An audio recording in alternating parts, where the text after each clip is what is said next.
'Cause I just can't wait. Oh, you want to go first?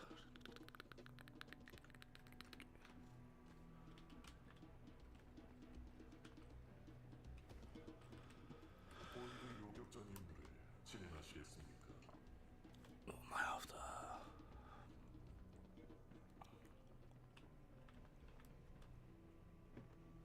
Hey, Swordman Rent.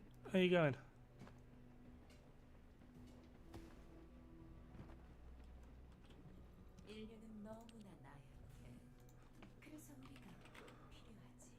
Morning. Ugh.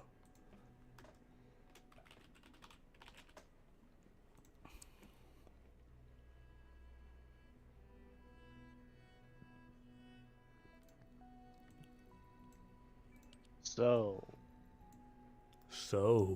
Piercing light? Yeah, I'm thinking I might try and max it. It's such a good sniper rifle as well. That's one of the few weapons I haven't crafted yet. So I'm missing a piece. How could you? I also remember like the blueprint and the syncytium, whatever the fuck it's called, being like really easy to farm. Oh yeah, no, the blueprint's very easy to farm because I have a whole lot. Because normal outpost has it on a common drop.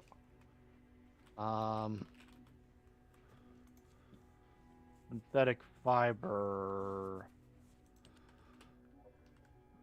I'm missing. Some nanotubes. I'm gonna have to shower in it.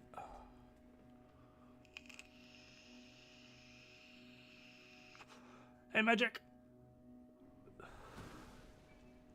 Was worried, I thought Gluttony broke me. No, Thursday had a lot more adulting to do.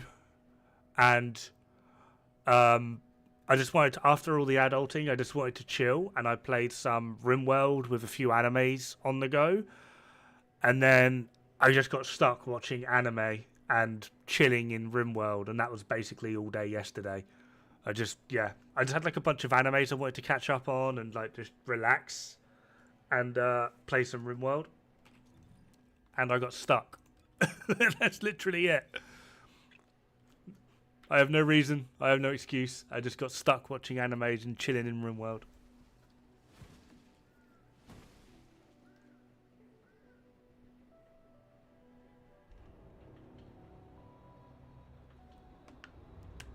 Yeah, it was actually nice. I came on. I logged in on occasion, basically just to make another crystal, just to like get another crystal on the go. But yeah, I just wanted to just chill and do some RimWorld. That's literally it. Polymer is easy. Glad you're back there in the Midnight Oil. Of course so.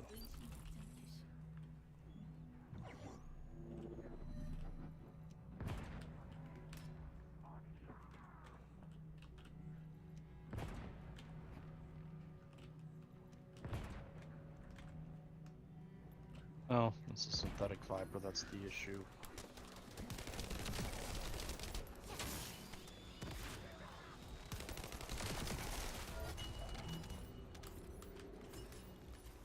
Oh, got one. So yeah, I just needed to chill for a bit. I remember I got both the pieces I'm missing. I got them pretty quick and easy. I think they were both common drops. But they're outpost shit. Yeah.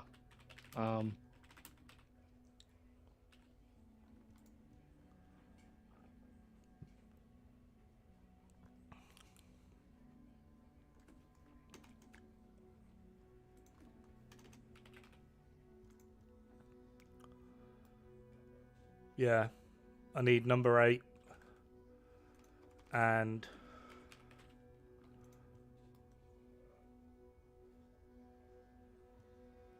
47.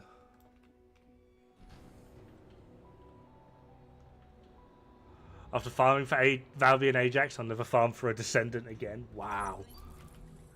Broke you that much, huh? I need harder one. Need stuff that's harder to get. I mean, this theoretically shouldn't take me long. He says.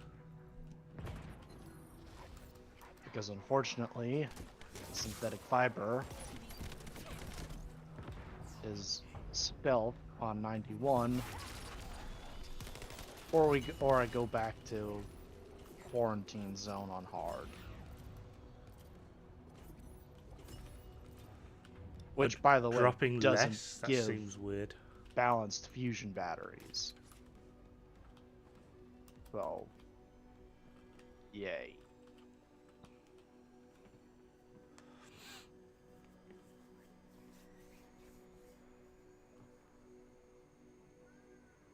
Hey Chaos. Mashed out Secret Garden. It's crazy with Freyna and Peptic. What's Peptic?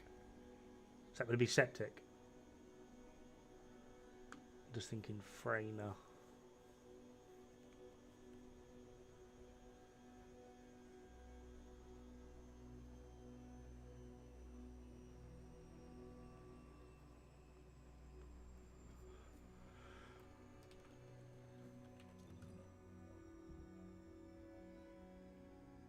Oh, Lepic.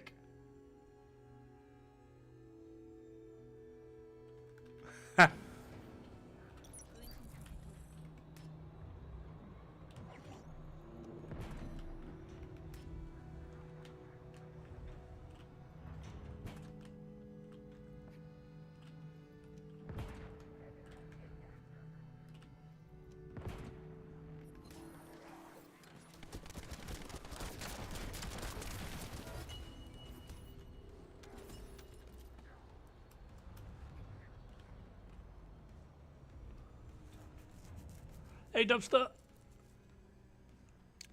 How is everyone doing this wonderful Saturday? Well, it's afternoon for me. It's like 2 p.m. Oh.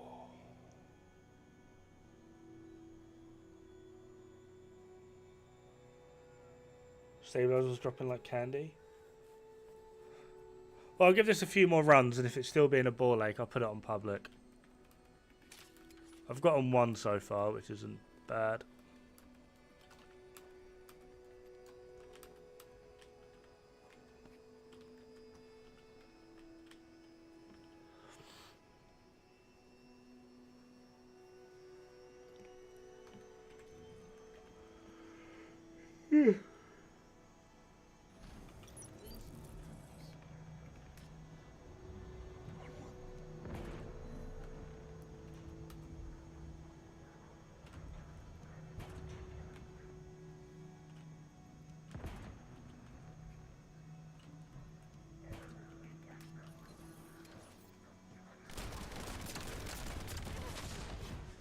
Nope. Okay. I'm at a weird angle here and I can't see. Can I move? Thank you.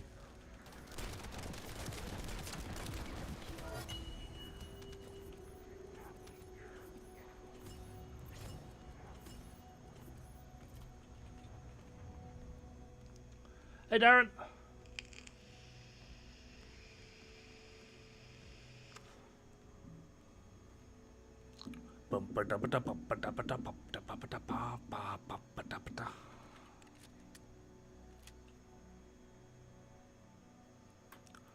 We'll try and get 5 and then go from there. I need 4 blueprints in total.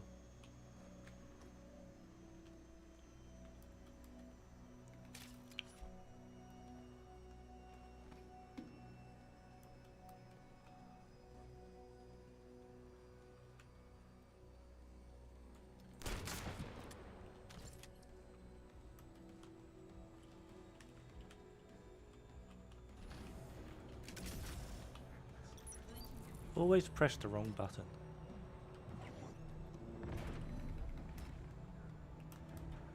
That was interesting. Used the grapple hook. It grappled, but nothing happened.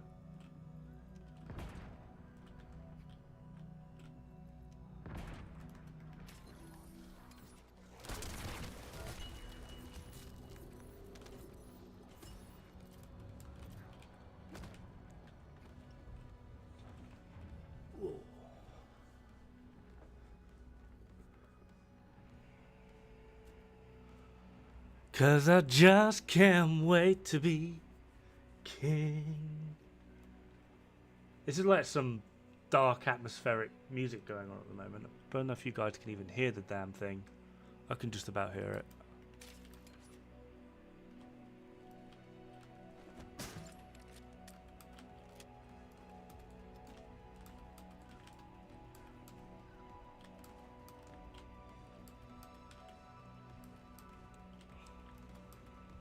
So we trying Gluttony again? At some point.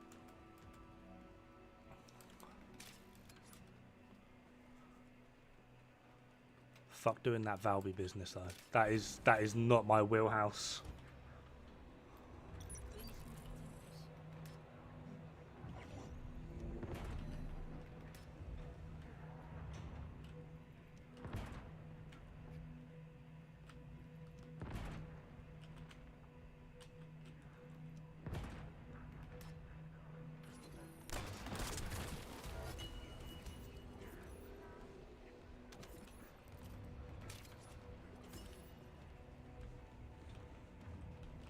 But 38%, and I got wow. The game likes doing that. I understand how probabilities work, etc., etc. But if there's two items that are 38%, Why do elite trackers have to be so damn tanky? their shield is really easy to get through. It's kind of like misleading because you get rid of their shield and you're like, oh, that was easy, and then you spend like 9 years dealing with their health. It's just like, yeah, wow. and trying not to get frozen like every 5 seconds from it. Hmm.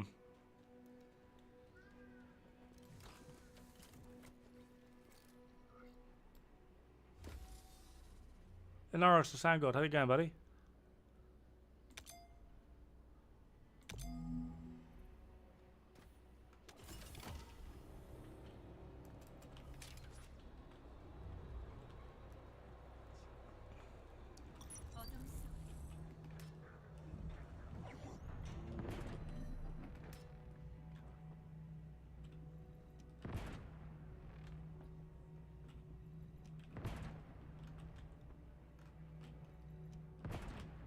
Ah.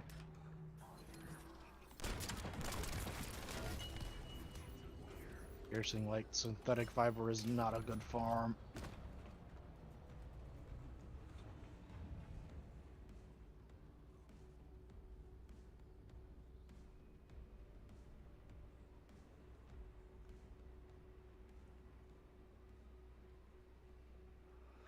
Going good, but you reject your choice to be productive today. 125 patterns, 92 zeros. Oh, pattern 92, 0 glaze stabilizers. That sounds unfortunate.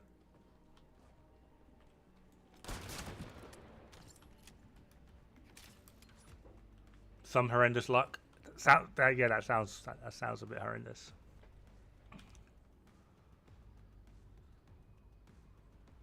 Got 80 Jaber codes. I mean, silver lining, right?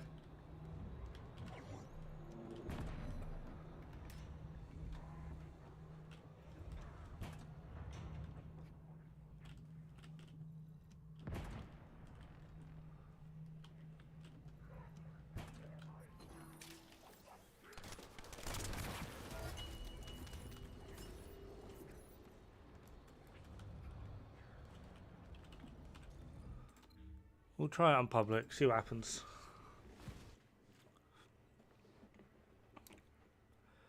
Baby flock get banded, baby flock get banded. What the fuck, my god. Oh god. When are you gonna fucking, these bots gonna learn? Like seriously, get to fuck. Fortress, public, that one.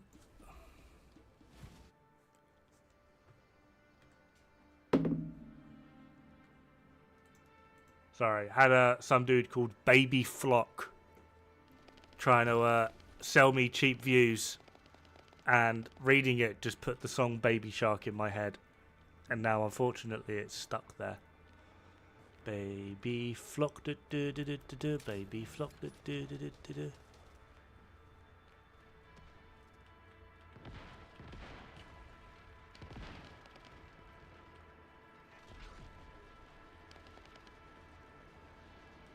I'll sell you cheap views any day, ooh woo. Ooh woo. See, the problem now is, right, I've got a dumb fucking bunny that's going to do bunny stuff. Look. Why? Why?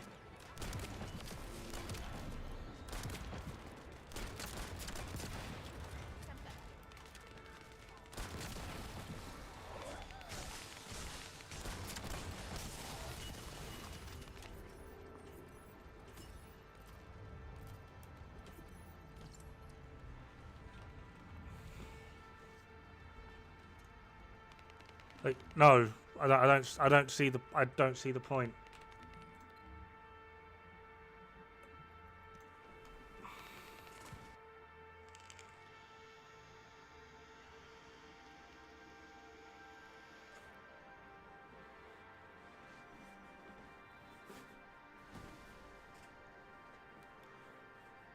Orca Finn, what the hell, buddy? How you doing?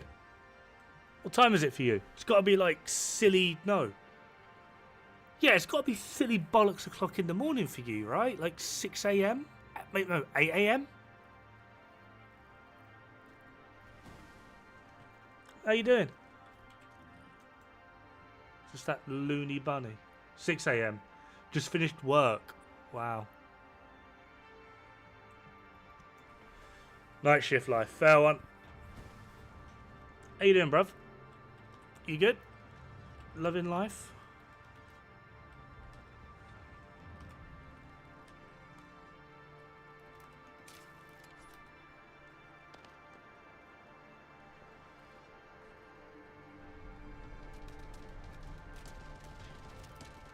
The Disco Cowboy quest in Div 2.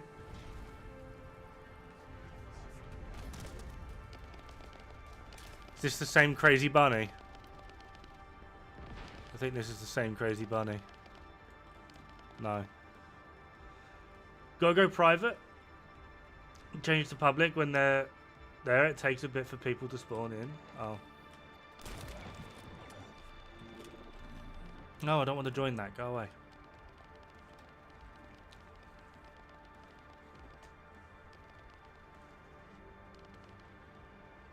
Living life, man. Gonna grind later today, but first, gotta head home. Go to sleep. Fair one.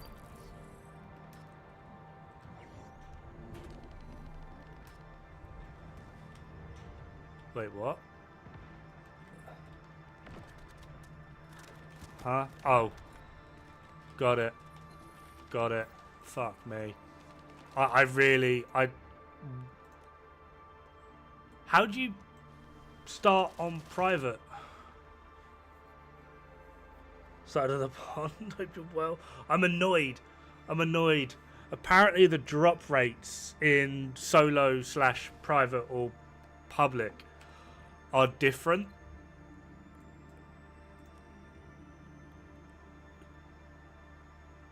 So you can't swap it while in the field. So how? What do you mean, Darren?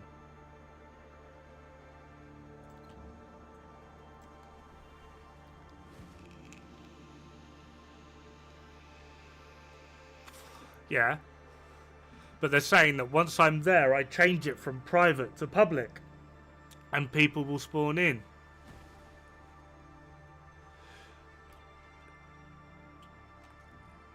Oh, so I have to spawn in. You can't swap it from public to private, but you can swap it from private to public.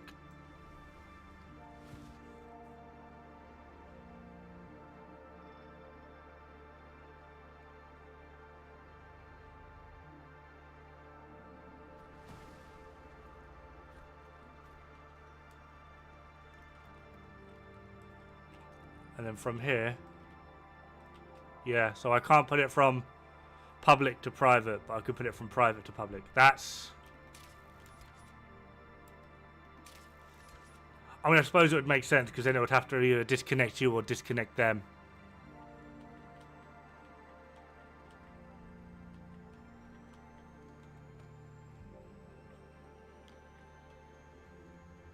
quirk feature. Pigeon!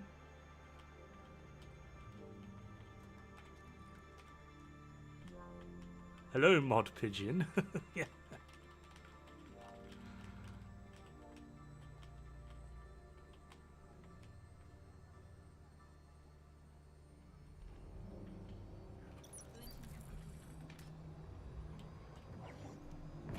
One, two, three, four.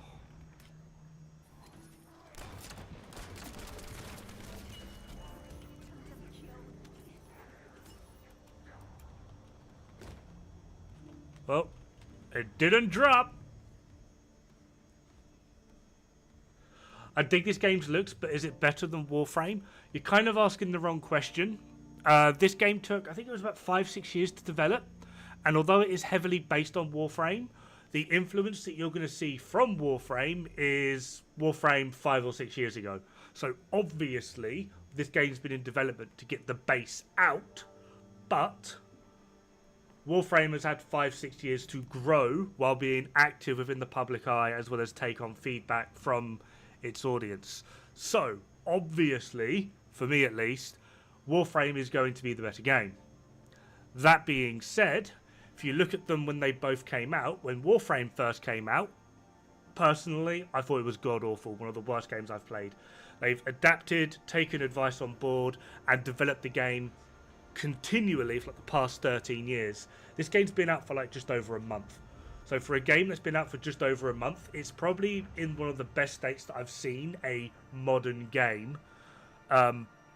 Minus things like Elden Ring, etc., etc. But for like other games that have been coming out within this market spectrum, for it to come out in such a good state, it's vastly superior to a variety of other games within that area. If you also look at it in comparison, like I said, to Warframe, when that first came out, Warframe was a sorry state of a game. Like, there were people that wanted, they brought like the Founders Pack for like $500 or whatever, and they wanted out. It was that bad. They hated it. As far as I'm aware, this game is still constantly growing.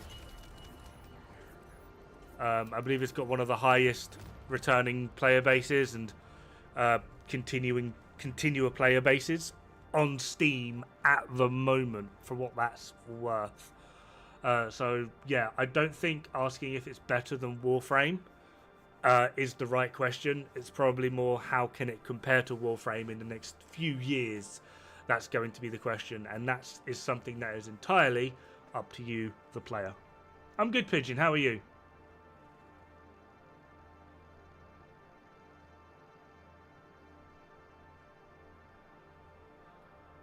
What use is 250-bit Hasbro in any way? Well, you need 100%. Well, why would you need 250? That doesn't seem to make much sense to me.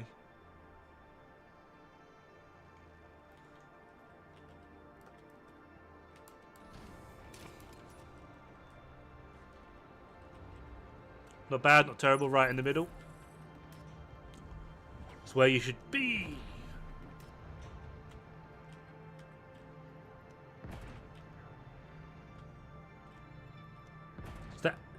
Yeah, that seems really weird, Darren. Like, I don't get it.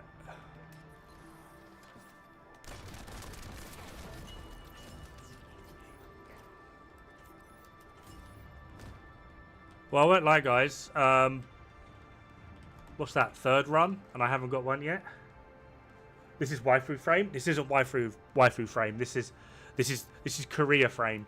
Waifu frame was that other one that we showed the other day with oh fuck, I need Xeon back. He's the one that sent me the link. What was it called? That was waifu frame.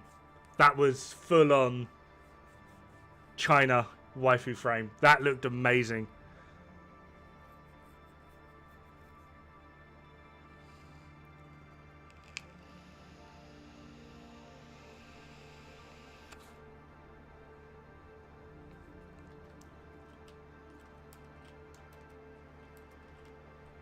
Yeah, it's around. Sorry, I can't probably give you like a better answer than that, but I do feel like that's the wrong question.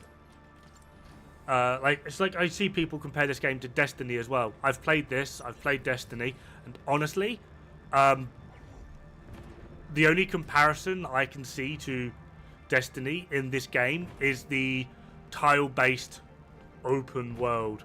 It's not actually open. That's like literally it. But then you have like that's also like a Diablo thing. Diablo does that. Like so many other games do a tile-based world. That's like it. I don't know where someone's going to go icons or whatever, but that doesn't draw a similarity. So Ada Saga, thank you very much for the follow. How are you doing today?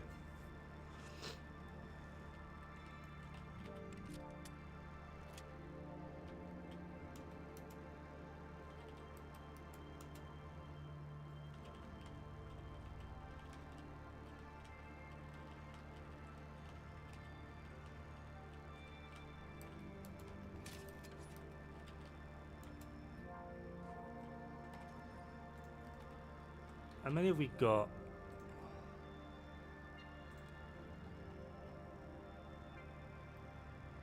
We have 3. We'll try and get one more. We are on public, right? Yeah, we're on public.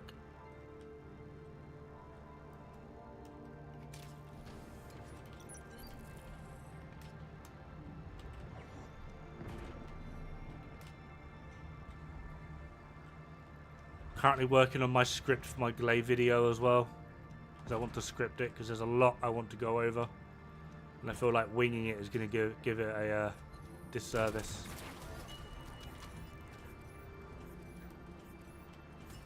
Oh, we've got one more.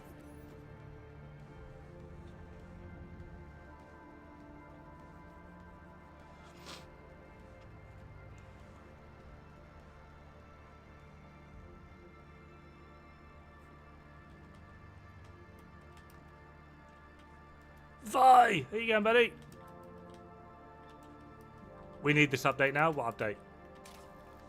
I've not been keeping up with First Descendant update scheduling or roadmap or anything.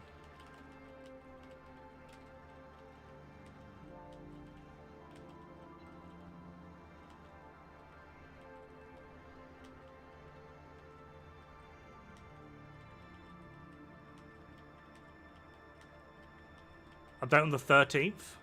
Possibility to be insane. Oh my god. I need links. I need links. Where's this?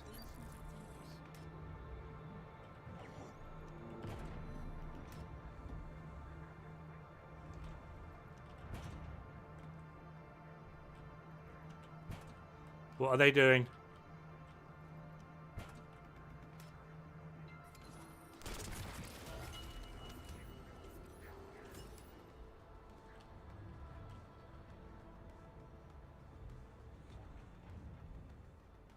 Can't socket it.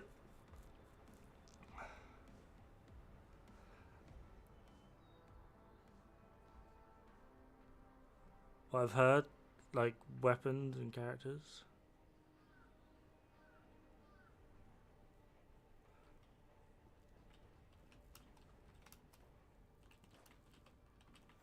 Is this like, where's this posted? Is this posted anywhere?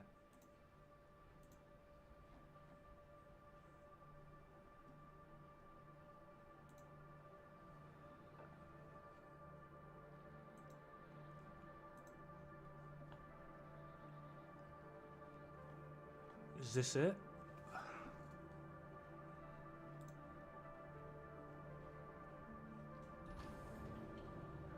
No, that's not it.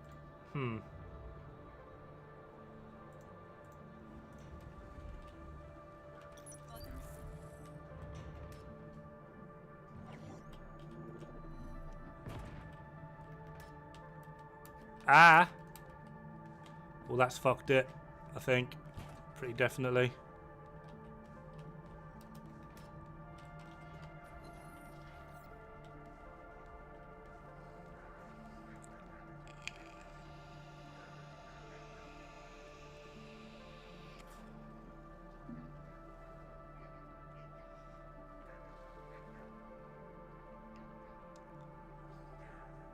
Goodbye, cowboy outfit. We're farming piercing light. I want to get it. I want to get it to max. One, I want to see how its roles change. The one that surprised me was Smithereens.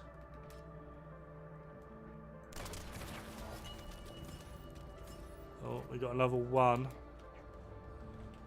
That'll do.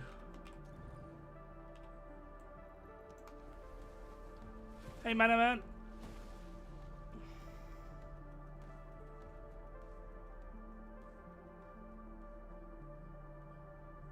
Gonna make it. Oh, they're actually doing that. That's awesome. I'm a little bit concerned, but there's like realistically, there's nothing I'd want to change on my Glay. I've got my farming one. I've got my boss one. I still need to test out Potent Collector. I still need to test that out. Although it might be worthwhile just sticking with Tightrope there. I'm not sure. But this one's got more health and more defense. Still got pretty good time on this. 7.6 and 7.77. But it's just meant to be a little bit tankier. It's a bit weaker. Doesn't have as much damage. But that could potentially be subbed out for Walk the Tightrope. And then we're nearly got this one maxed. Just need 2 more in that and 2 more in that. And then hopefully we have our spam, our range spam build.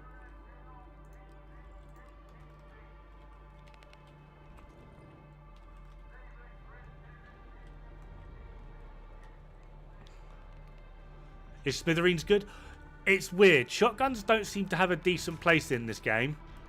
But from what I've tested with Smithereens so far, it is so strong. It is, honestly, it is so strong. I get the impression, though, that unless you have like a fully maxed out crystalled build with an activator, you're not going to like see that.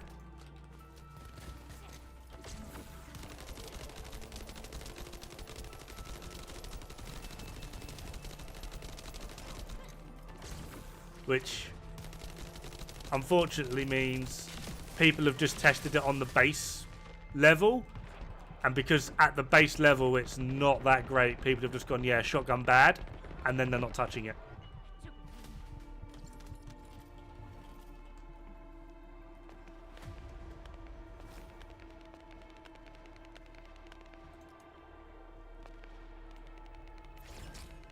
Hey, Oni.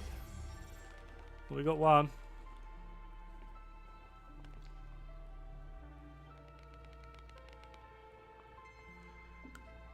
Yeah, but the thing is, people are making the people are basically just saying it's bad because they've not maxed it and then tested it at max. It's the problem I'm having with a lot of the content creators in this game at the moment. Everyone wants to get like all these awesome builds out, so they're literally just sort of going like, this is as far as most of them are going. Like, I've got like 1 crystal in this at the moment and an energy activator, or people are just doing it on spreadsheet.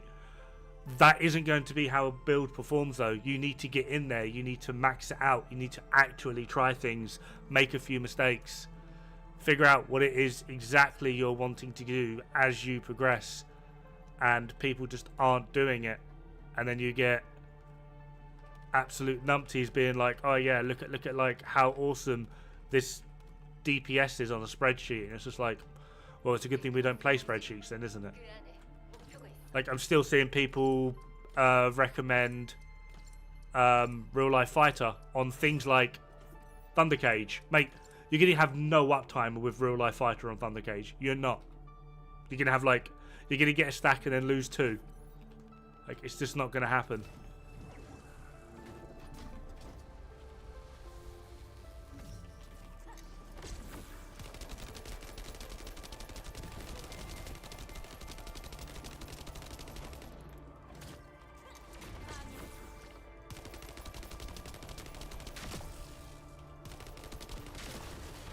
Oh. I thought that was the one I avoided.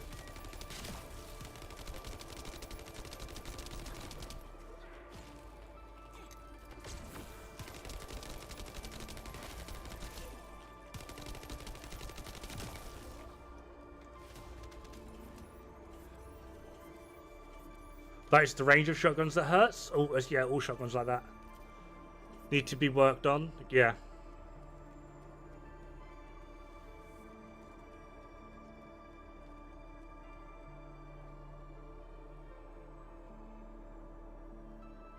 Hey Jacob, don't you think ever since the game came out, Division 2 has gone down? I think it has, yeah. Is this the one I just did? Or was it that one?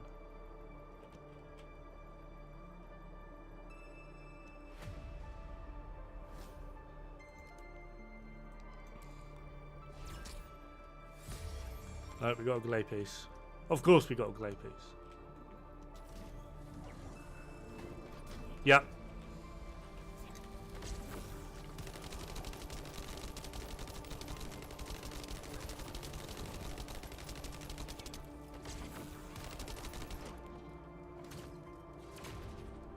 Yeah, there are some weapons like Python and Thundercage that you don't actually need to max out to sort of go, this is actually a really good weapon. But there are some that are.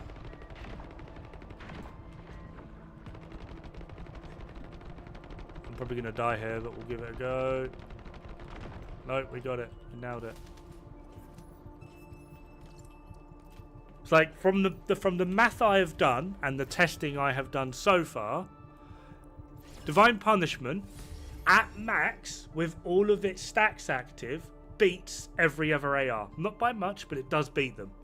But you still see people saying that, like, beyond the shadow of a doubt, Eternal Willpower is the best AR. I'm not denying that Eternal Willpower is definitely up there in terms of, like, ARs.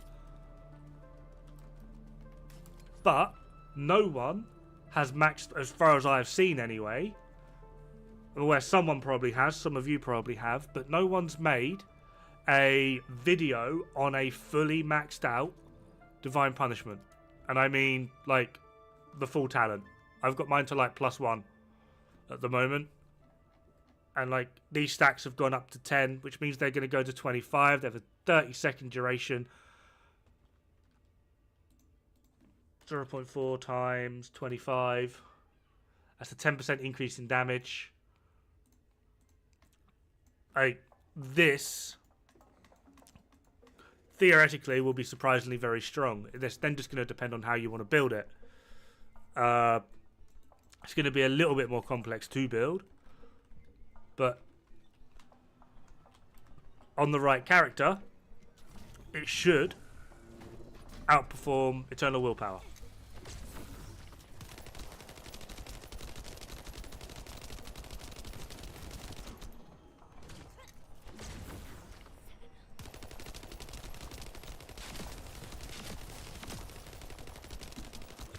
But no one wants to talk about that, because farming 5 Divine Punishments and then making a build for it takes too much effort.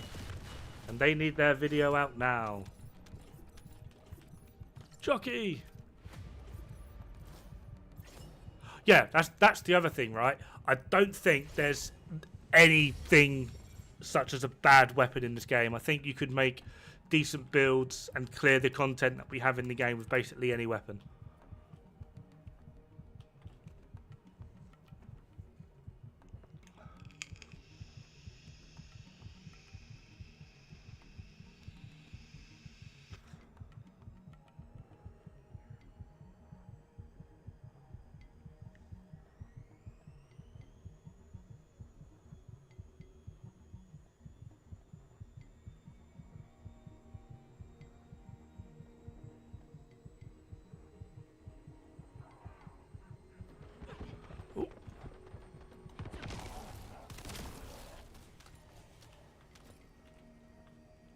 Mine is max, but I haven't invested a catalyst. Catalysts are going to be. I would suggest with crystals, it's fine, but with are they catalysts? What are they actually called? Energy activators. With these, I would use these a bit more sparingly. They're notoriously more difficult to get.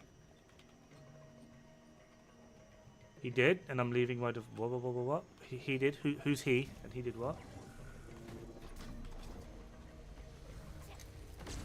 Watch Division Day Summit. Like new DLC? What? No, not allowed.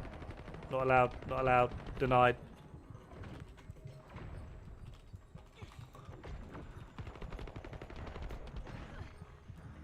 Come on. Stop it. It's bad.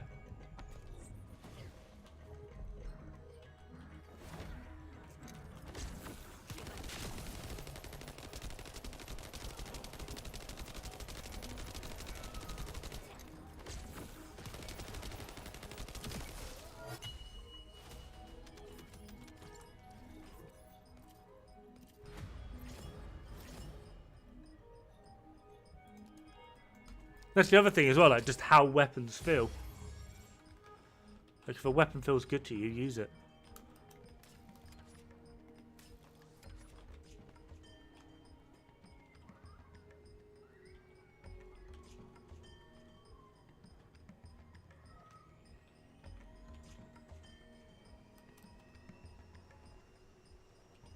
Secret Garden is king.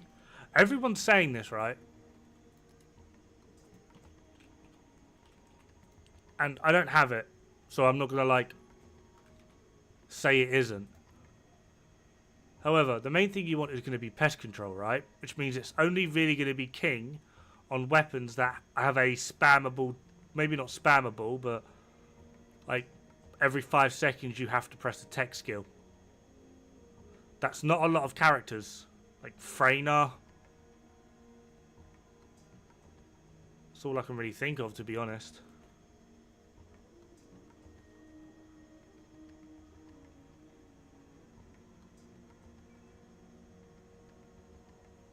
Yeah.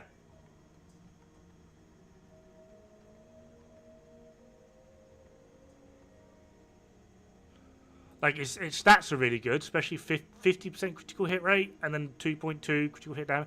Like, really high in stats. But to really get the most out of it, you're going to want, like, a spammable tech skill.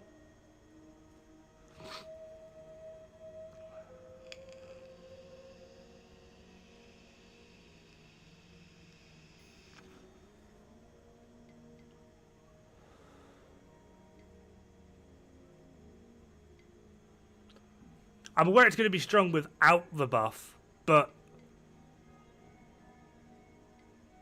like if you're going to be using it, you might as well make use of the buff, right? I don't think Freyna has a spammable skill.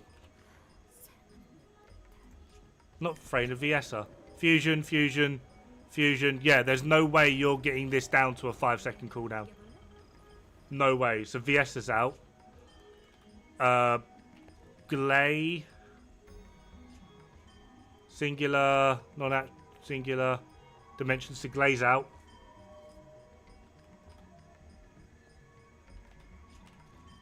Lepic. Tech.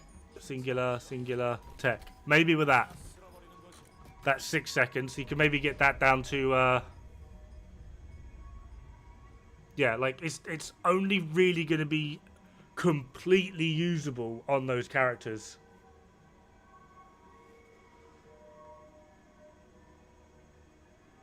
Yeah, I do trust you. I'm not saying it isn't, but my point is, with the way in which I play these games, I want everything to synergize. I'm not going to put that weapon on Glay because there's no point.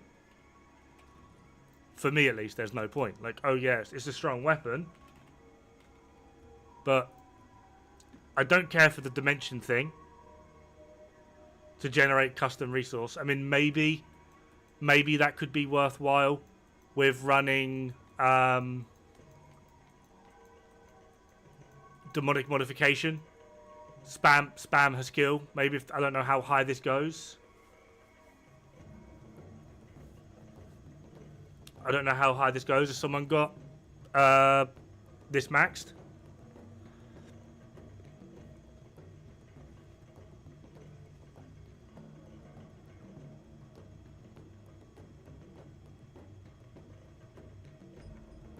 Do all the old guns need to have... I would suggest it.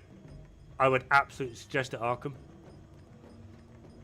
Because that's where they're going to get a lot more benefit from. And it's once they're maxed, they seem to be outperforming basically every other option. As long as you have it with some form of synergy. That's what we're literally talking about now. Like Secret Garden, spamming a tech skill on something like Lepic or Freyna to get this. This is essentially another 15% firearm attack. Oh no, it's going to be more. Oh god. Like 41% more firearm attack, along with 41% more skill power, and that's just at this level. So depending on how high this goes, if you max it out, you could get a lot more out of this. Yeah, Lepic will be able to do it. Lepic will be one. Freyna will be another one. She can spam tech skills. I believe Ajax can as well, but I think that's a rather specific build. But yeah, I agree that this weapon is going to be very, very, very powerful. Yeah, the jumping Ajax. But I don't want to just put this on any character and just use it as a normal gun. I want to make use of this, which is how I would build it. So, yeah. Kyle, I don't know if Kyle has something spammable. But yeah, this could potentially work with Glay if, like, when using a dimension skill gives custom resource. That could be worthwhile on Glay with demonic mod.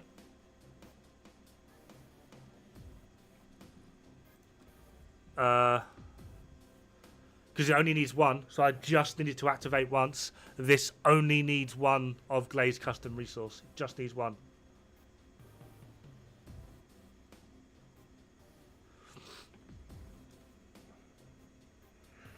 Last piece in the cooker, not a problem. Waiting 4 hours. Spam Kyle shit, I mean, yeah, you could. What do you feel is meta component sets? It's going to depend on your character, but from what I have seen, you get a lot more worthwhile out of like these ones.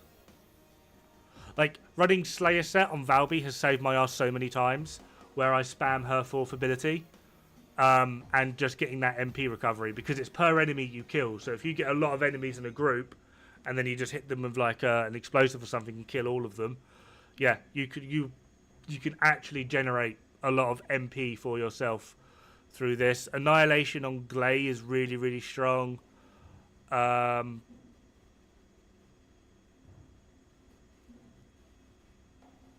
These two I find confusing.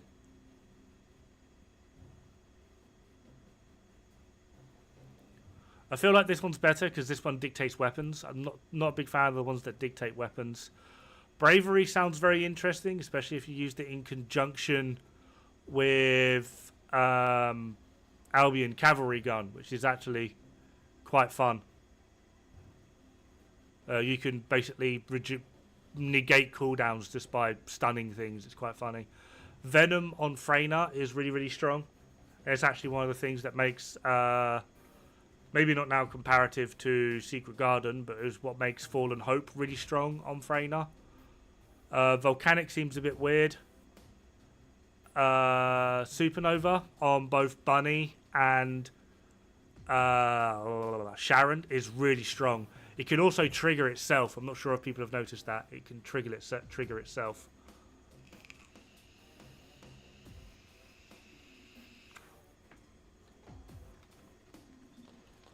Oh.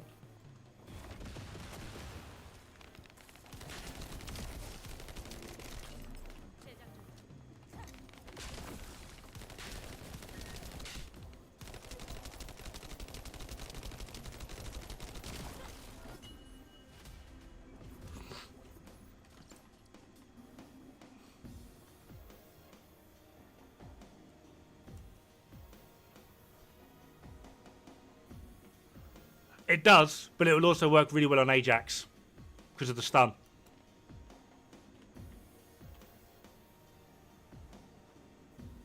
Everything is meta. I wouldn't go that far. Everything is strong, but there are going to be obviously certain things that stand out above the rest in the crowd.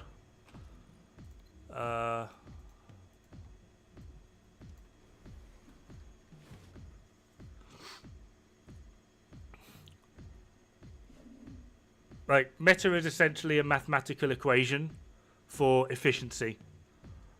And let's face it, like, when it comes to things like Frostwalker, we're going to take a bunch of Lepics, aren't we? Well, for most things now, we're just taking a bunch of Lepics. But, like, that's how you need to look at it. What is the best, most effective way to get through X scenario? So I would say everything is strong, but I wouldn't say everything is meta.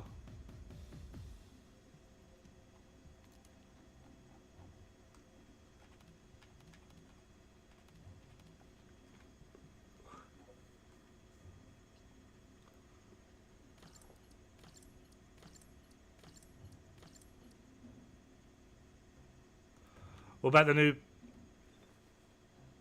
Peacemaker? Great for Glay. I thought this, and then I realised it isn't.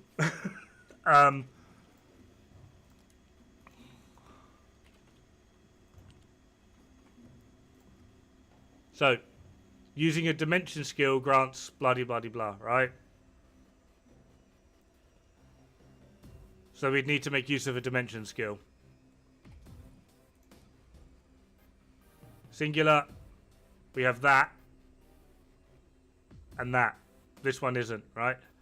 I've got this down to a 3.9 second cooldown. But this build isn't designed for it. So this would be like the best we could get, which is the 5.1 second cooldown. This build is designed to spam this ability. Okay. It's a 5.1 second cooldown.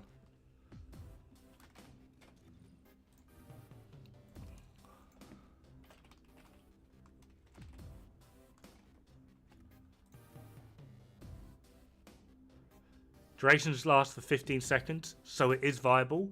But at the same time, why would I jump through all this hoop just to use this when I could just use Massacre?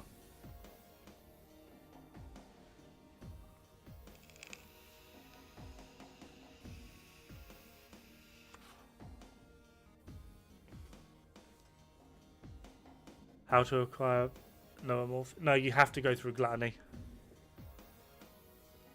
Like, this is the problem with Glay, is you need to find weapons that synergize with her entire toolkit. And the only thing that's Peacemaker synergizes with is this one ability. It just doesn't sit right. Peacemaker is only found from Gluttony, yeah.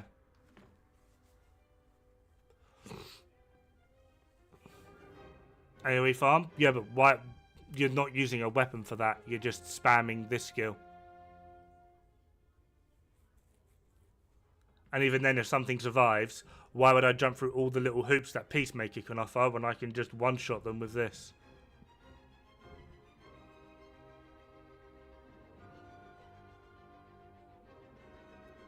It's a stat stick. This is a better stat stick.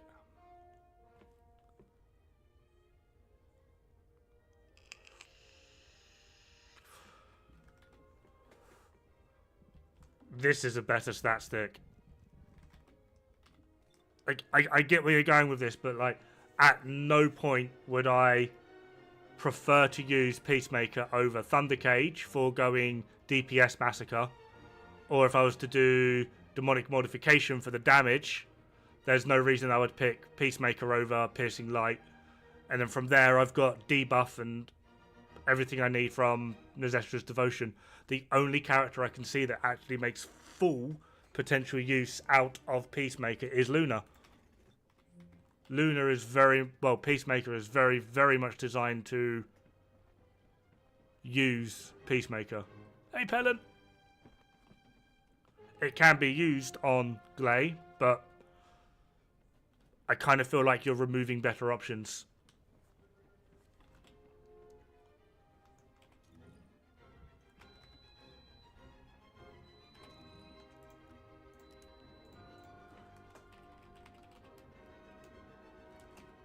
Forgotten what I needed.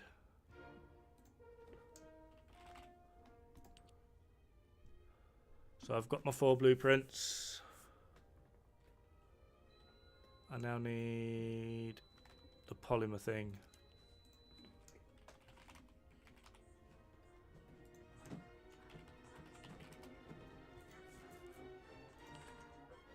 Sterile lands.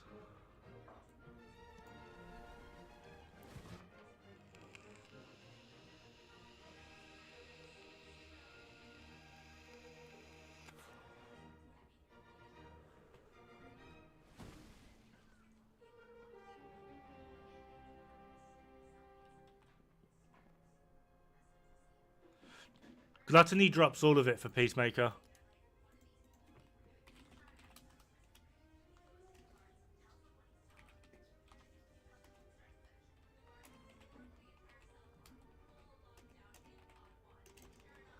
What's the damn weapon called? Yeah, it is. Is it? You want a faster way to type it in, Dodd. The amorphous don't fucking exist. Oh, you're looking for... Yeah, the amorphous for Peacemaker just doesn't exist apparently. Yeah, because the parts drop directly from Gluttony. Oh, they drop directly from him. Yup. Oh. Yeah. I thought it was amorphous drops. No.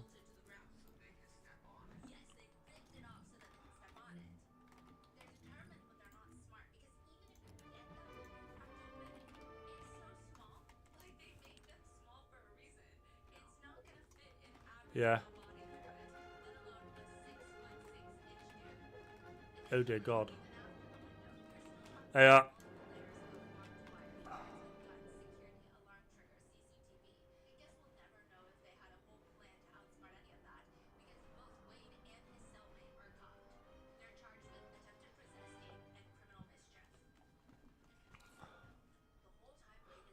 go help the wife out real quick. Back in a sec.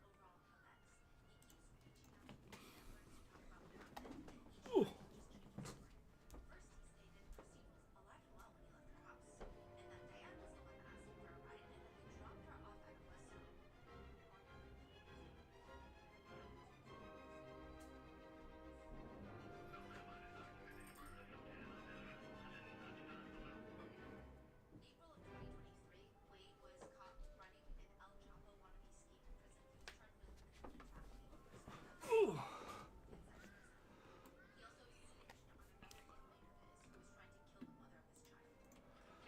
My issue with Gluttony is he just felt cheesy.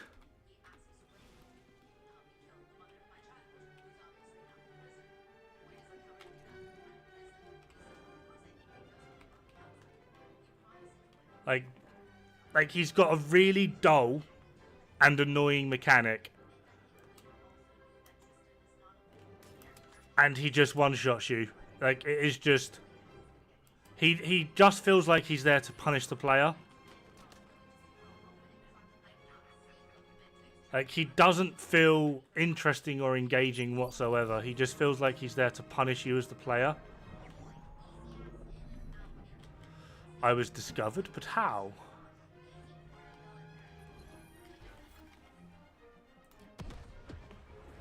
Which, to me, is not a good way to do a boss fight. And being the fact that they've made a mod just for Valby, just to fight Gluttony, just tells you everything you need to know. And that really is not an interesting or worthwhile way to do bosses.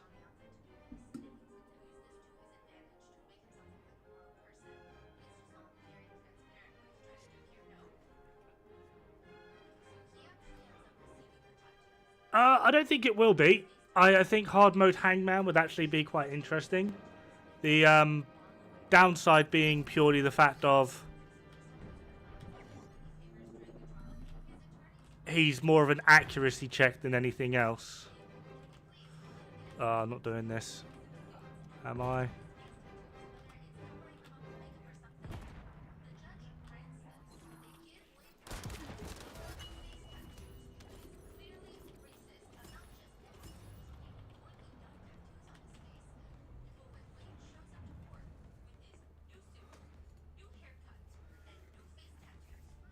Like,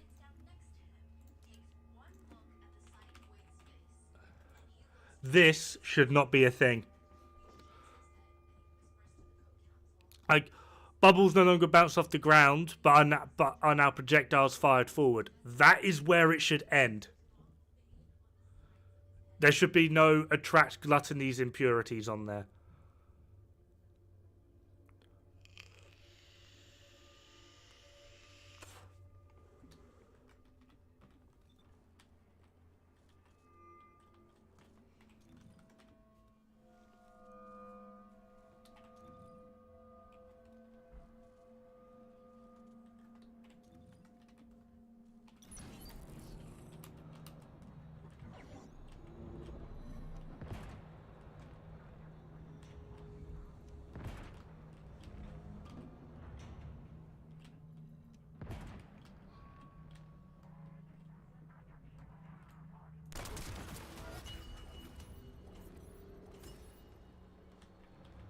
That's good against. That's not the point though. Having a character that has like a specific thing on how to individually fight that boss just tells you that they purely intend to fuck the player base. That's literally it. Like, obviously, it's possible to do that fight without a Valby, but it's made infinitely easier with Valby. So now they're dictating to you how you must play the game. That's not the idea of games like this. Like, how many times have I had people like, oh, you just want to run metal all the time, you can't let me have fun, like, my build's fine, blah, blah, blah, blah, blah, blah, blah, blah. People get angry over specific builds, but now you've got an entire game telling you that you must play this way. It's just bad design. It's just a mod. No, it's not just a mod, it's them. You're being told you must play meta. Your build isn't worth shit. How you want to play isn't worth shit. Your thoughts and processes on how you build isn't worth shit. Do you want to know why? Because you must have a Valby.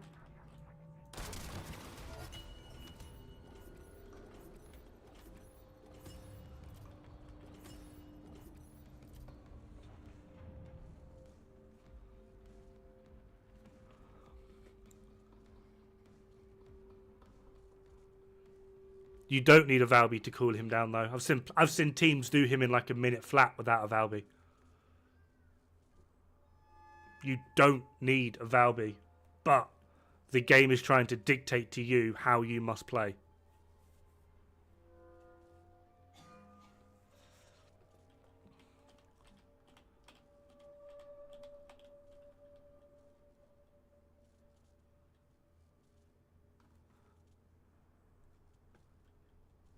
Yeah, it makes it a lot easier, but you don't need one.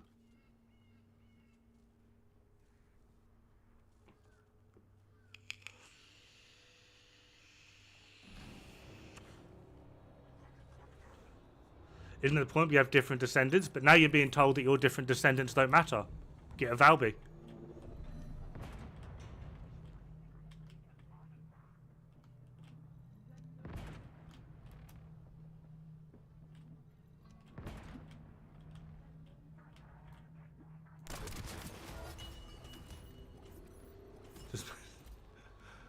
Yeah, and I would not argue this game is like Destiny. Luna Enzo comp is under. I believe the 1 minute run that I saw was 3 Lepic and a Luna. 2 of the Lepics were Arm Cannon. Another Lepic was debuff with Enduring Legacy. And the Luna did Luna things. They did their Arm Cannon thing while 3rd Enzo debuffed. Luna did Luna things, and then after all the arm cannons had run out, Luna reset everyone's cooldowns, and then all 3 Lepics did the arm cannon thing, and it killed him in like a minute.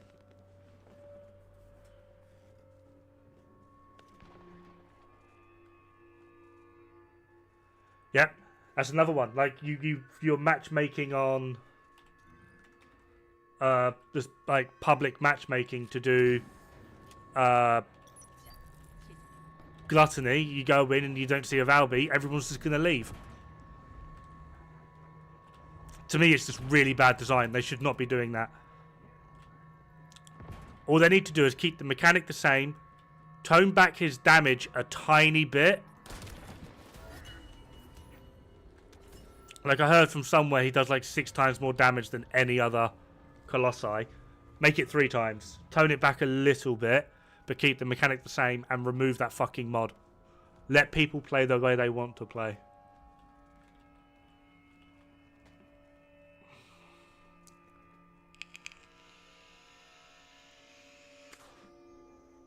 We already have it bad enough going into like other boss fights when you go in and people just see that there's like not a massive Lepics. People just leave.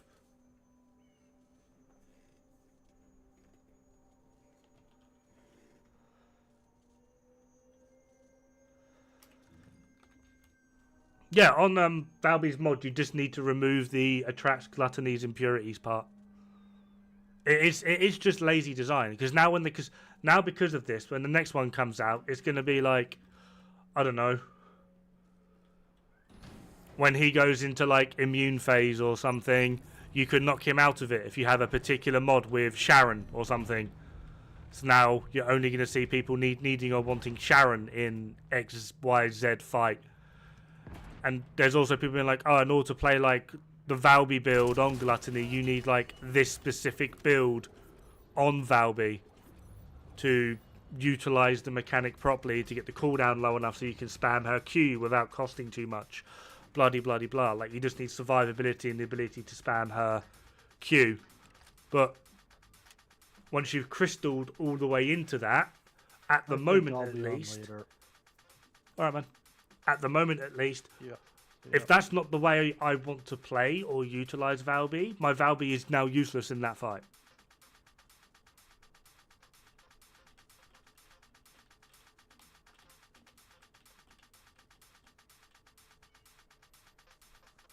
Fuck the latest Colossi in particular, probably.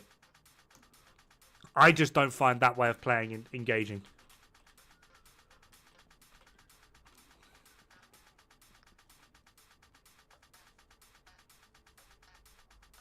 The reception from most was poor. I'm hoping so.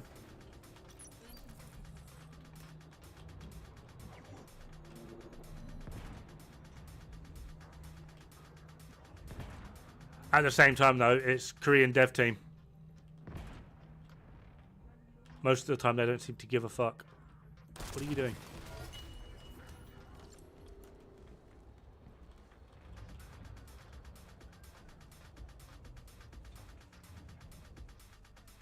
Yeah.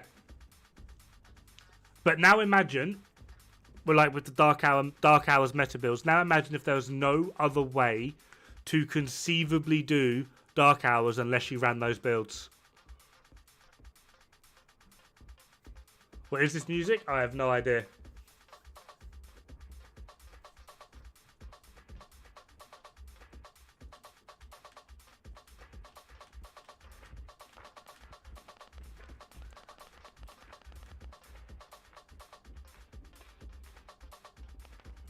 Sorry I missed that. Thank you very much for the follow.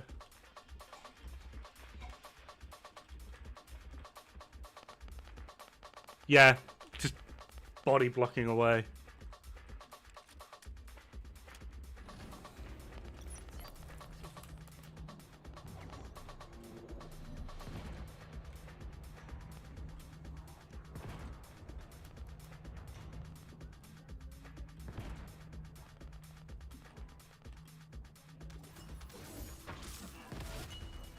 Well, at least that one shots him, so I'll just do that instead. Just kill both. Dod OnlyFans playlist. I can start an OnlyFans if you want.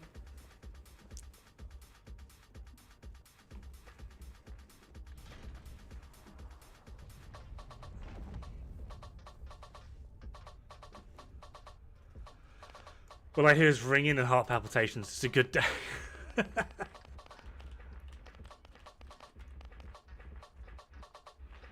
Dot, yes.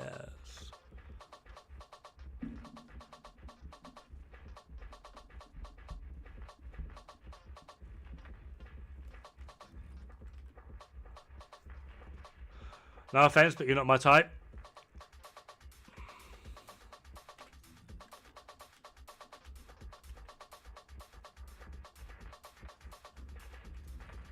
What is this numpty doing?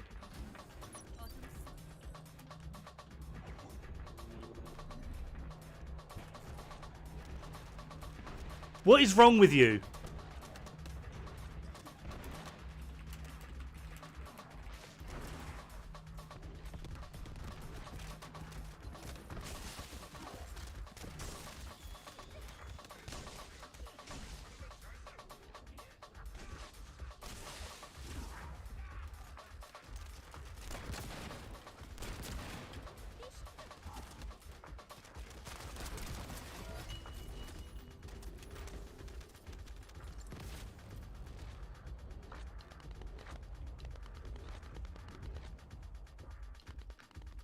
Idiot fucking bunny.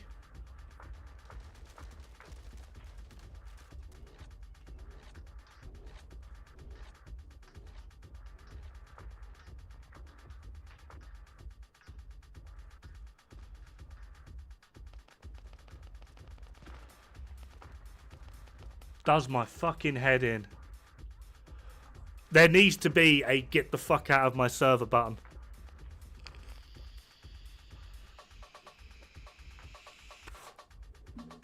I know, right? And then people, oh, you're like, oh, you're just hating on Bunny. No, I'm hating on fucking retards. That's what I'm hating on.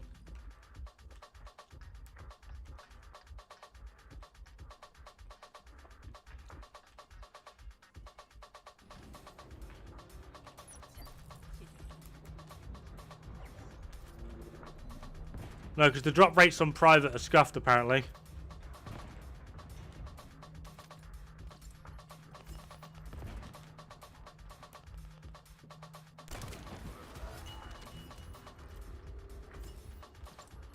I'm trying to get the piercing light, polymass, and cynthium.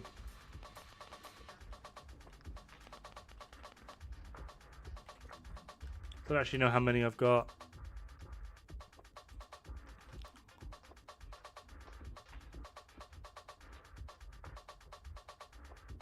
I think I need 4 of them in total. Game is pretty gay, just saying. Do you not like women? You okay, Matt?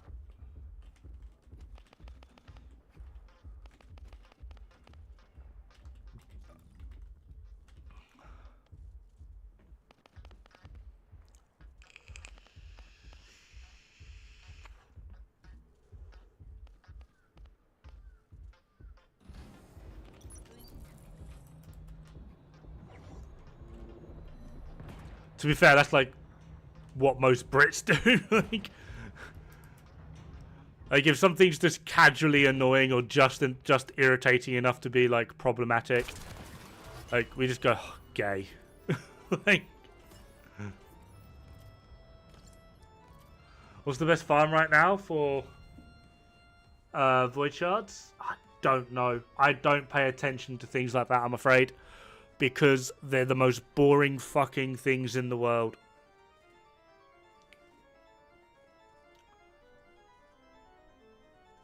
Oh no, someone's enjoying the game. I must say something, man, instead of...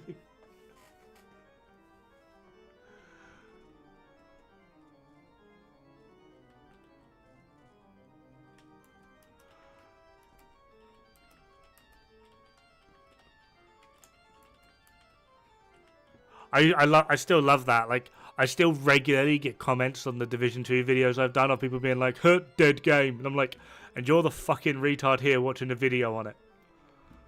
Like, what do you want? Hate leveling up characters, it kills you? Yeah. Yeah, that's one of the main things I do, is I do the defense mission or Sterile Lands Kuiper mine unblocking. I do that quite regularly. At no point have I ever really been hurting for shards since they introduced that.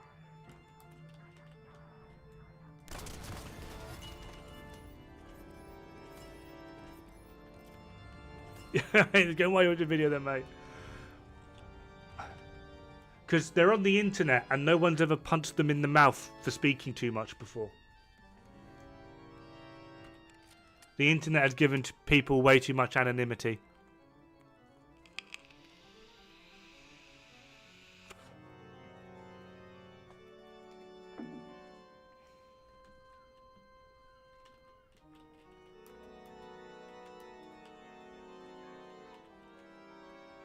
They're called keyboard warriors. I mean, back in my day, we used to call them dicks.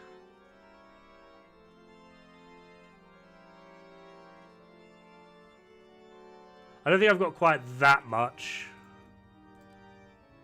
900, 700, 3,700, 2,000.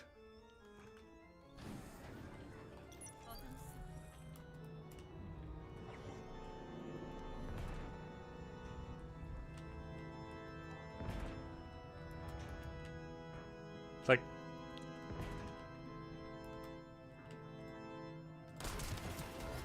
tapped. Uh-huh.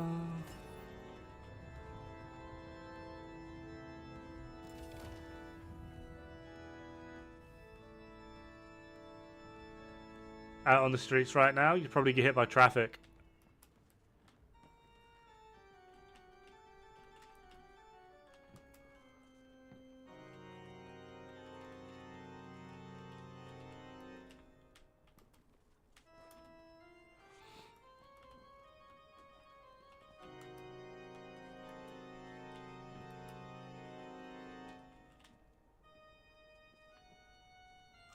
I agree, Brave. I love that word.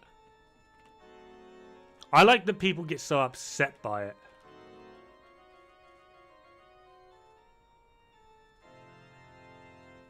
That too, yeah.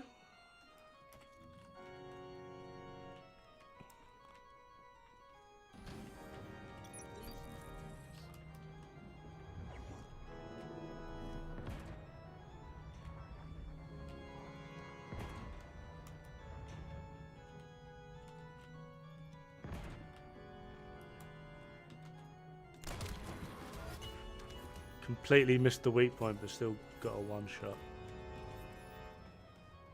Left side of the road, yeah. I'm actually quite surprised, like how many people don't know that. Alright. Over here.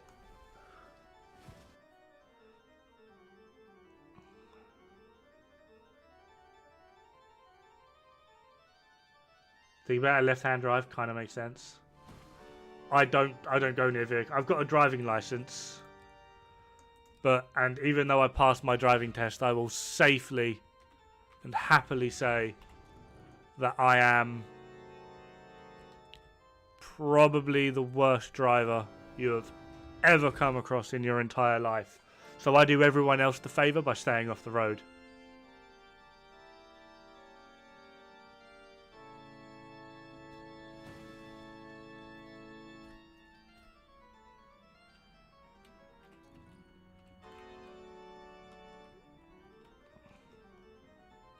Oh yeah, so if you drive on the right-hand side, if you get pulled over, like you're on the traffic side. That's a good point, Chansey. Oh, Chansey coming in with the knowledge bombs.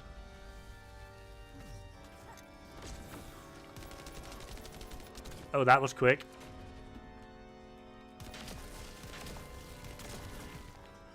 You okay, my guy? I didn't expect him to get rinsed that quick. Right, this is what we're after. Brought to you by an old Top Gear fan. Fiesta! You're ruining it.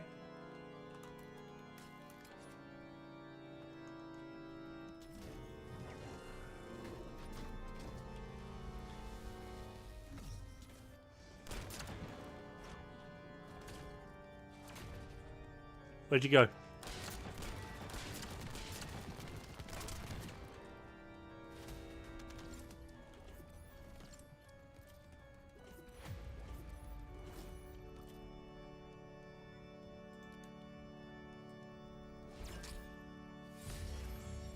Oh, fuck you, Greggs.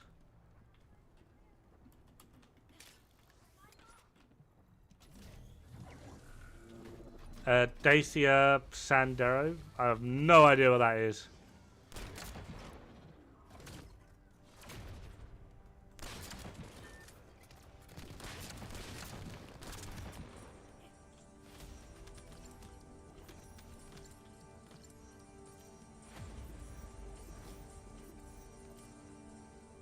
Going water skiing for the first time in the next 2 hours? Wish you luck? No. No. That sounds like a good time, and how dare you have a good time? Like, how could you? I thought we were friends. We're meant to be miserable here together, Brave.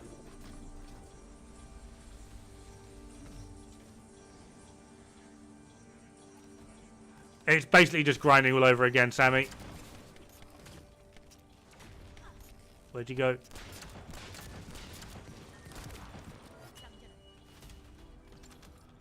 Obligatory good news, everyone! I don't want to live on this planet anymore. Thank you.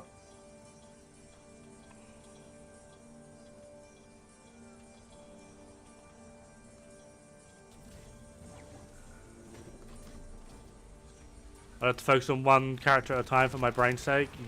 I concur. Where are you going? Over here.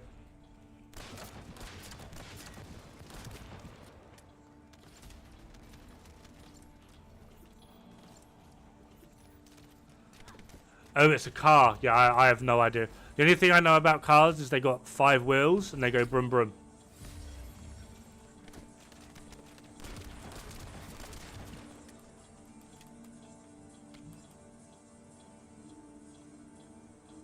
I know absolutely nothing about cars.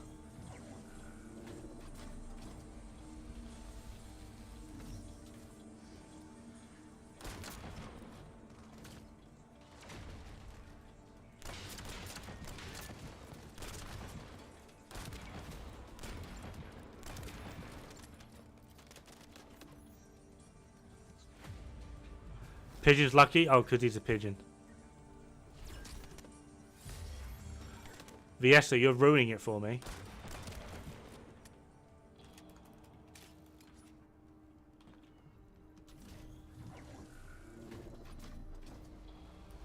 You're in love with Contagion? You should see a doctor about that.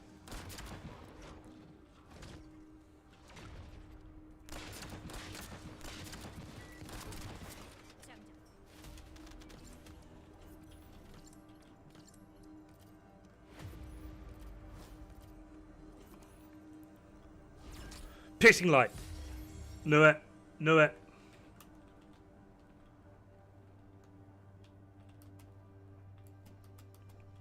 I'm that good. I can predict the item I'm going to get. Yeah. Big T. How's it going, Big T?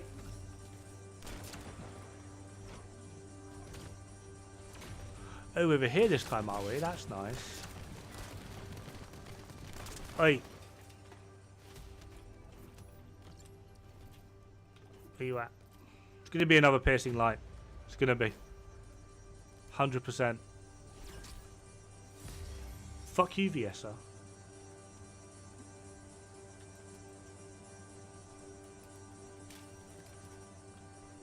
If you don't, it'll shoot on your car.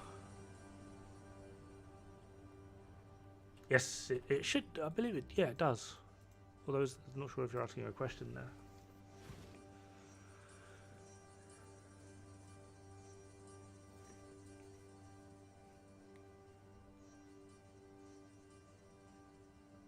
Got 4,000 HP in game now. How do I get more? It depends on the character you're playing. Every character will have different health scaling.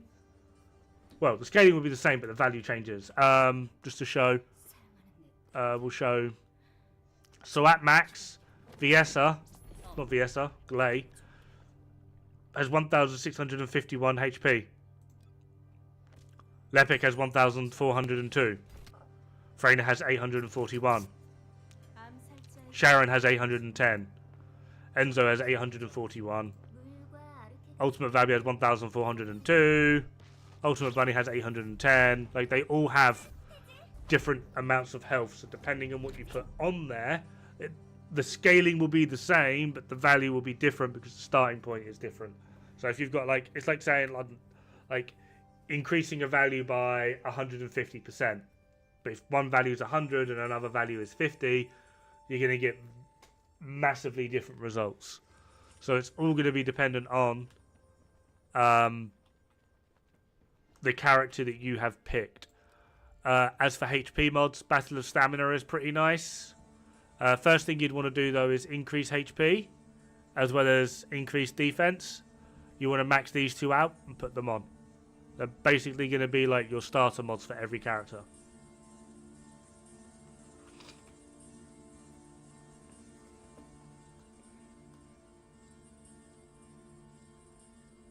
All the Alien fans in here?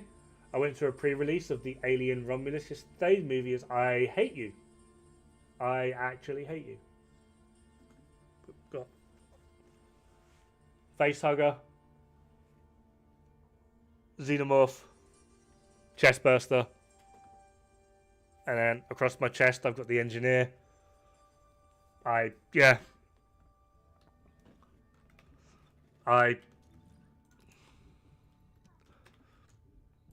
hope someone makes you a horrible cup of tea.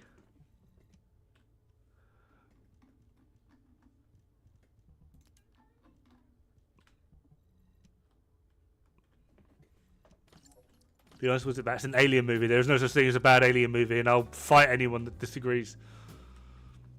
Prometheus was pretty shocking. Trailers don't look promising.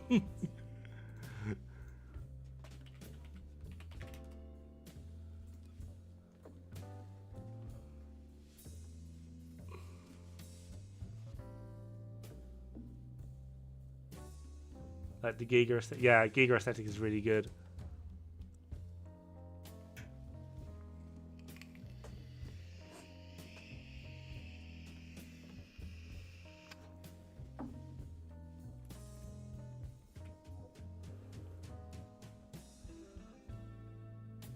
Oh, really? Why? Why? Why? Why?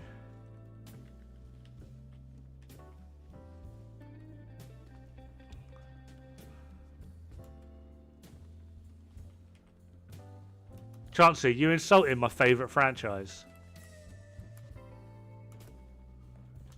Huh? Huh?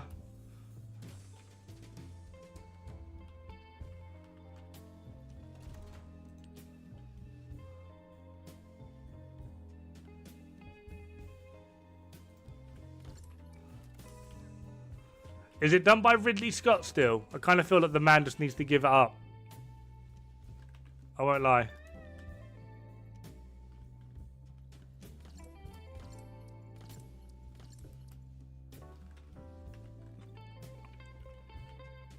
Nah, Predators are chumps.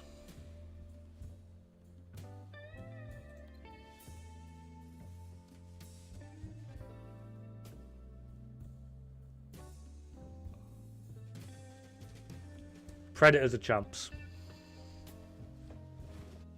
Fede Alvarez. I don't know him.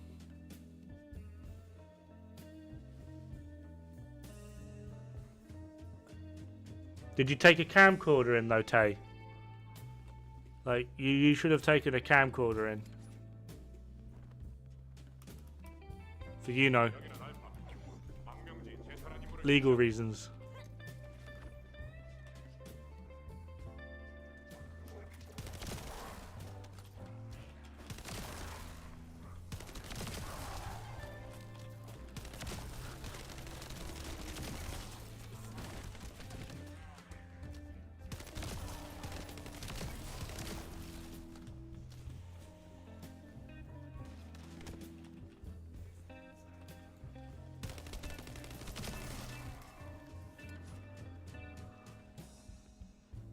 Have you seen The King on Netflix? No, I haven't.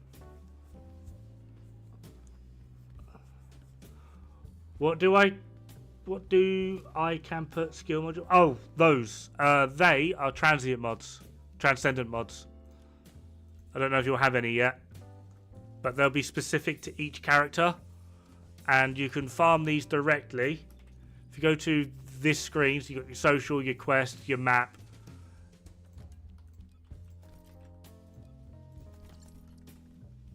These real quick because they bother me. At access info, what you want to do, did it too quick. So come to access info, you'll see this. Maybe not with these at the bottom, but click on module, middle one to transcendent, and then type in the character you want. We'll just say Lepic.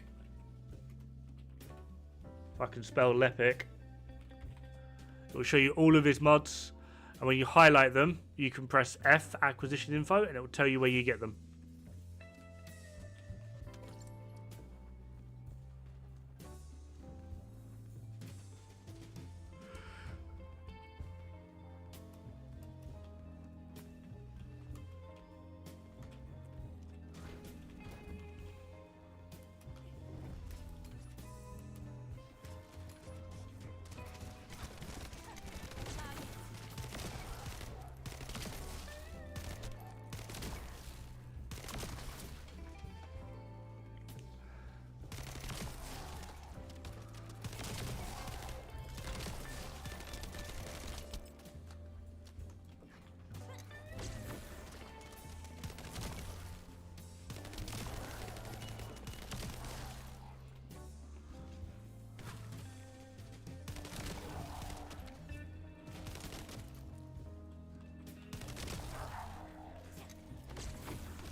Hey Simon, how you doing, buddy?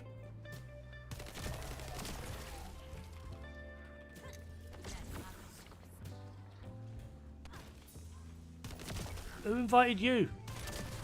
Mate, I hate...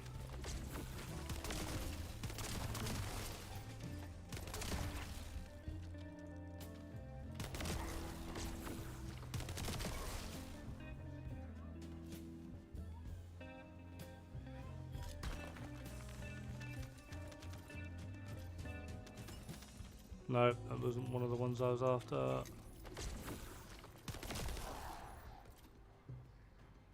Yeah, they're just so irritating. They're squishy, they don't do much damage, but they're just so irritating.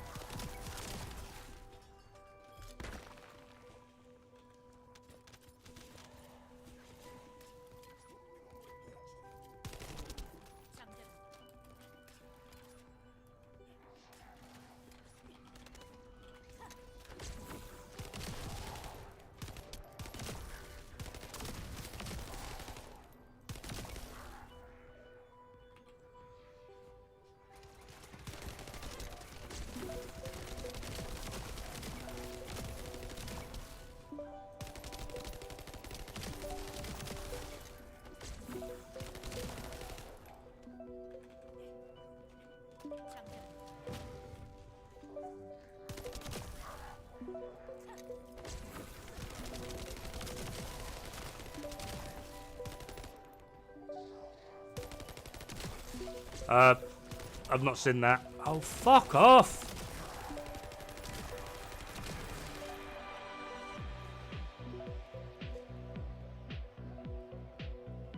Best movie franchise ever is Fast and Furious? No, it's not. Why was mission fail? What? Did I just take too long?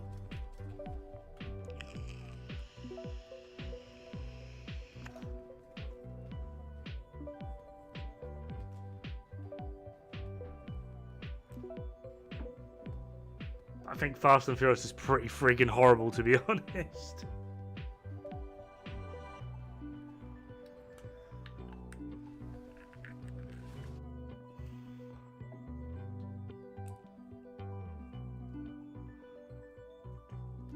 I think the only interesting thing about the Fast and Furious franchise is when they did Tokyo Drift, they tried to get permission to use... I've forgotten what it's called. Is it Ishibuya Square? Or something? It's like the busiest pedestrian crossing in the world. Like, it's in the heart of Tokyo. I think it's Tokyo. But it's like the busiest pedestrian crossing in the world. They tried to get permission to like do a scene there. The government said no. So what the director did instead is he hired someone to act as the director. They did the scene anyway. They completely did the scene anyway. No one knew about it. And when the police came along, they were like, right, we need to arrest your director. And like I said, the director hired someone to act as the director. And he went, yeah, that's me. And he spent like 2 days in prison or something. And they got the scene they wanted.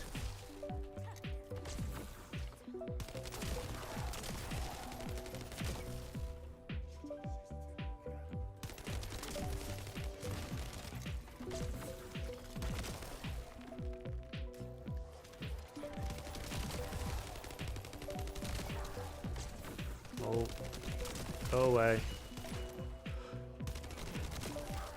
You fuck off! I hate these pricks.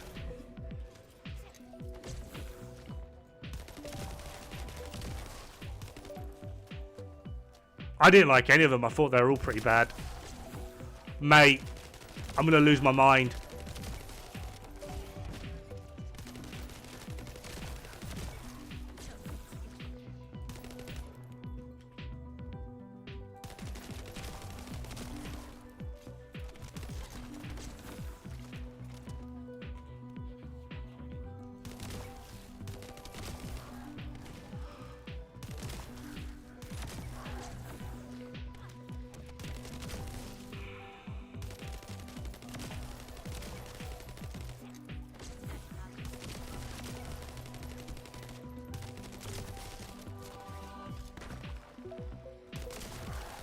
Got any food up in there? Yeah, fucking children's souls.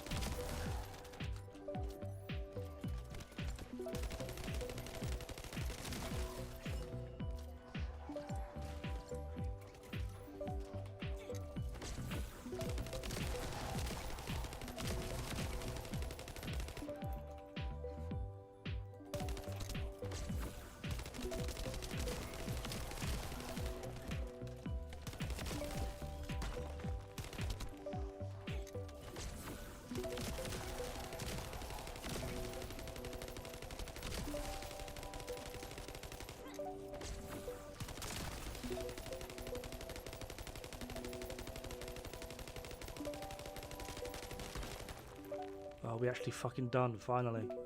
I hate this bit.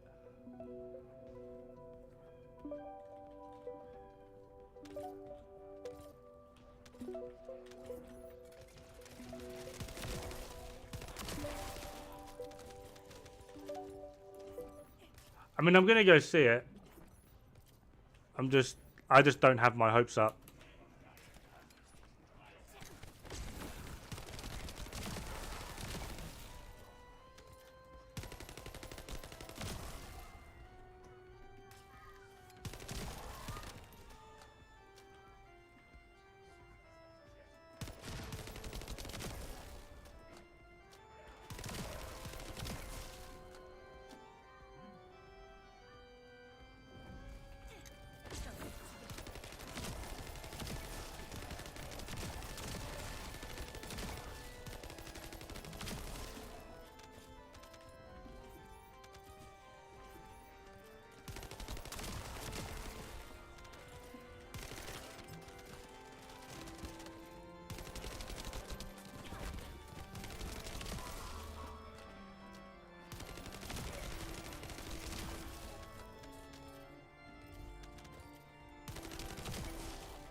To be fair, with Ridley Scott's latest movies, he hasn't set the bar pretty high.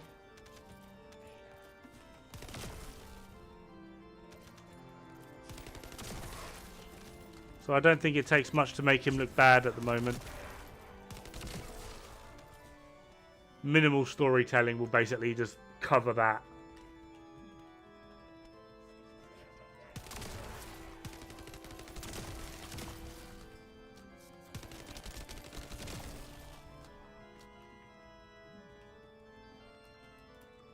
Is this the one that doesn't have an elite? Am I being a numpty?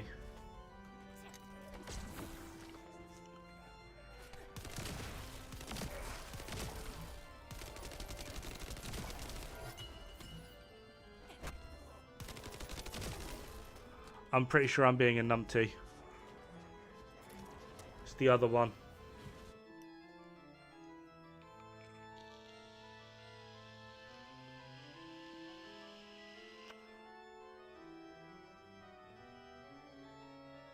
Was told not to. You can do it that way, or you could just put a higher multiplier in, Adam.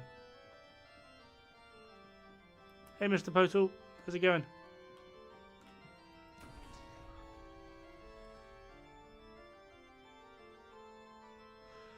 Yeah, I agree. He got successful and then he got complacent. And that's the one we just did, isn't it? It is this one. I'm not doing it for the points though, Adam. It's one of the reasons I'm queuing this solo. I'm trying to get a certain map which only drops from elites from this. How hard to beat? I am, unfortunately. Not for someone that's just got their brave. His mechanic isn't too difficult. He's the first boss fight on normal that will have a mechanic. It's pretty simple. But he is essentially just another DPS check.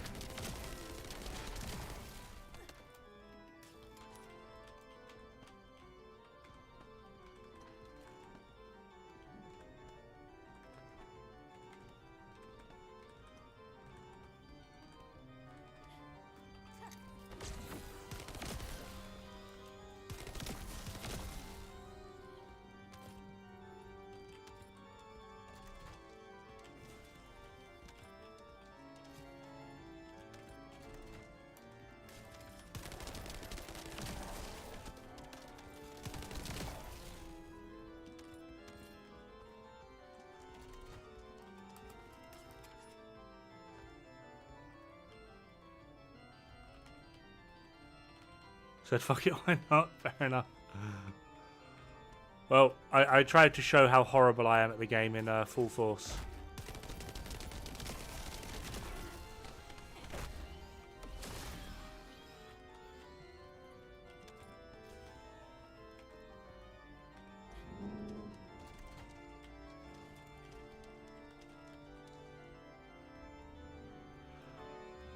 Devoting my mad hours into Black Myth Wukong. Oh, is that coming out? See, weirdly, it looks good, but I don't care. The only game that I'm kind of even remotely interested in after this is Space Marine 2. And due to the... we'll just call it problems. I'm scared. I am scared.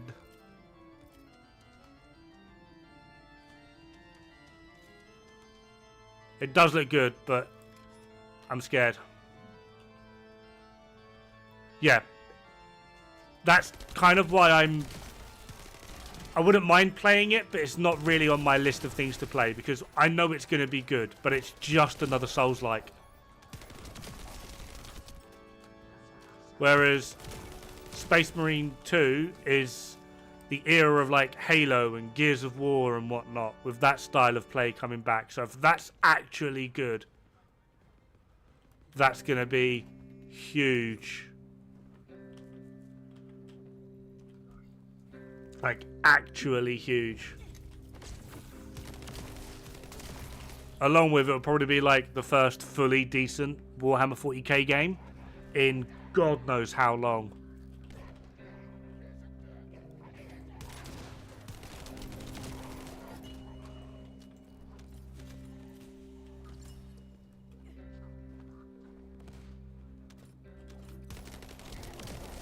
Yeah.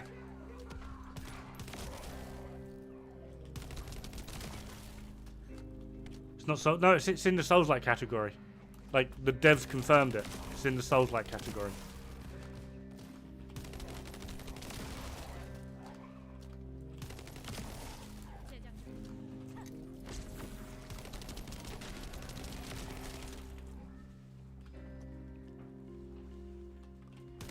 Because in the same vein, things like Dark Souls, Elden Ring, etc., they're action RPGs, but they're also Souls-likes.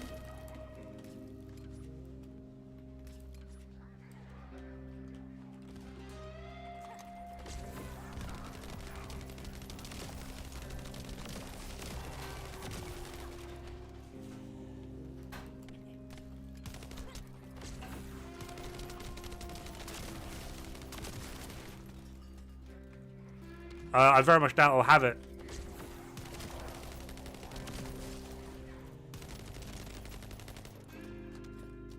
I swear there's meant to be an elite here.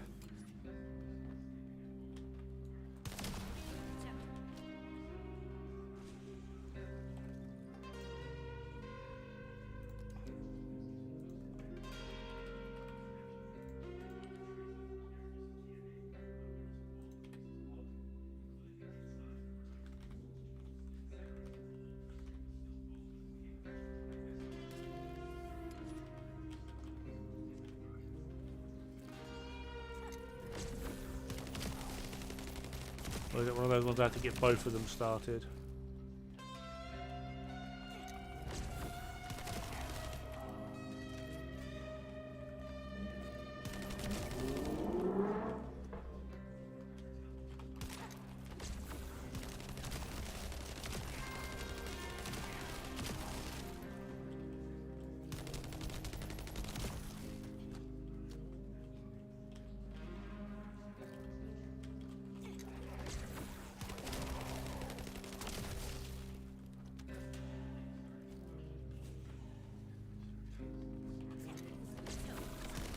I'm hoping so. There's just a lot of problems surrounding it at the moment.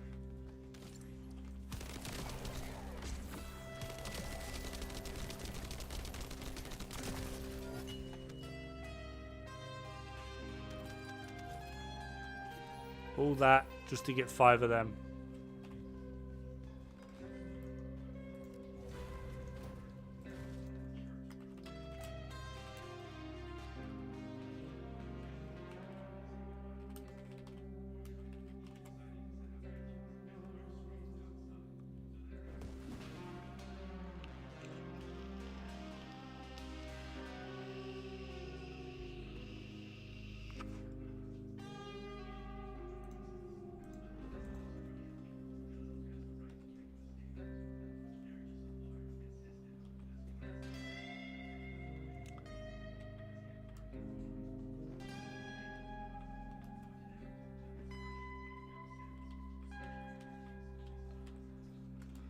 Well, that's one of the reasons I really liked Elden Ring. I'm aware it's like mostly the same formula, but they did switch it up a tiny bit.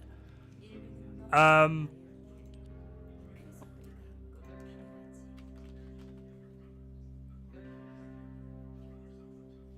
we can get that on the go.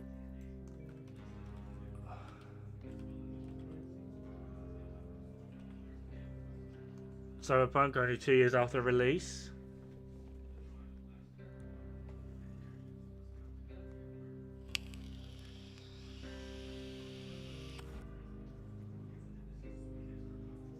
Want Space Marine 2 to be good? Yeah, get that itch out of the way. It just looks good. I'm also just a Warhammer 40k fan. I'm hoping I can make myself look like Death Guard. Prepping for Elder Scrolls 6 later release. Mate. Ugh. I have no hype for Elder Scrolls, anything Bethesda anymore. None whatsoever.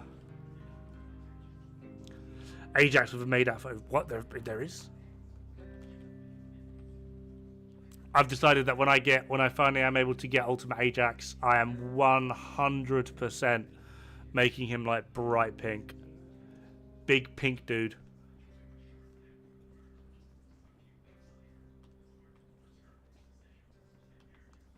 Favorite faction? Overall, Necron, Sortek Dynasty.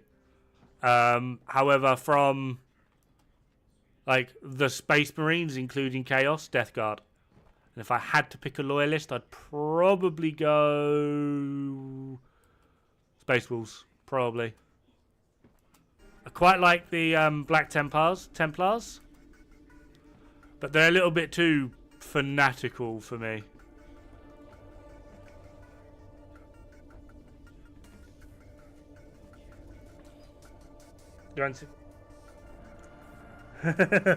Add a few more decades onto that, Darren, and maybe we'll see.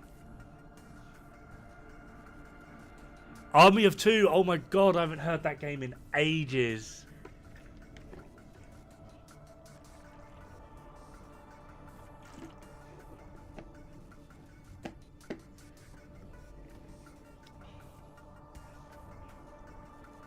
I've never played Bloodborne.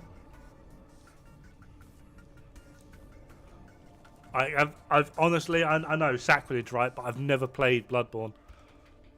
I was a PC gamer from like very early on. Alright, we got enough piercing light pieces. Now we just need to level.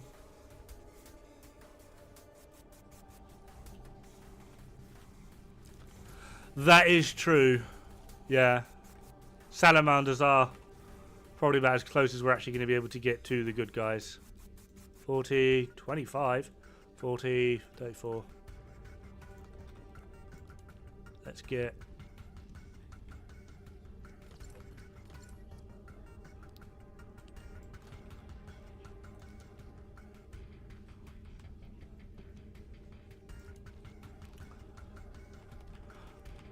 I am new, I say new, maybe like the last year or so to the Warhammer 40k lore, so trying to pick my brain too much, but happily talk about it.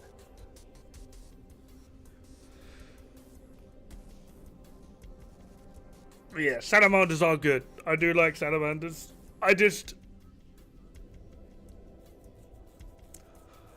know why. I think the thing I don't like about salamanders is Vulcan is like this huge, beefy dude that just doesn't die. He forged his own flagship, like the 13 relics or whatever they're called. And when they're all brought back, like he'll resurrect or whatever. Like he's had so many amazing achievements within lore, but it really does feel like that. The way he's written, the only useful thing he's ever able to do is to just die and then come back. Like, just use his perpetual ability. Just like, come on. Can he not be so much more than this? Like, his fight against Magnus during the Horus Heresy. Like, it was literally just... He was used as a punching bag for, like... well, it felt like years, to be honest, reading it. He was basically just used as a punching bag until Magnus got tired enough for Vulcan to just finally smash his face in with... It's not Forgebreaker, what's his hammer called? He just called us why I like him? Yeah, fair one. But to me, it just feels like all Vulcan's able to do is die. New Splinter Cell's going to be nice? No, it's Ubisoft. Medieval! Oh my god. Hell yeah. That's a blast from the past.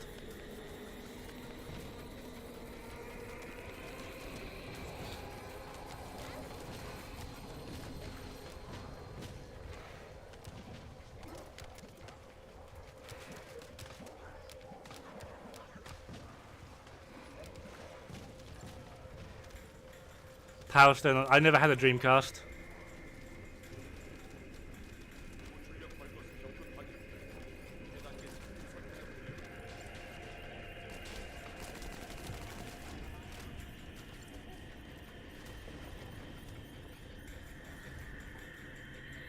You say that, right? The thing that got me into Necrons is their lore.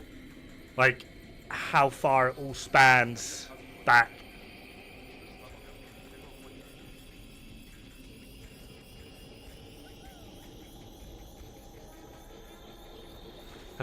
No, I have to disagree there. The quotes from the Imperial Guard really annoy me. Like, vastly. Oh yeah, Deathcore or Krieg. Deathcore or Krieg are hardcore. Although, despite how much there is like memes and people call them the Shovel Boys and whatnot, there isn't a single account in lore of a guardsman from the Deathcore of Krieg actually using their shovel in any form of way that can be related to combat.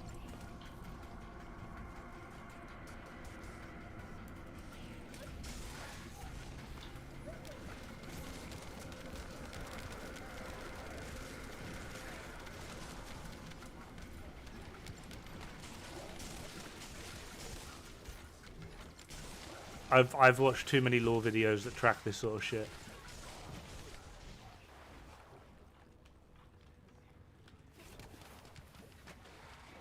Being overworked. Well, I kind of feel like the statement of the Deathcore of Krieg never being overwhelmed is kind of false. There are many accounts of them being overwhelmed. They just don't care.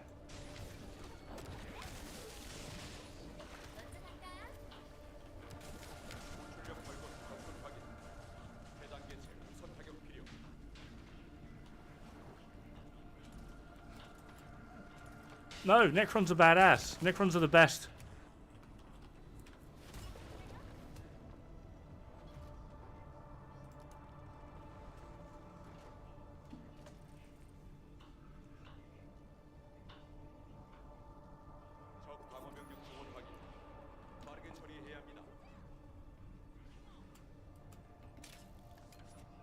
I can't wait, if they ever do it, bring the Silent King back. And he's just like, nah, mate, this universe is shit. Right, let's whack out the fucking old tech that we used to fight gods.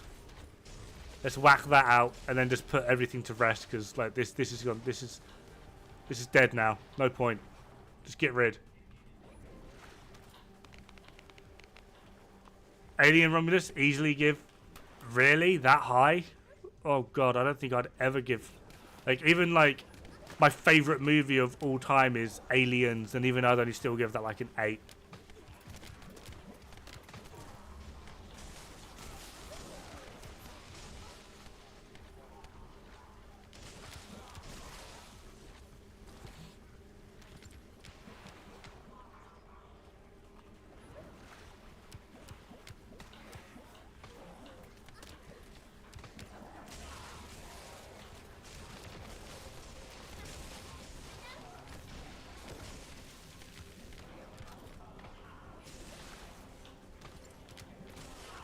Best movie ever? I would argue, for me personally, yeah. Aliens, the second one. Aliens still really good. In terms of like story building and like build up, character build up, suspense. Alien, the first one, is the vastly superior film. But for having me on the edge of my seat, waiting for like the next scene in an absolute anticipation of what's going to happen, Aliens to this day, I would argue, is probably the best movie ever made, in my opinion. That being said, there's still, like, in terms of like a cinematic point of view, there's still plenty wrong with it.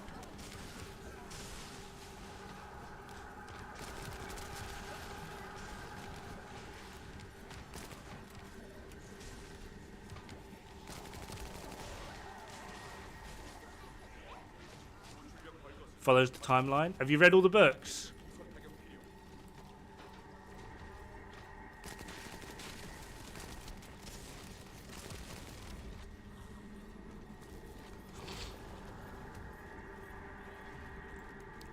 Who would I want to be in the Warhammer 40k universe? Silent King. Without a doubt in my mind.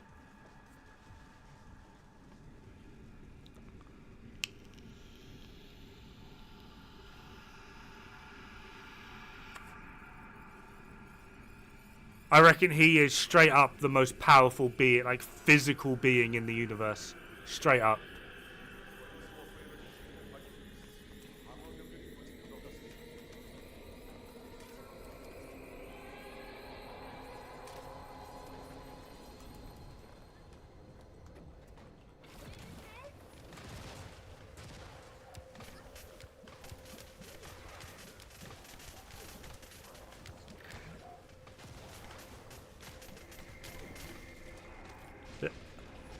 Are there pigeons in Warhammer 40k, mate? Maybe I have a place to be.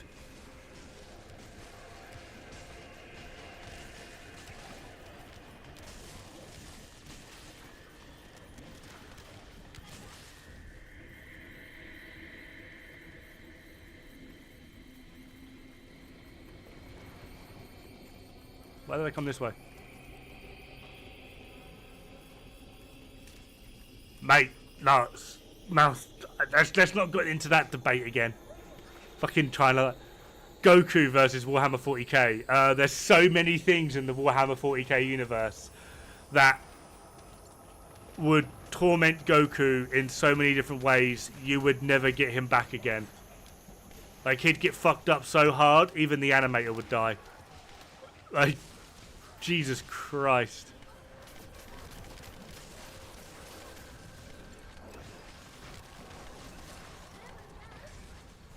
Goku versus the Lord of Change.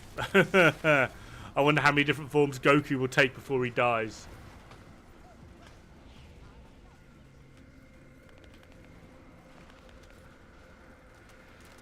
Yeah, Sailor Moon is so ridiculously strong, it's unreal.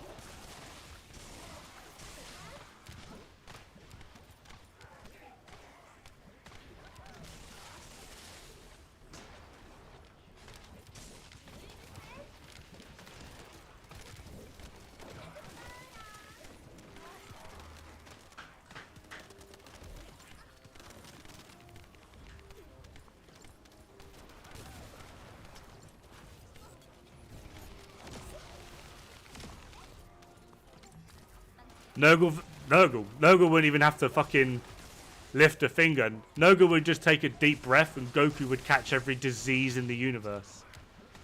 Sinastra! How you doing?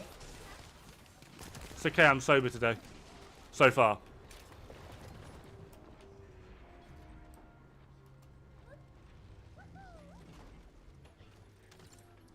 Dora? Yeah. Was anyone here when I was streaming and there was Hutchler? And I had Hutchler in the Discord. And it was a really weird moment. People were like donating like £5, $5 or whatever to get Hutchler to read Dora the Explorer, weird, creepy fan fiction or whatever. And I think after the second one, the entire stream on both Twitch and YouTube was demonetized because apparently Dora the Explorer fanfiction lore is very not safe for work. Like, it got really weird really quick.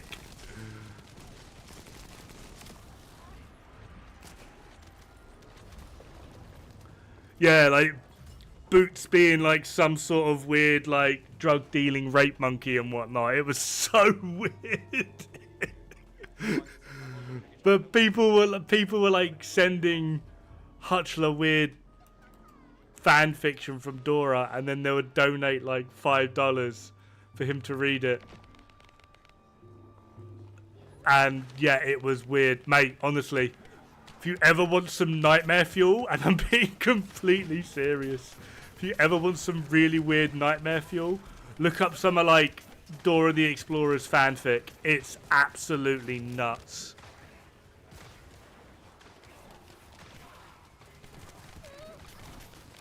I'm gonna get comboed. It's actually crazy how...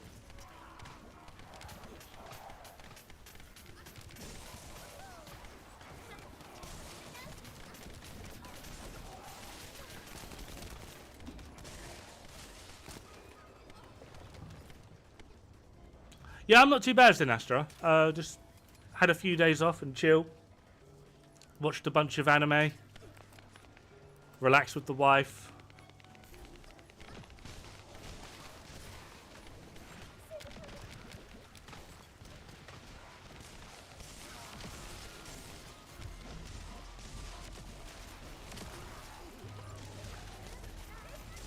What did I watch? Oh, I can't even remember. I think I finished off World Domination or Crusade or something like that.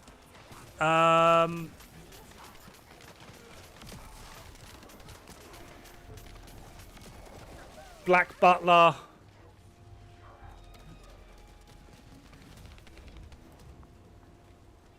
Oh, I can't even remember. God damn, there's so many of them. Oh yeah, he did it in his weird storyteller documentary voice, which is amazing.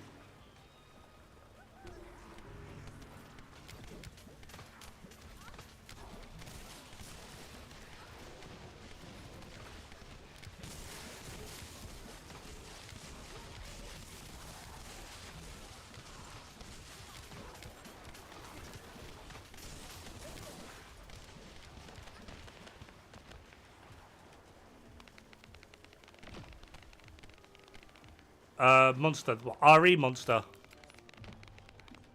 The new one where he's like... Where he gets like, resurrected as like a goblin or whatever. Or... Oh god, there's so many now.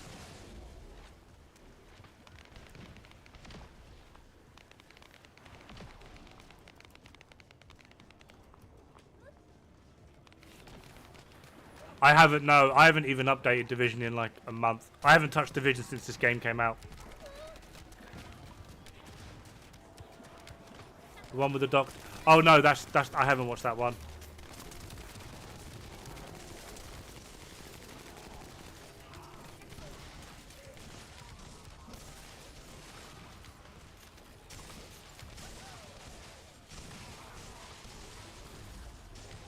Yeah, the Doctor. I haven't watched that one, no.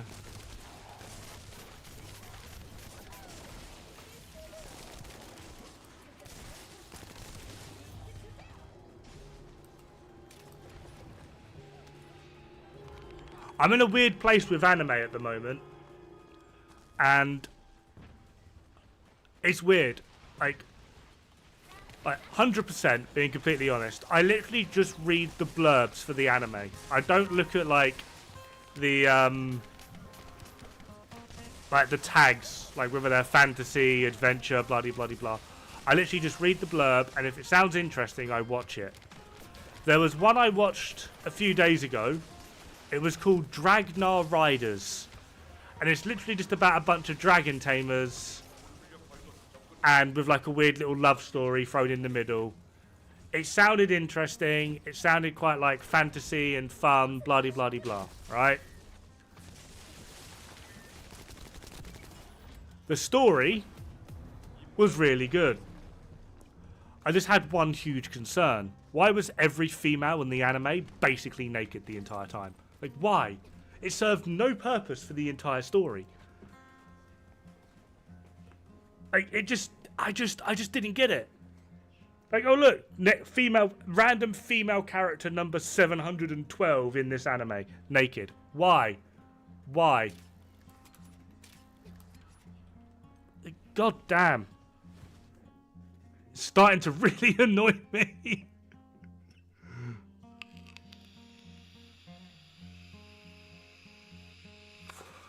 Chainsaw Man, I did like Chainsaw Man, yeah.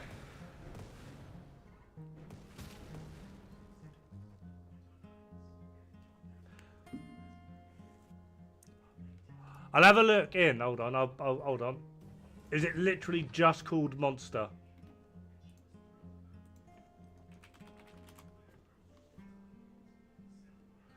Monster but Wild. Oh, this is the problem when you actually try and just search for a very...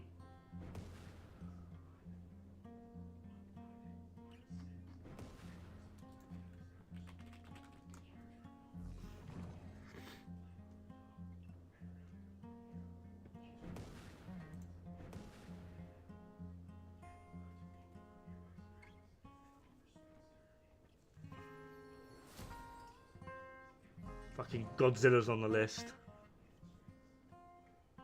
Pokemon. Monster list.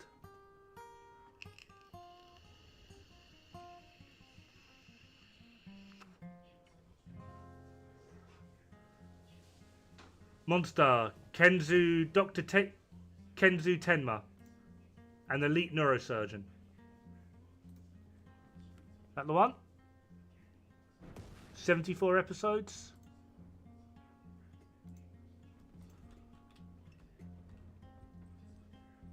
Yeah.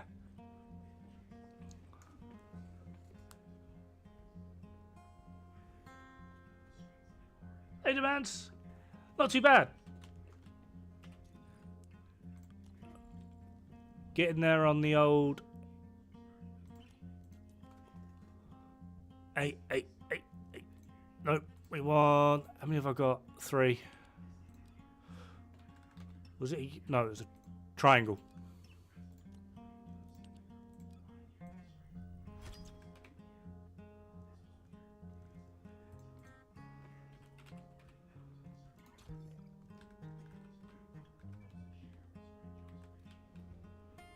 I have watched Hellsing, yeah. I found Hellsing interesting.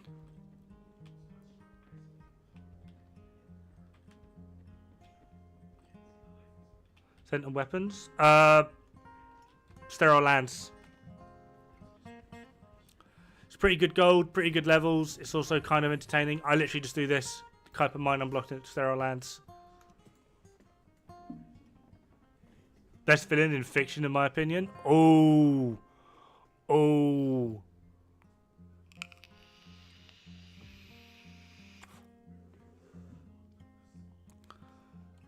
Best villain, eh? Throwing that one straight out. Oh. I'm going to be going into this with high expectations.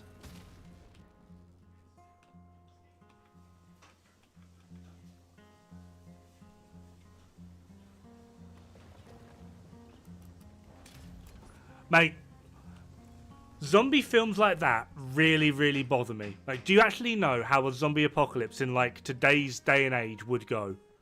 Like, do you actually know how it would go? You take... You'll probably do 20 levels in, like, one round. If you're doing 0 to 20. After that, I think it takes like 3 or 4 runs in total to get it done.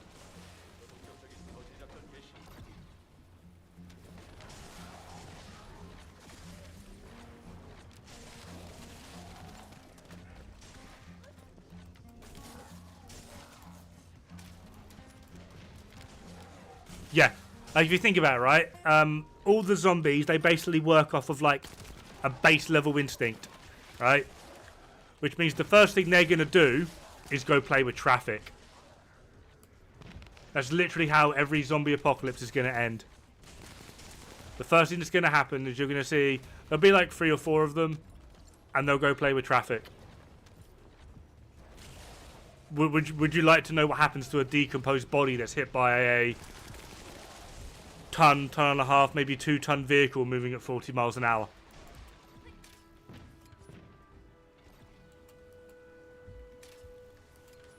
I'll give you a hint. Go out, buy some jammed donuts, and then throw the jammed donut at a brick wall. Like, that's how every zombie apocalypse is going to end. Like, they'll escape the little lab, wherever it is they are. Those labs are normally in a very rural area. They're going to go find a nice little country lane and get run over by a frigging combine harvester or a tractor. That's literally all that's going to happen. You wouldn't even hear about it. You wouldn't even hear about it. It's what really annoys me. And then you got like games like The Last of Us, the weird fungal flowers that operate purely off of sound. All that's told me is they are the easiest things in the world to trick. Even if there were billions of them, right? Set up a speaker on the opposite side of a furnace.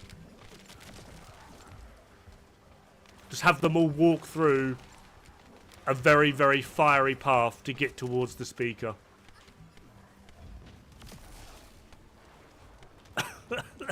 There we are. Problem solved.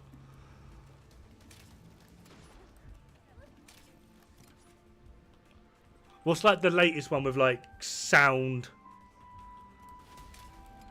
sensitive villains? Is it Quiet Place? With the weird alien things? See, they're a bit more of a complex one because they're like ridiculously tough and you can see them throwing tanks around and whatnot. But at the same time, they operate off of sound. And no being that operates off of sound to that degree can handle all forms of sound. And as we see in the actual movie, and as I was screaming in the cinema the whole way through, just play a high frequency. That's literally it. Just play a high frequency. Like, being a species that operates purely off of sound has to be one of the most horrible things in the world. Because the moment something goes as a high frequency, your head will explode. Like, it's just such a laughable concept.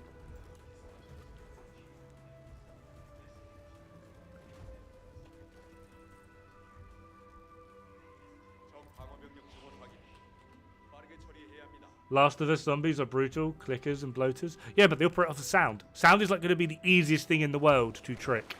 If you have like a visual sight and they are operating off of sound, it's going to be the easiest thing in the world to trick.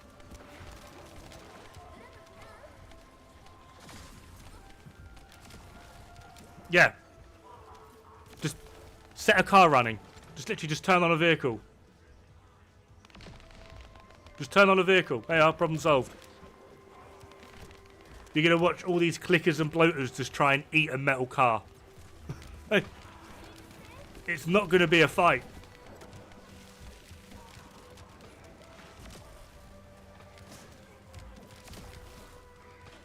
Return of the Living Dead. Oh god, there's so many variants of zombies. What ones are we talking here?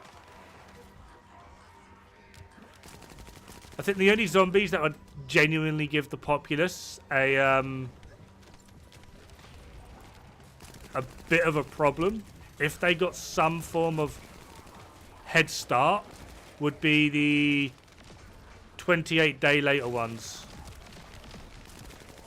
Because they are very strong and they run very fast. And they're absolutely desperate to get to their food at all times.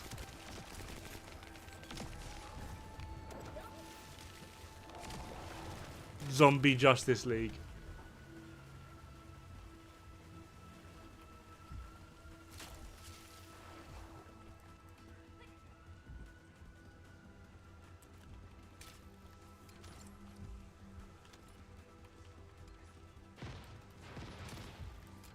No, I haven't watched Black Summer.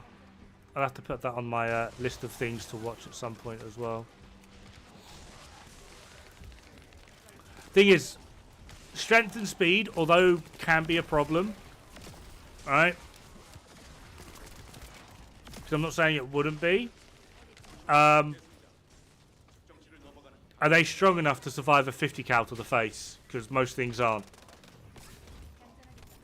World War Z. Again, like, they're strong, they're fast, but they're not particularly bright, so they're easy to trap. The only ones that eventually develop human abstract thinking, they could be difficult to deal with if they start to learn. I don't like Resident Evil, so I think I watched like the first 2 movies with Mila ruin every movie she's in, Jovovich. But other than that, I literally know nothing about Resident Evil.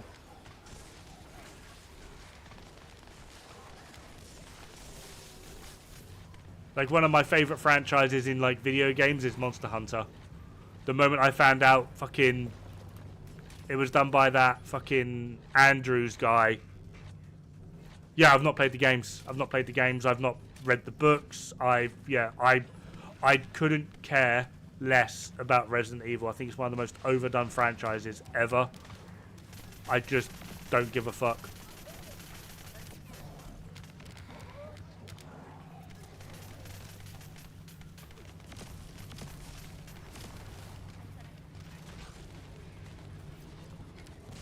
I Am Legend aren't actually zombies. They're probably more closely related to vampires.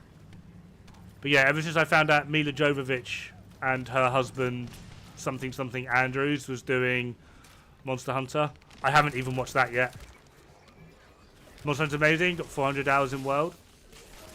I've got, on one account, I've got like 4,000 hours. On another, I've got like 6,000 hours. I'm a heavy bowgun main.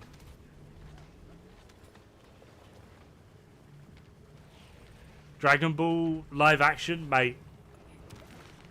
I hope you're not referencing the one I'm thinking of, because that was a disaster of a movie.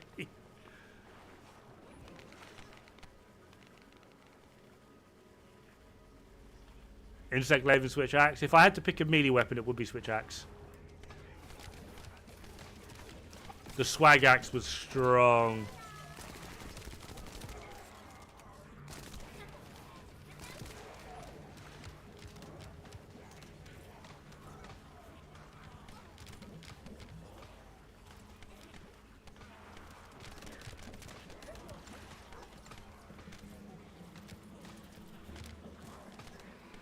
Guiding Lands Hour.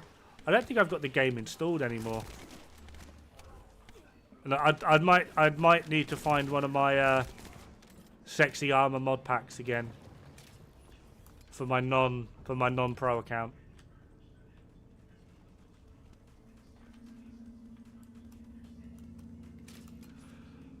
I like how balanced Monster Hunter World is. There isn't a weapon that's objectively wrong. Heavy bowgun. Heavy bowgun. What are you on about?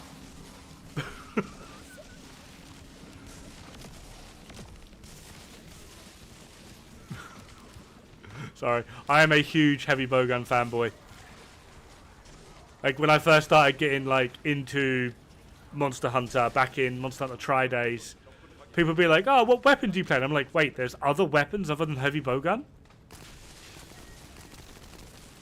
Sacrilege. Charge Blade. I played a bit of Charge Blade in Monster Hunter 4. For you Ultimate. Played a bit of Charge Blade there. Because that's where it was introduced, along with the insect glaive. It was fun, but it still wasn't a heavy bowgun.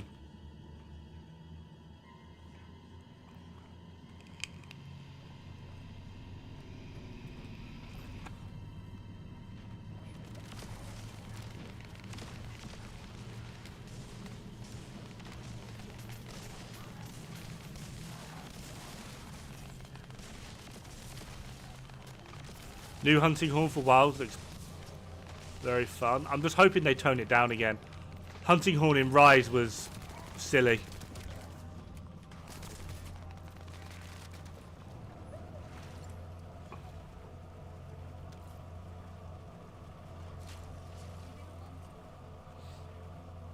More like world again. Good.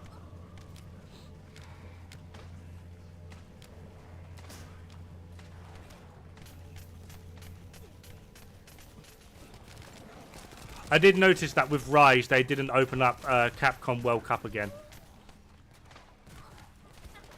Which I'm not surprised at in the slightest. Like, not once have they done Capcom World Cup with Rise. But they did it with Monster Hunter World.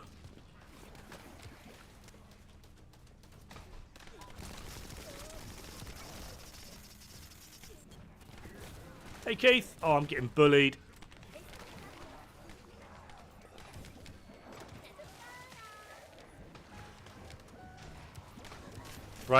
Rise just killed the franchise for me. Like, I've literally lost a lot of interest in Monster Hunter because of Monster Hunter Rise. I thought it was just so bad overall.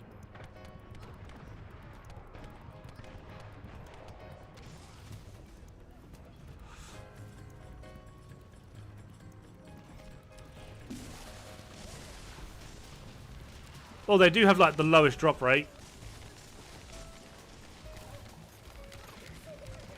So it's not completely surprising.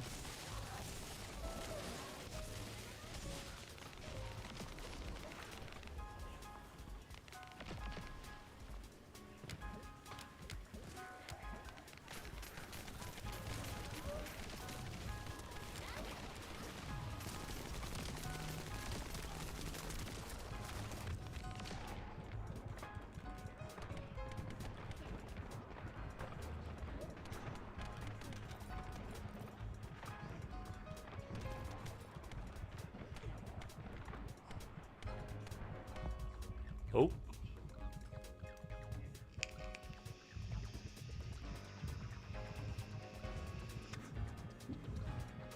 I like the memes with Vegeta, like, what the fuck is that? Is that the Namekian? Is that me? Is that me stronger than me? I'll fucking kill me! Like, the memes with Vegeta are the best thing ever.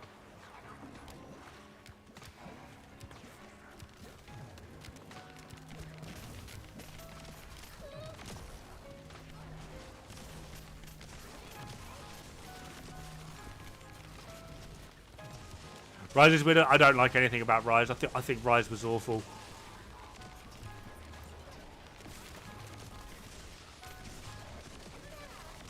Have you not seen that meme with Vegeta? It's so funny.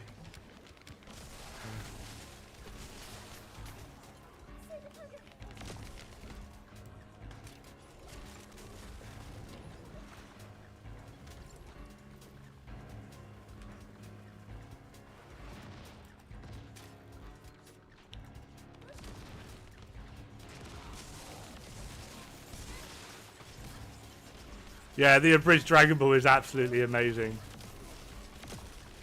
No, I want to watch TV. I need an adult.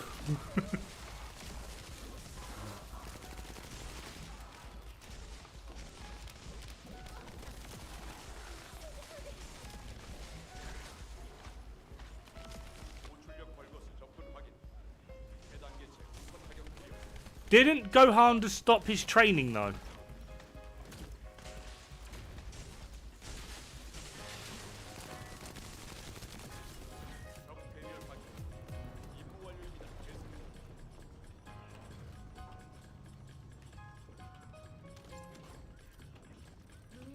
Oh, wrong button.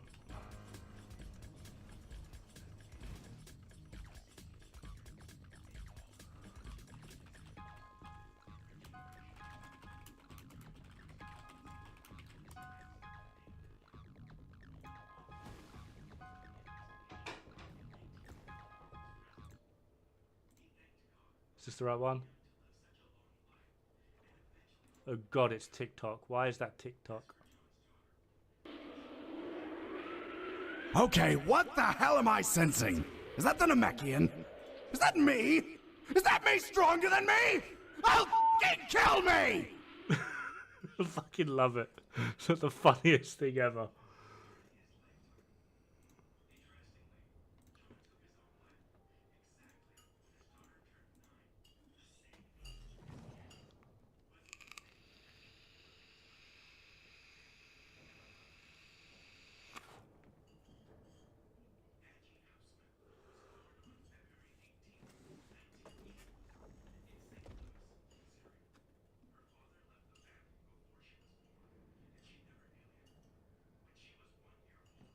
Nobody beats Hercule. A lot of things beat Hercule, such as actual good character development. I really hate Hercule. I think he's like one of the worst characters ever done. Like I hate him so much. Vegeta arguing with Bulma, yeah, and then Bulma kicking the crap out of him despite him being like one of the strongest people in the verse. Boo hates you, eh.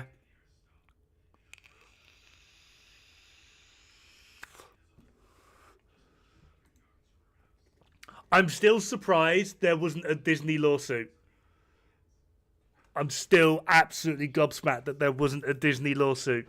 Because you had the two wizards, Bibbidi and Bubbidi, and they were trying to resurrect Boo. Bibbidi Bubbidi Boo. It's just like, what the fuck?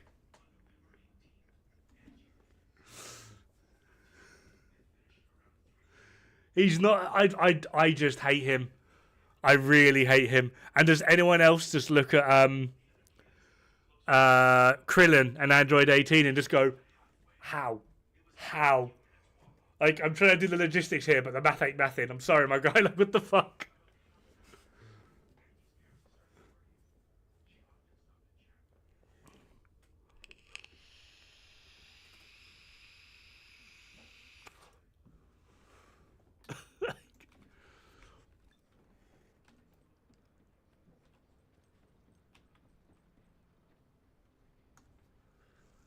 Yeah, there are so many weird things like that. Into the manga.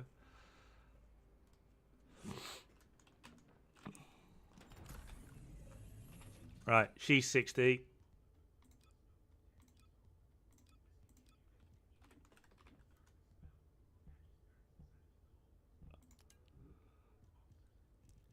Is that me?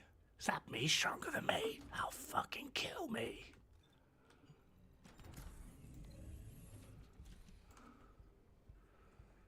Oh, God. Like, I know it's like sacrilege to say, but I kind of feel like it's a bad thing when, well, for me personally, the parody Dragon Ball Abridged is better than the actual Dragon Ball.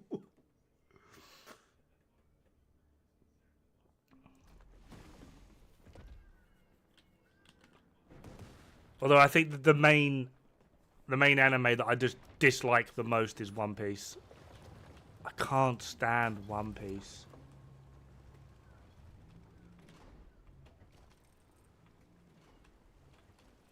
I thought Broly was actually a really interesting character.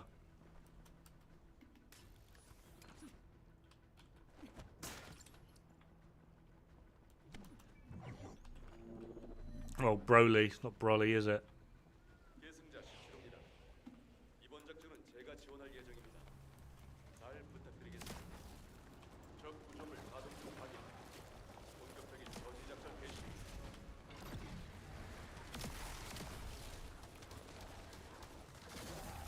Yeah, but even before all that, he was kicking the crap out of Vegeta and Goku. And was it like fucking Goku or whatever the fuck his name is? Like, he was kicking the crap out of so many people. Even before, like, he got his macho powery uppy things.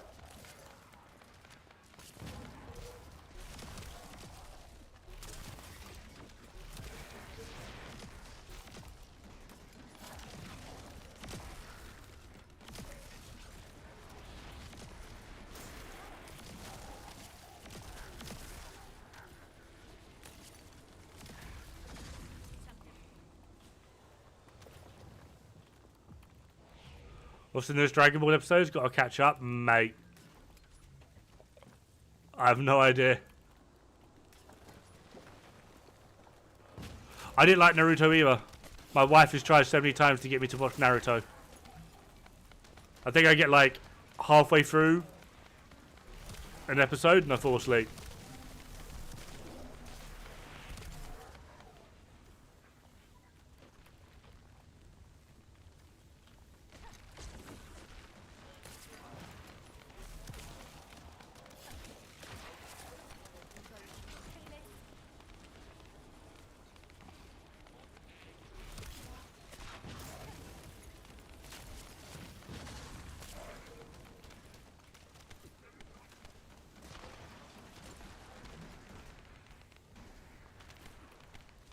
The range of the fox.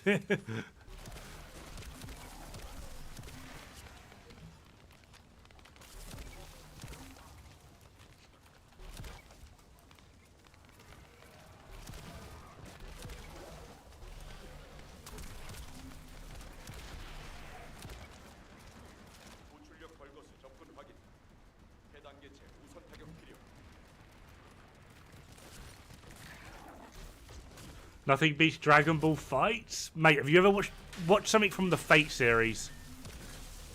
Like, fucking hell. Good Berserk adaptation when? Oh, God. Mate, watch some of the fight scenes from the Fate series. God damn. Freeren had, like, for the, what was it, like, 6 fight scenes in Freeren? Freeren's fight animations kicked the crap out of fucking Dragon Ball.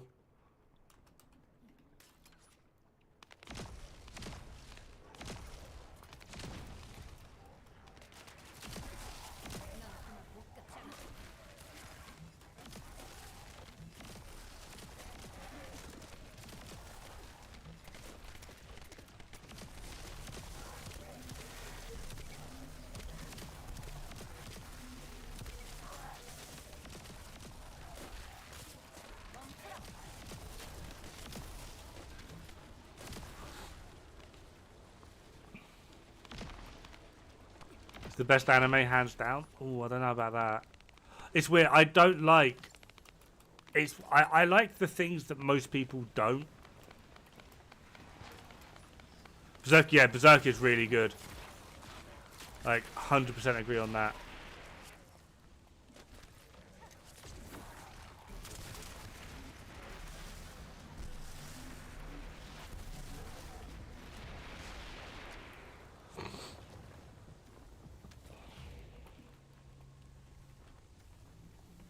Like, I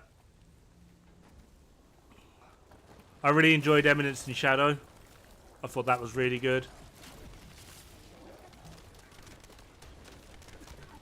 All 14 volumes of Berserk. Oh, I'm not that much of a fan. Jesus.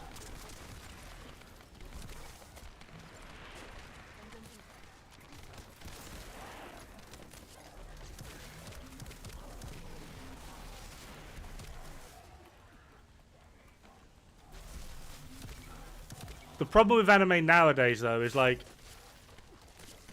for every good one, because I won't say that like One Piece or Naruto or Dragon Ball are bad. They're clearly not. Like a very large portion of the anime communities like them, and for good reason.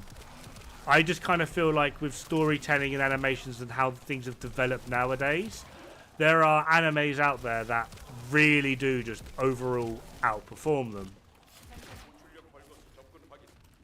Problem is, in order to find them, you need to sift through so much shit. Like, I would happily watch Freeren 20 times in a row than watch a single episode of Dragon Ball Z lately. I think overall, in the grand scheme of things, Freeren absolutely kicks the shit out of anything Dragon Ball Z has done lately, personally. But in order to get Freeren, do you know how many bad animes I've had to watch? Like, goddamn.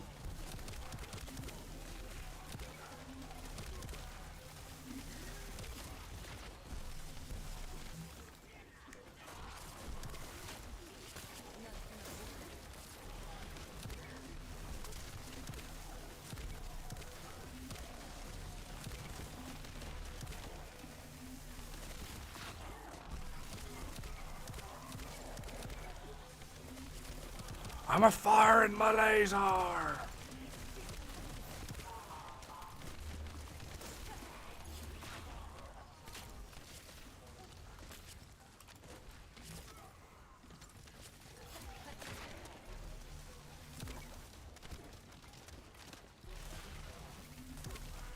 My dear friend Nokatan, is that the Deer Girl one? Is that the one with the Deer Girl? Shit, that Deer Girl?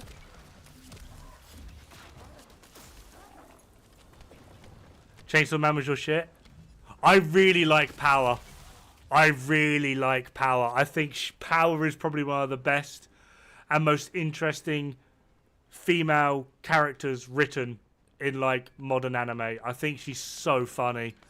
I love her confidence. I love the fact that she's just completely oblivious to like, I suppose you could call it like male sexuality, but like fucking, like his dream is just to touch boobs, and she's like, yeah, touch my boobs, do whatever.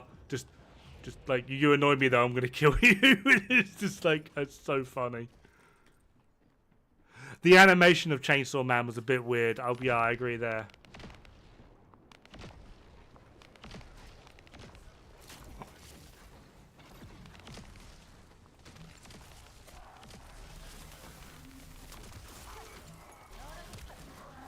In the manga, is his name Denji? I want to say Denji. I don't think it is Denji. Is it Denji? Can't remember.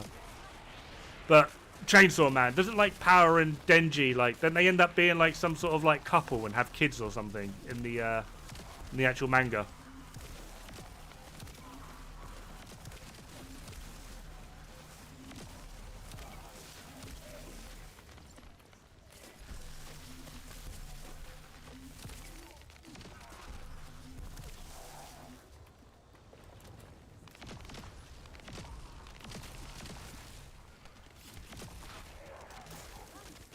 Yeah, Zinastra, my wife and I are waiting for that one to fully release so we can binge it. So we can literally just sit there one night and just watch all of it. It looks really good. I have to agree with you. It looks really good. You always know when it's a good anime when you can basically watch the entirety of it on like Instagram or TikTok within like a few hours.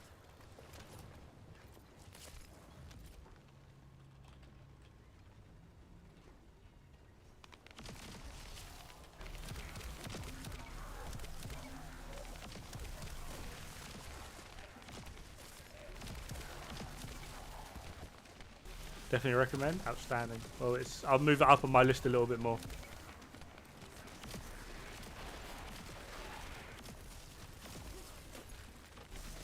They don't end up together. I could have swore they did.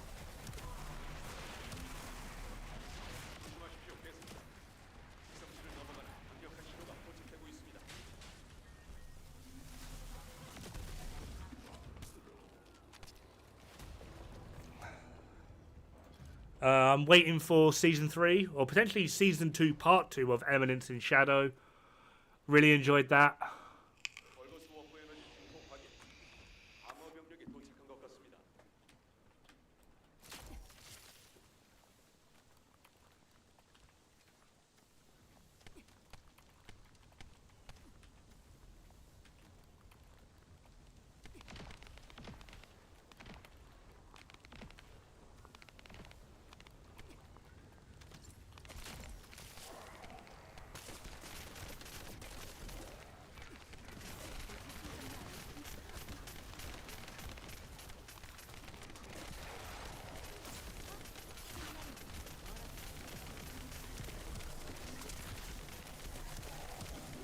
Although I want more male characters in Eminence and Shadow.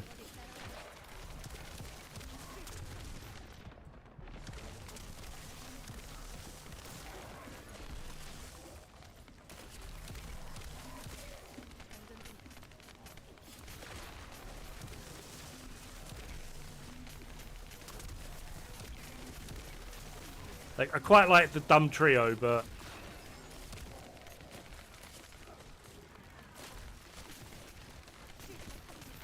oh, my buttons have stopped working. There we are. Group them all up.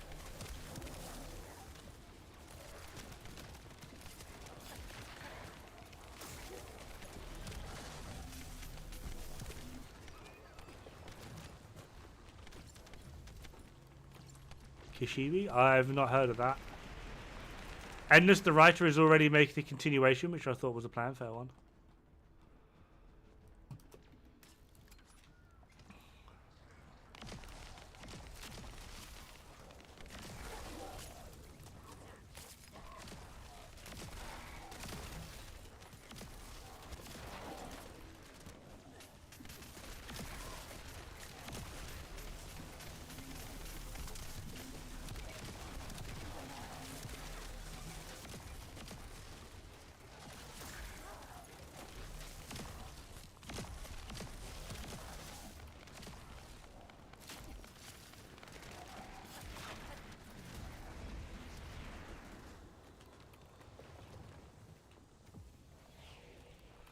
Demon Slayer. With Demon Slayer, I've got a weird opinion, right? I think the story of Demon Slayer is so generic and overdone, it's fucking boring, right? That being said, the animation for... I watched it for the animation.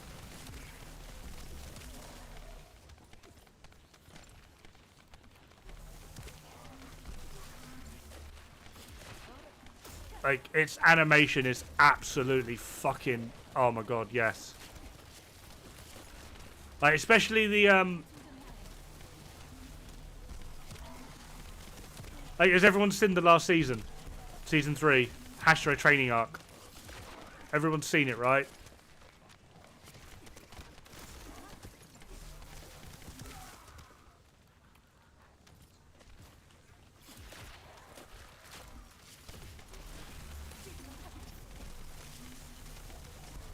Well, just to try and avoid spoilers, right? There's an explosion near the end. Like, oh my fucking god. Like, you would actually be mistaken for thinking it's like a Hollywood cinematic effect explosion. It's not. It's fully hand-drawn and animated. It's like, it's unreal. Absolutely unreal. The level of effort and detail that went into it. Like, it's kind of stupid.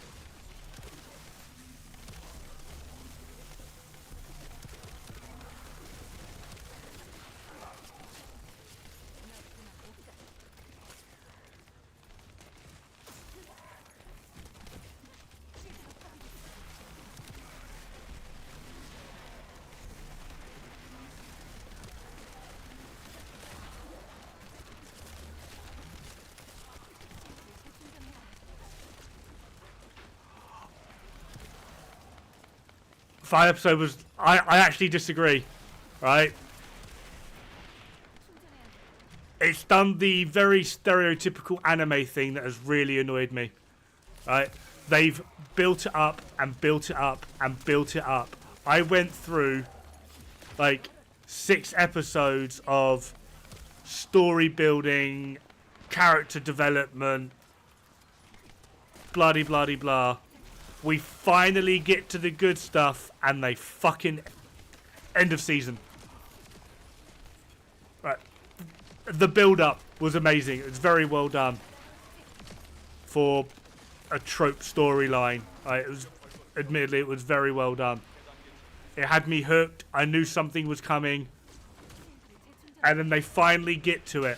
They finally get to it, and then they fucking pull the rug from under you, mate. Mate, I was so angry. I was so angry. New story of Jack Cameron is so good on Bucky. I could never really get into Bucky. It does look good. It does look good. Right? But they're all meant to be like, in some loose form, right? They're all meant to be like MMA fighters, yeah? No MMA fighter looks like that. If you were an MMA fighter and you looked like that, you would be the first one to die. Quite literally. You would probably get yourself killed. And I don't know why. I just can't suspend my disbelief. And it just bothers me.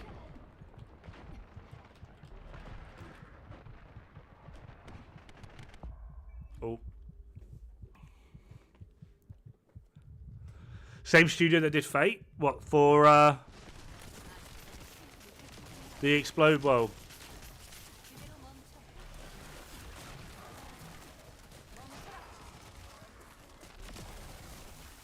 Demon Slayer. Really? I actually wouldn't have thought of that. Because the way the Fate animators do their explosions and the way Demon Slayer did their explosion was very, very different.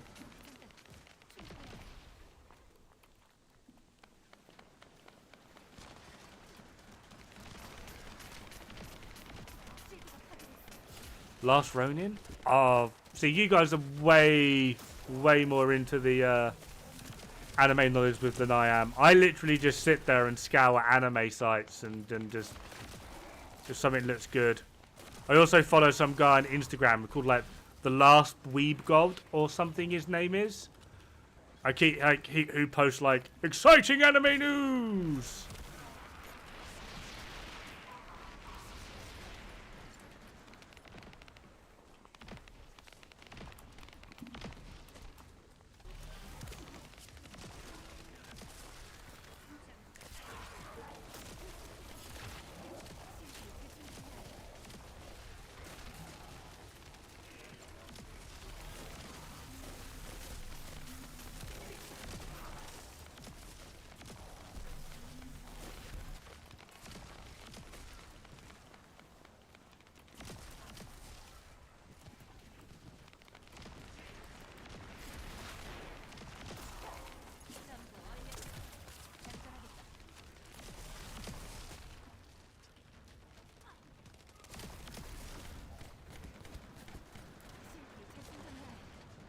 Watch High School of the Dead. Will thank me later. I have watched that.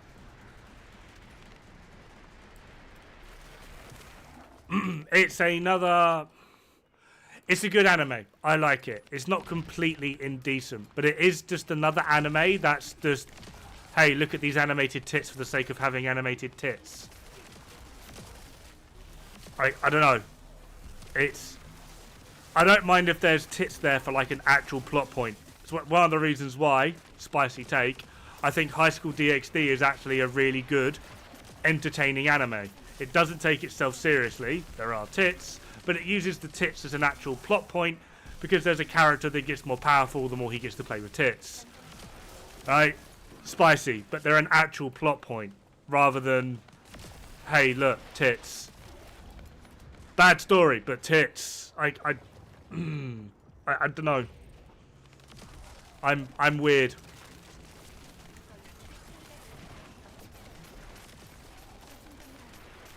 Like, I'm not saying High School DxD is the best anime ever, but it at least makes use of tits other than a load of other animes that are just tits. And it bothers me. It does. Weird for a guy to say, but I don't know. I have hot, sexy wife upstairs who I can just, you know, oi, woman, show me your tits. I don't need cartoons. Sorry, I shouldn't call them cartoons. I don't need animated boobies. I have the real thing upstairs.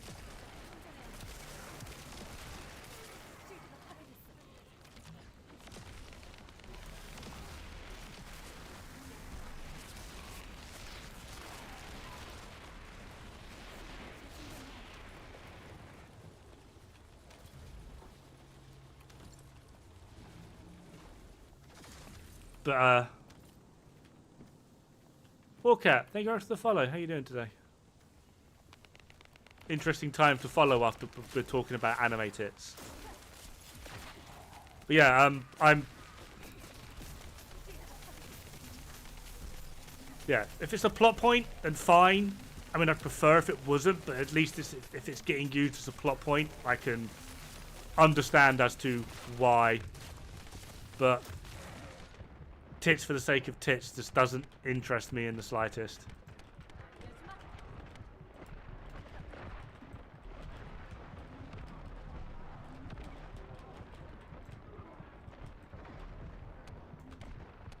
Oh, this is gonna suck.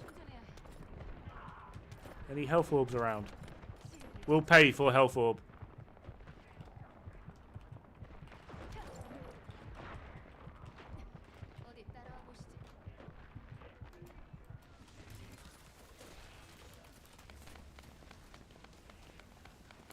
Batman versus Alien.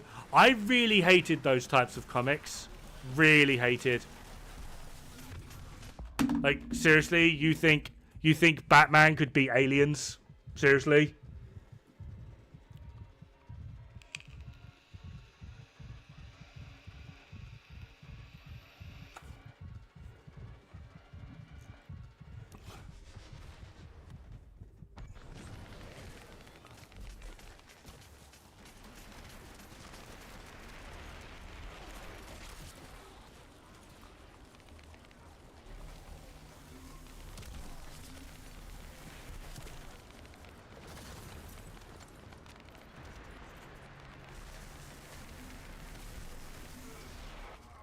Batman will just call the Flash and do what?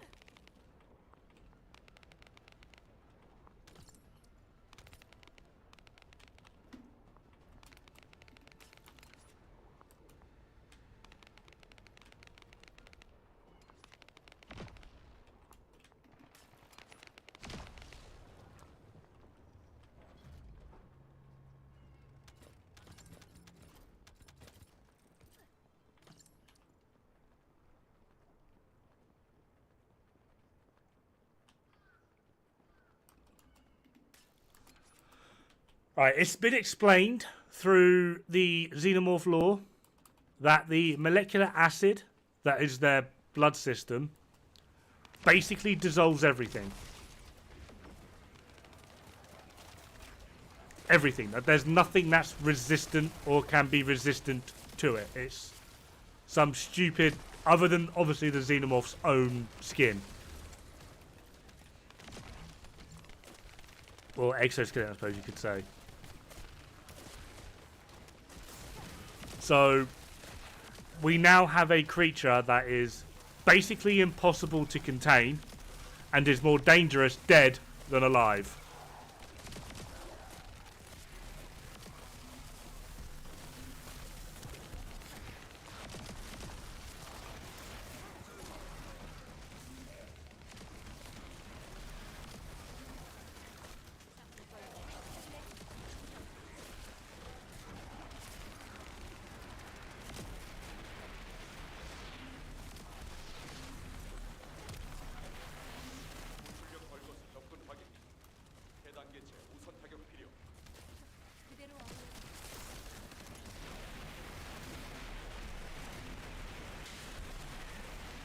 Hey, when Enzo keeps going down, you got to do like a shield build to keep him alive.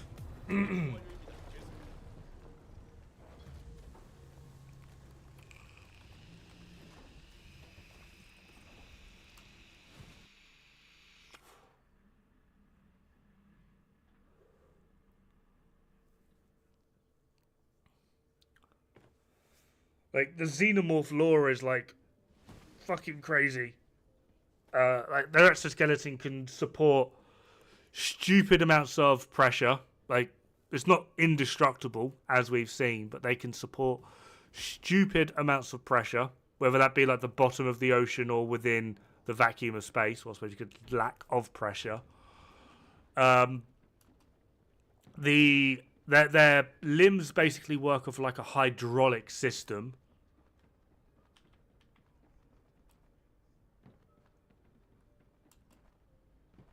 You said no, well then fucking he's an idiot, isn't he?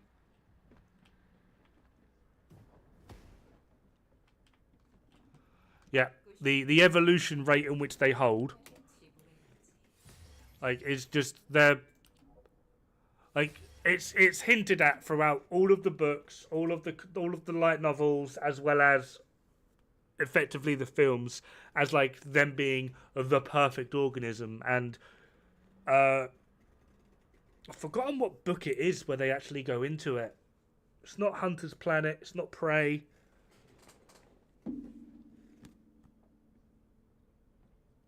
Hunter's... Fucking... I've got books here and everything. What one is it?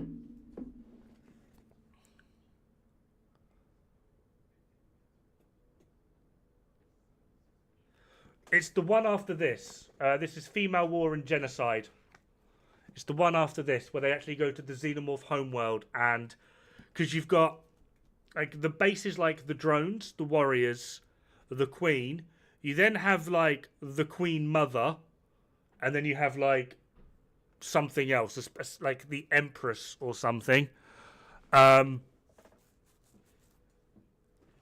In terms of overall capacity of what they're able to do and understand and progress, see the Romulus trailer when the facehuggers were in the tank? I don't think I've even seen the trailer, to be honest. Yeah, they're huge, but they're also basically indestructible. Like, would take a full strength punch from Superman and go...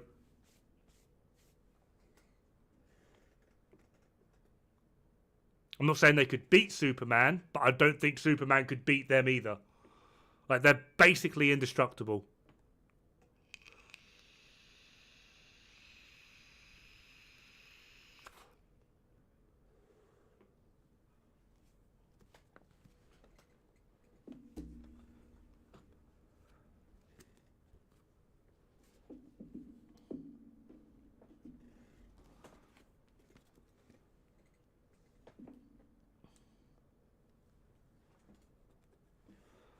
Like, lore-wise, do you know how the Emperor and Empress class xenomorphs migrate? They jump. They're on a planet. They just jump. They send themselves out into space. They curl up into a ball and hibernate in space.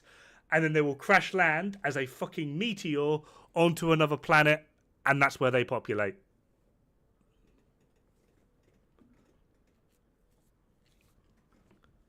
They crash land on other planets moving hundreds of thousands of miles per hour. And they're perfectly fine. Like, it's crazy. Like, they're genuinely fucking crazy.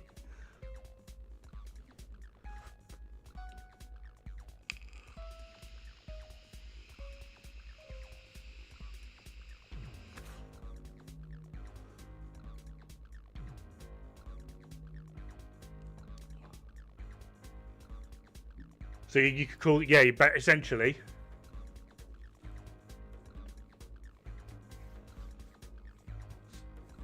I don't think the Pred Alien or the Yautja Xenos could cloak, because the cloak came from technology, wasn't like an inherited ability.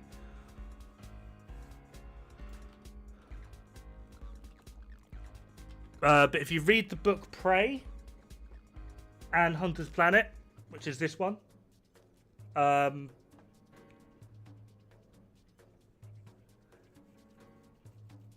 yes, there are.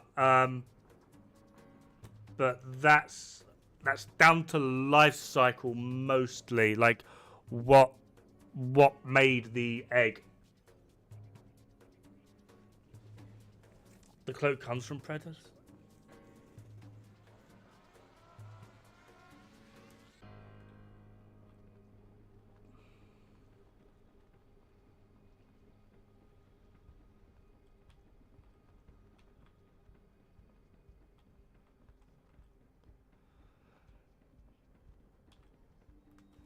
That doesn't seem right, and I don't remember any references to that in any of the books.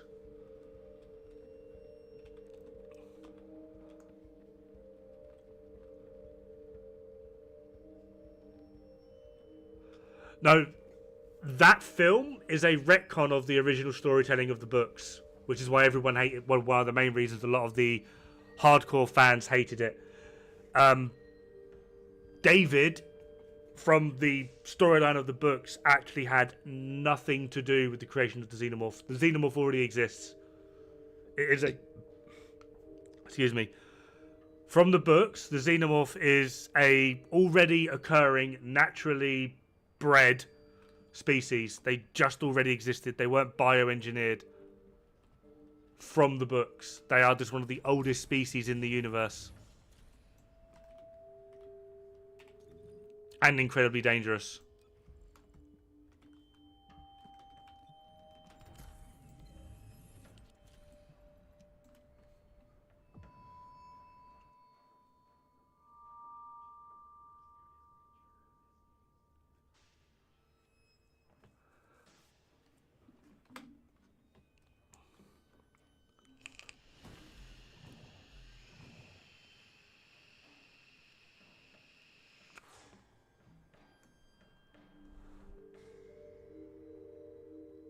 Find out in Romulus that David didn't create it.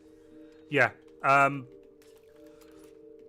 From what I'd have to brush back up on it, but like they're just they're just incredibly old species back from when the universe was young and hostile, and they are a hostile, very robust species to deal with the environments of the universe at that time. Like, you could potentially argue that they are the first species that the universe was ever born into the universe. But the reason they became the subject of attention for other more technologically based species is they don't grow old, they don't get sick, they don't get tired. Like, they're just completely inexhaustible and are essentially immortal as long as nothing directly kills them.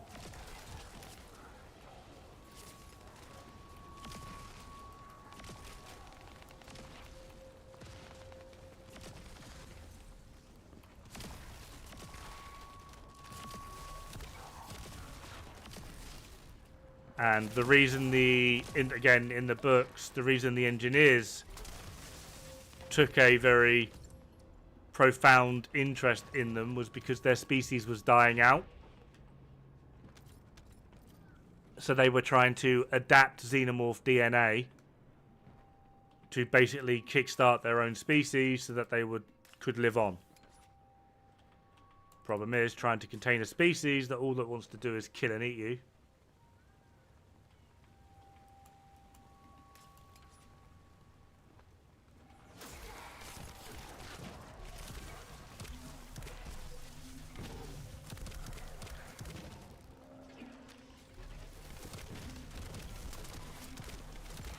Is the movie actually out?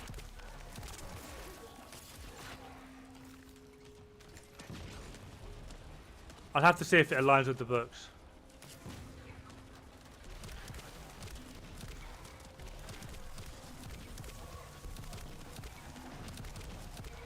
Although I am missing 2 of the books.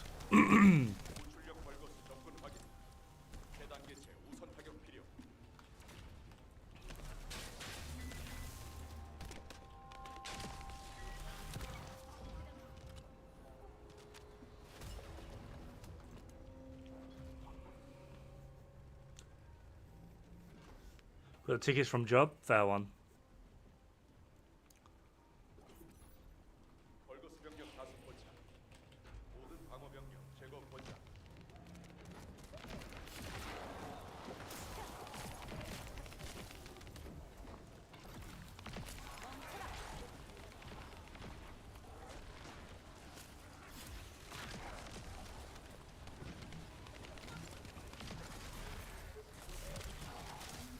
I wonder if Critical Drink has seen a review of it yet.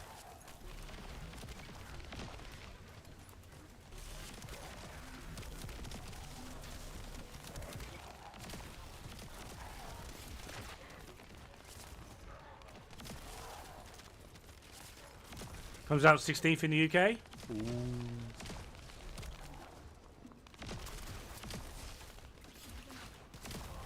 I might go to the cinema for like the first time in fucking years.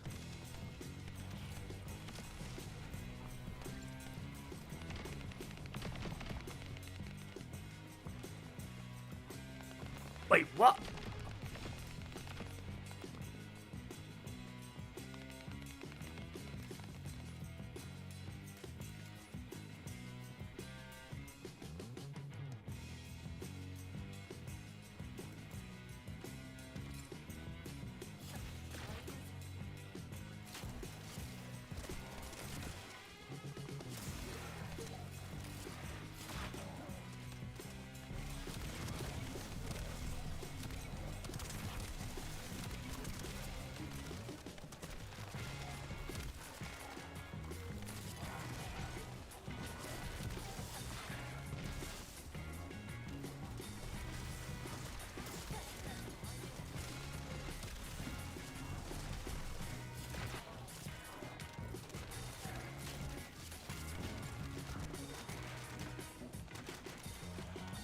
Well, to be fair, that sort of memorabilia doesn't really interest me. It's quite, I find it fun, but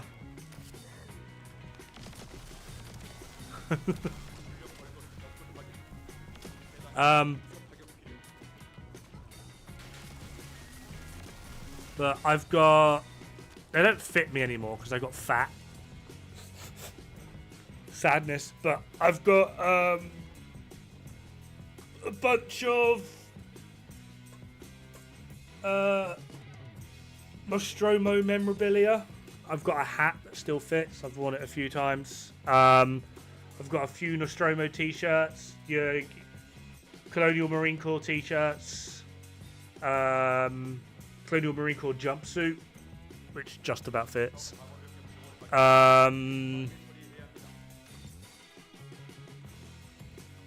Weyland-Yutani hoodie. I have Fury 116 coat.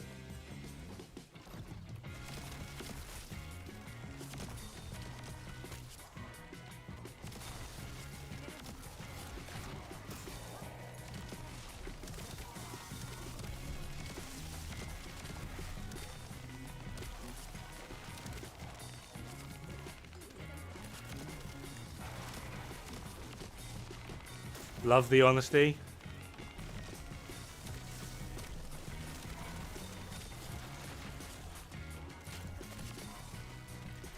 Like, I've got a load of weird memorabilia from Alien movies. I might need to try and get like a few more bits. I wonder if the website I buy them from is still up and running. I'm gonna check actually.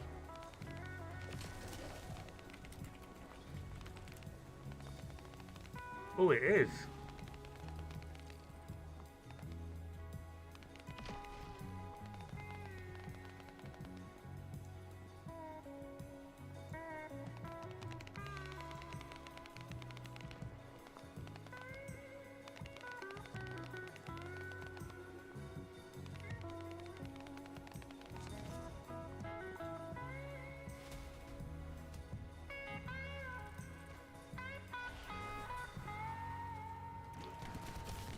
I'll have to look at that in a bit. Oh, thank you for throwing me out of that little corner. That was quite desperate.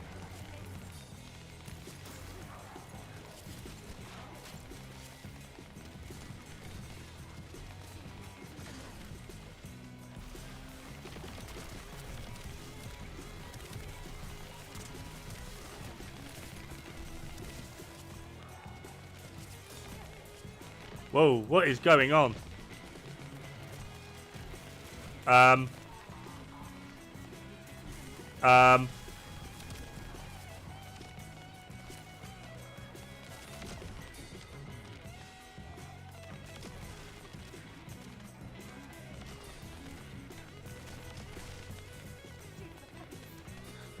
I don't know.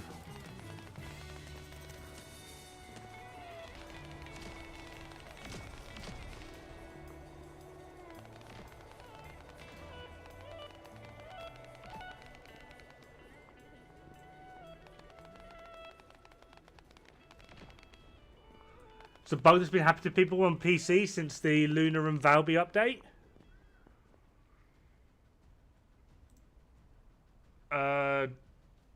GPU barely at fucking 20%.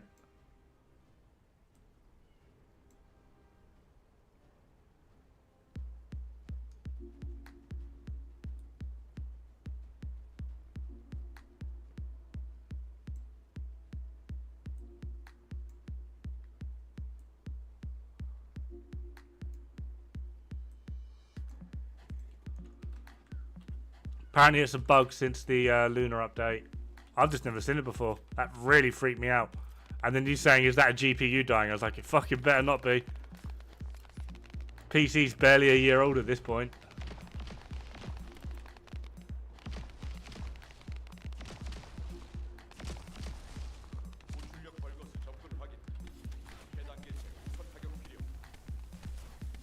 Apparently it's a bug, yeah.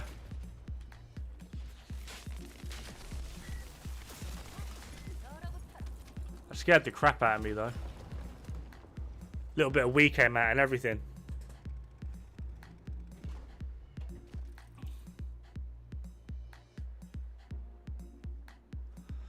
See my display with the Alien and Predator figurines in my game room. Life-size Predator and Alien in there. They're in a box somewhere, but I've got some official models essentially. From the Aliens movie, the second one.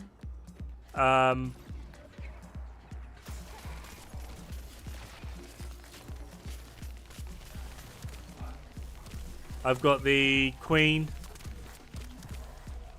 Ripley and Newt, a few warriors. I wish I had more, but the official models are like, even like a xenomorph is like that big. It's like fucking 20 quid. And to get like some of the larger ones, they get very expensive very quick.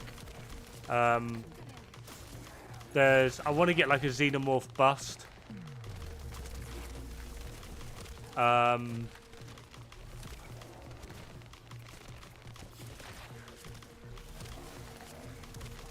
There's a guy that works. There's a shop here, and the guy that runs it is like a he basically buys patents from Hollywood to then 3D print a variety of different things and junk and crap and stuff. And he has the patent for the xenomorph skull that is seen in Predator 2. So yeah, I'd like to get that, but it's like 600 quid to get a full life-size xenomorph skull, which I wouldn't mind.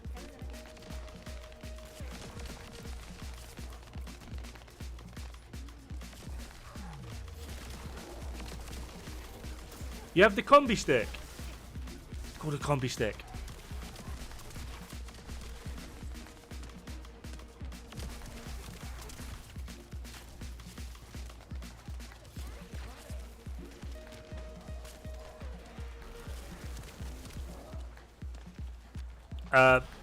Fair warning, Tay. If anything ever gets stolen from your house, you know where it is. It's safe. I'll look after it, promise, but...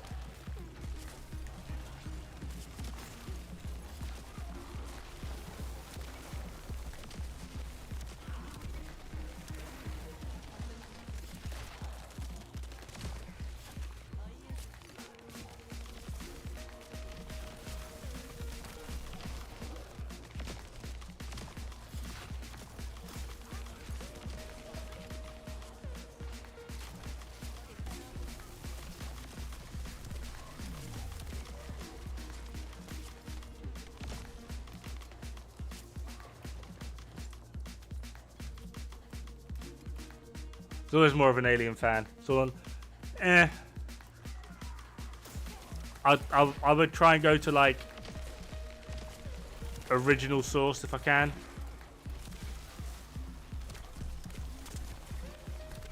Problem is the patents and right for this sort of shit changes hands so often.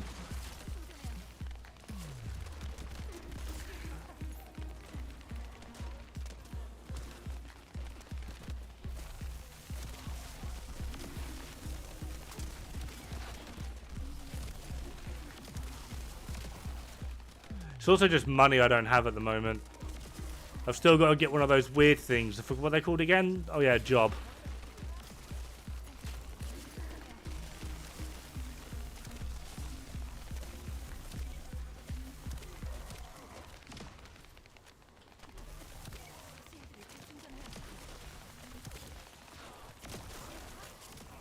PTSD is a cruel mistress.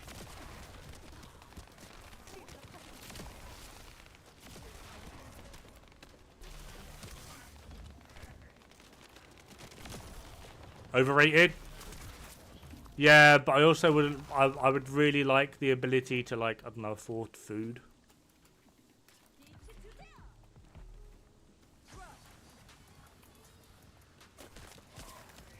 Like, food is pretty OP, not gonna lie.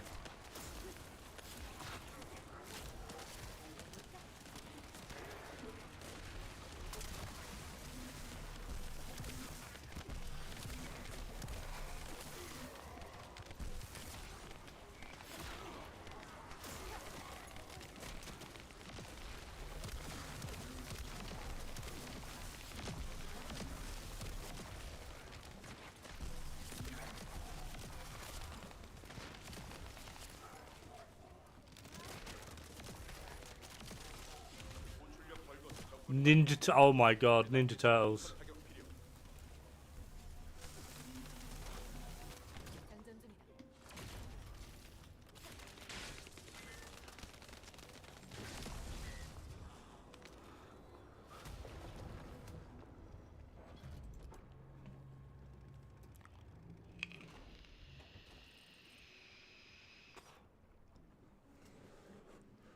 Haven't haven't looked or seen anything Ninja Turtles in years.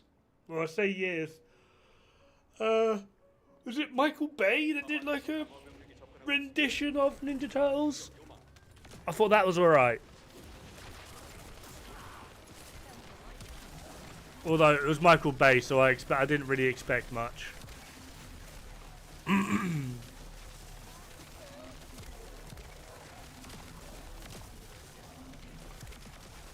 I was half expecting just to see like a weird cameo from Megan Fox at some point, with her just bent, with her like half naked, just bent over a car again.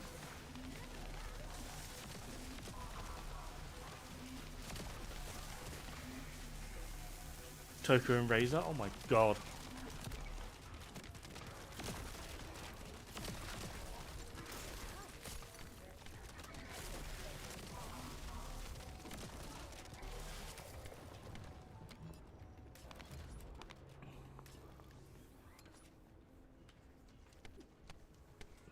I never really could get into Turtles completely, though. I found them fun, but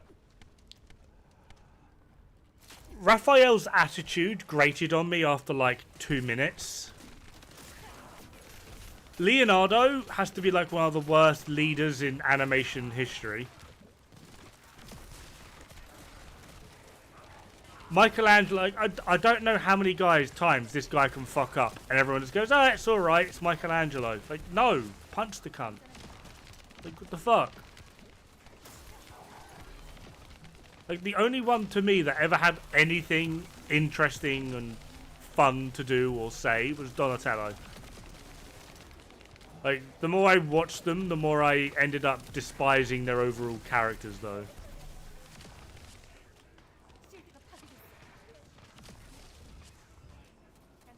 My custom-made PS2 fish tank cabinet. So I'd say was your favourite? Yeah. Like, Raphael just annoyed me. Like, just straight up annoyed me. It's like, seriously, how has no one just disowned this little fucker yet? Like, god damn.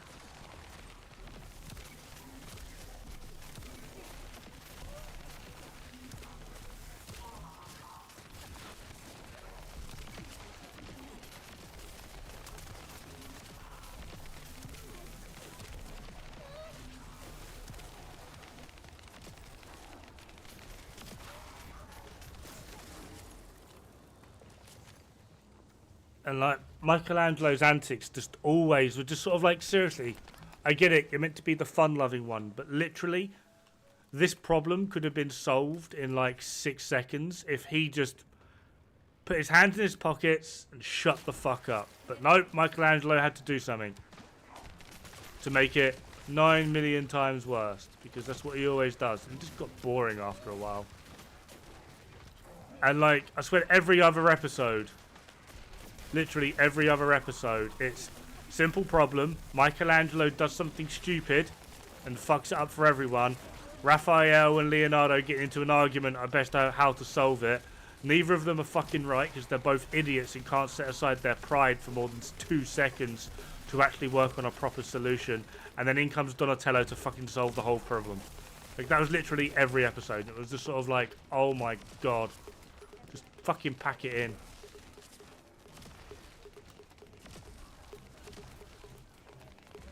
I'm alright, Evie. Mine's...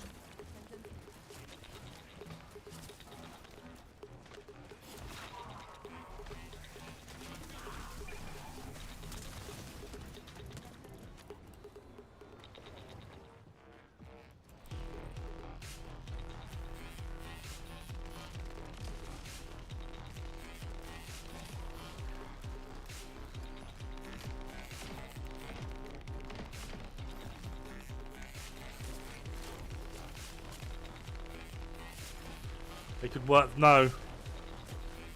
They couldn't work for it. They could be the government.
Got a Voltron figure worth some serious money right now too. Jesus Christ, man.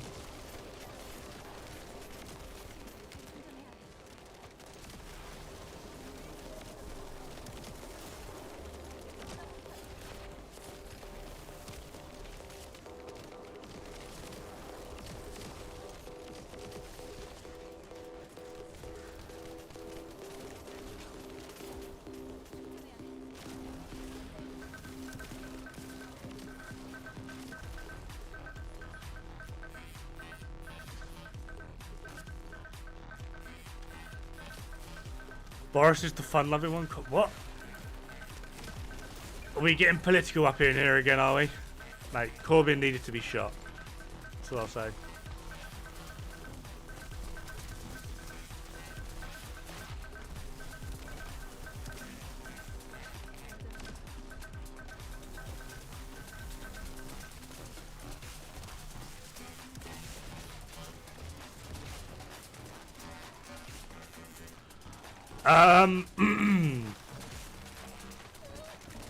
I think mathematically yes, but that's like if you have like 100% uptime on hitting weak points, which you won't.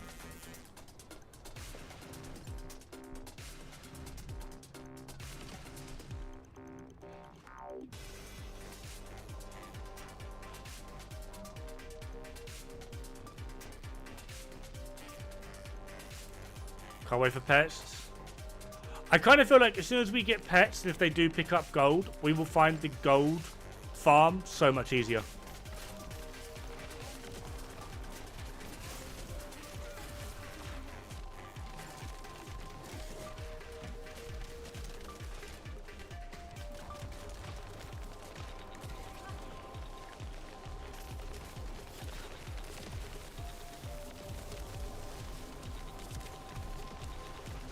I would suggest take the ultimate LMG.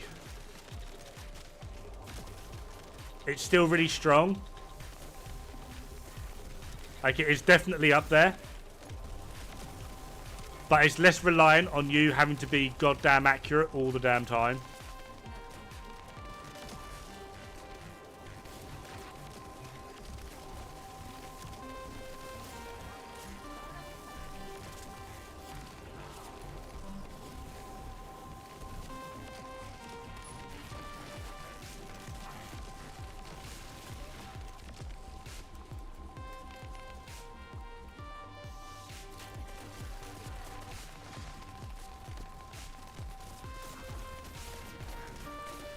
What do you mean you've never been a fan of pets? Pets in games are awesome.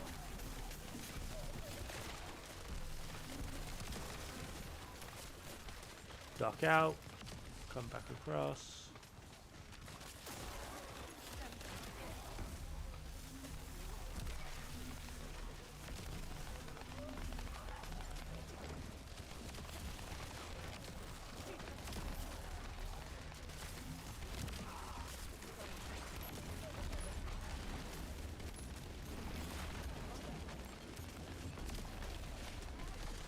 One too many cables. Yeah, that'll do it.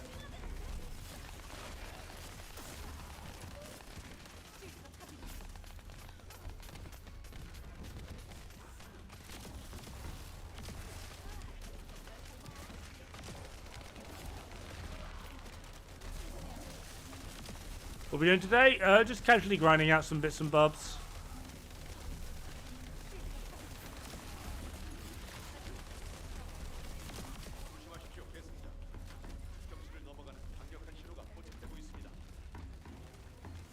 Some of them, there are levels.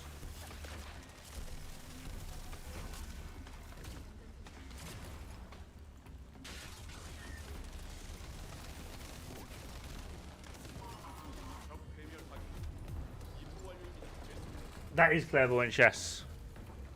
I'm trying to build it as a stat stick, not to do damage.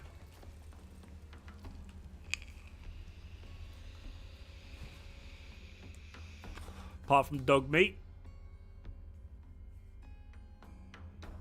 Fallout 4? Question mark?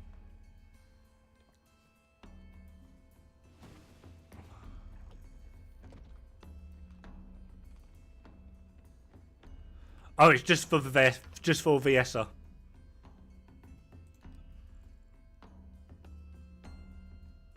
Like, she doesn't seem to do any. Well, she has one tech skill, but it's just because at max it's like an 80% buff to chill damage, which is basically everything VSer does. So I'm just trying to build it as a stat stick for her.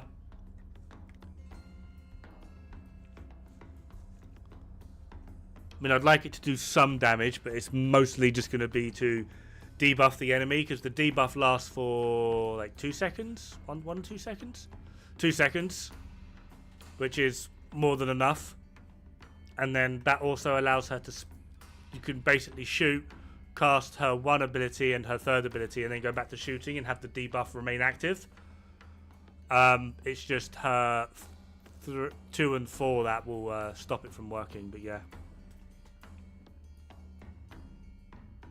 Will I do a guide on ultimates and the farms at any point? I'm working on doing a guide for Glay at the moment. I'm still working on the script.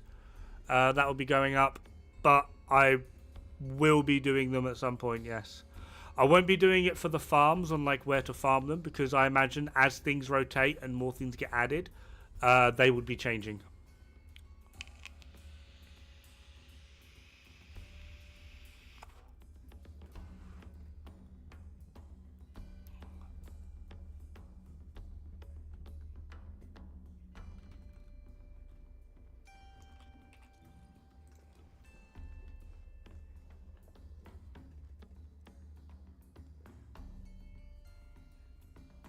I can't remember what the last thing I wanted to put in here was. Can't wait for the Enzo guide. You're going to have to be waiting for Ultimate Enzo. Because I'm not going to invest in characters unless they got an Ultimate version. I can't be arsed wasting all those mats.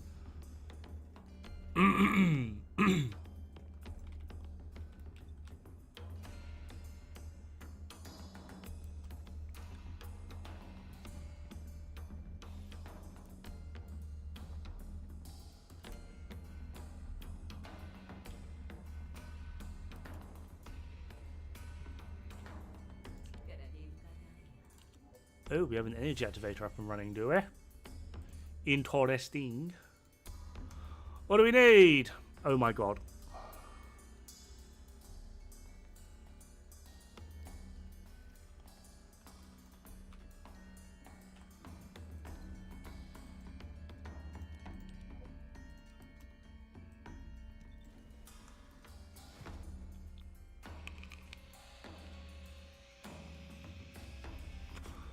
Everything is the short answer? What? Oh, what do I need to get?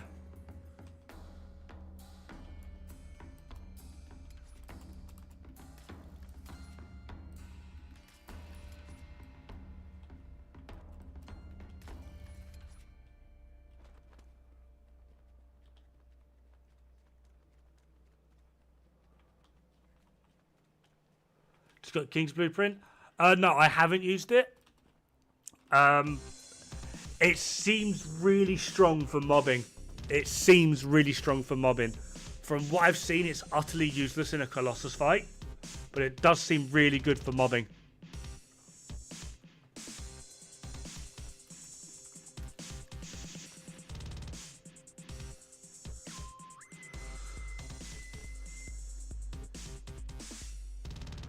No, it's not. The way Kingsguard works is you aim, and where you aim it puts like a turret. You shoot the turret and it damages everything in the area.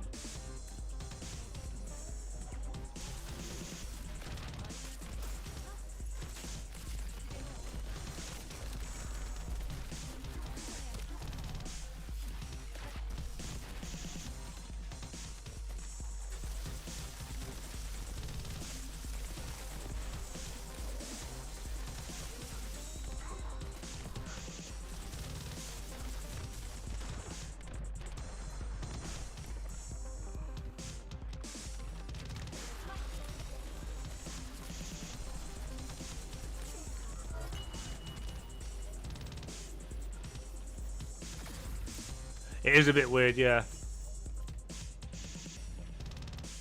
Spoiler alert, Dod is really, really bad. What do you mean?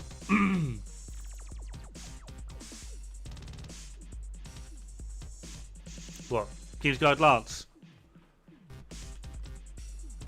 I think it's going to be one of those weapons that completely hinges on how much you've upgraded its unique ability.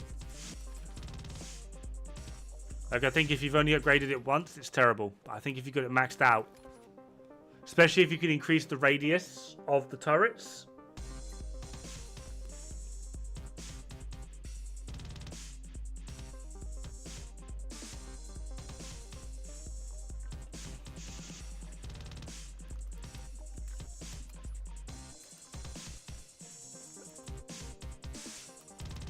No, I wouldn't use it for those two. I'm not too sure who you would want to pair it with, to be honest. I don't really think there's a character in the game at the moment that could probably make mass use of it.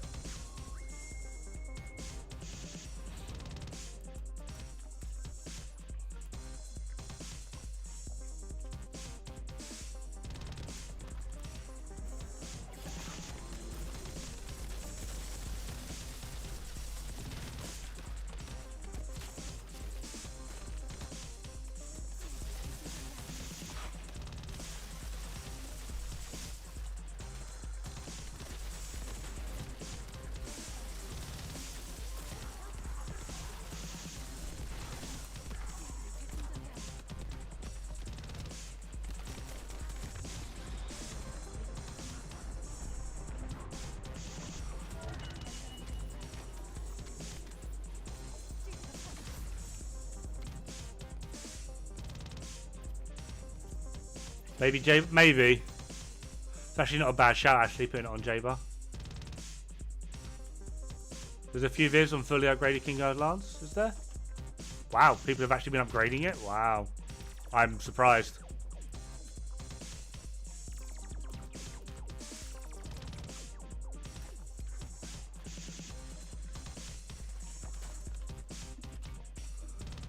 I'm not sure how I wanted to...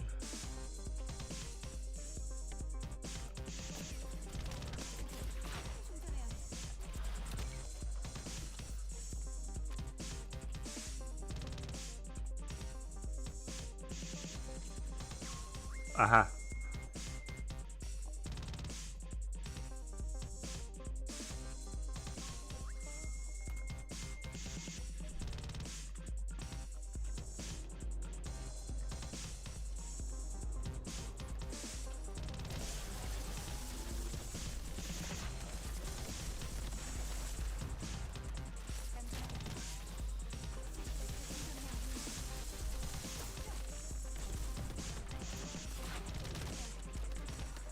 Reload, damn it. Thank you.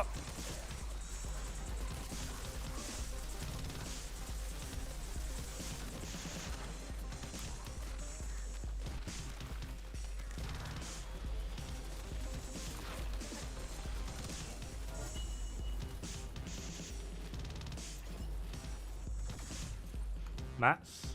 No? Did he drop them? Did I pick them up?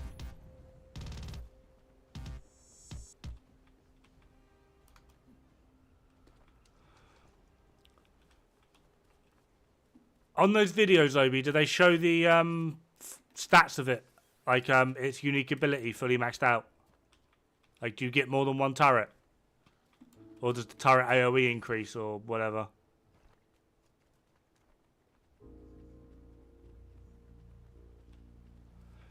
You can't crit on... No, you can crit on a weak point. It's one of the main reasons Thundercage is probably one of the best weapons in the game. Because it's got good crit and okay weak point.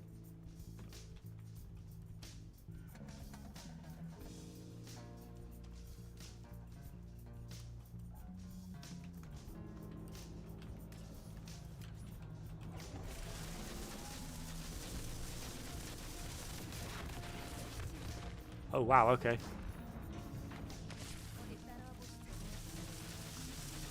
Maybe using it with Luna, maybe.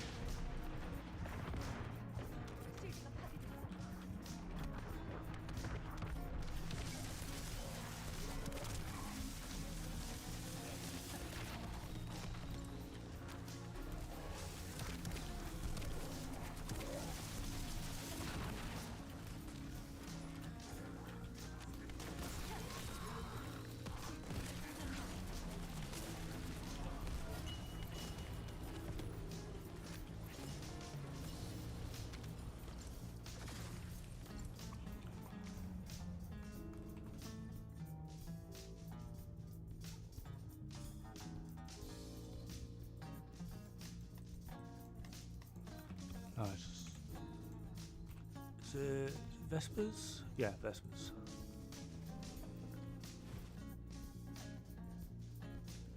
Works on normal too. Different enemies have different weak points.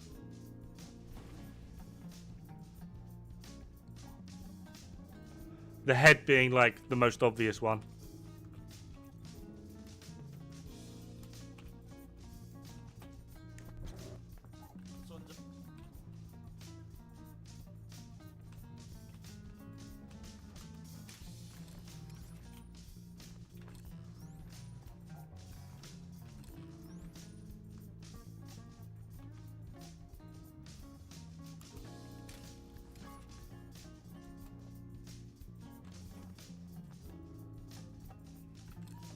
Oh.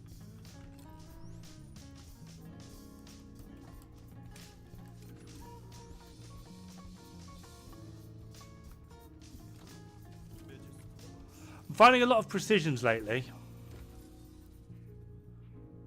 Not very many normal ones. Or I've not seen an ultra rare in God knows how long actually. Oh dear God.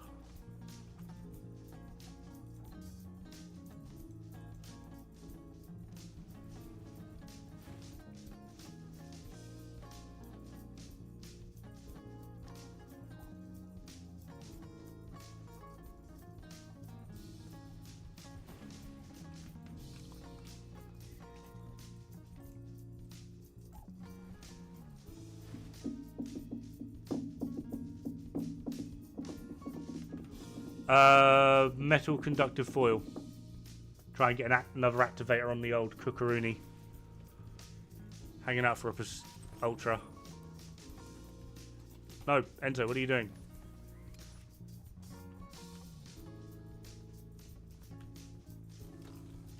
Oh, normal guy. I'm shocked. Oh, I didn't think I was going to make that then. Oh, that was so close.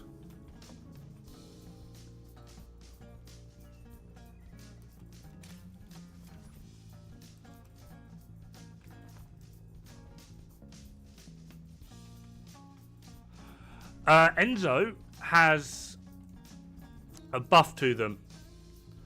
Not sure if you can see it, but on the right hand side it says encrypted storage box, which are those what I've just been opening. Time increase limit of 120%, speed reduction of 150%, count deduction of 3, angle reduction of 15, and a time reduction failure of 50%. He is just able to open them a lot quicker and easier than other characters. He also gets a buff to the reward when you open it. So he will give you more rewards as well as, well, like an increase in the amount. So rather than getting like 5 or 6, you'll get like 8 or 9. As well as he also, I think he drops a ton of Kuiper with them as well.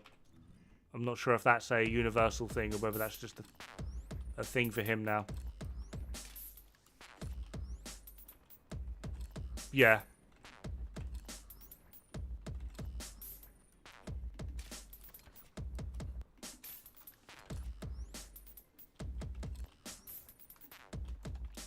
He just makes the whole process a lot easier.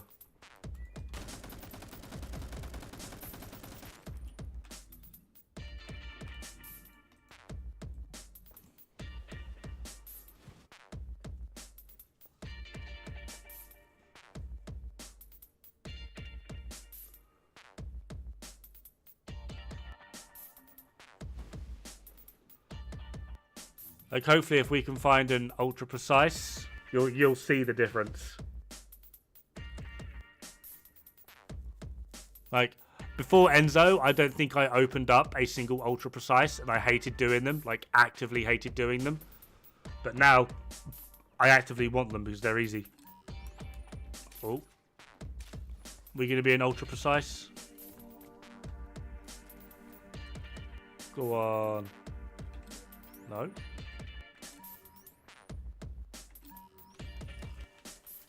Oh, that's the normal boring one.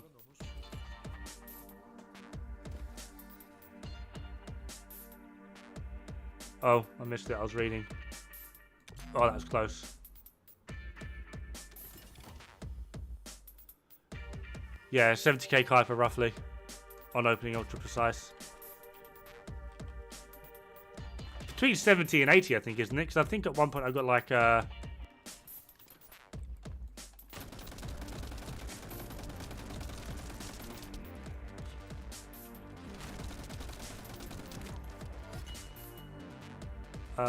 like 79ish K.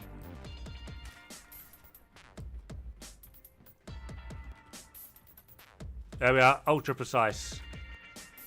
So here, you should see the difference.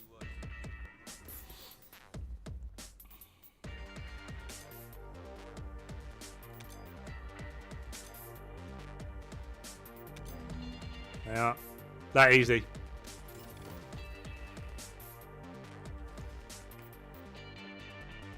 I've got enough now. That's me done.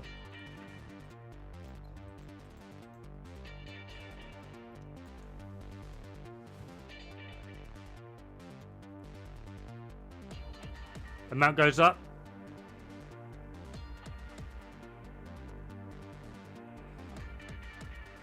Looks like you'll be farming him today. He's one of the only characters that I would say if you can and you want to, there will be no shame in buying him. But obviously not everyone has those options.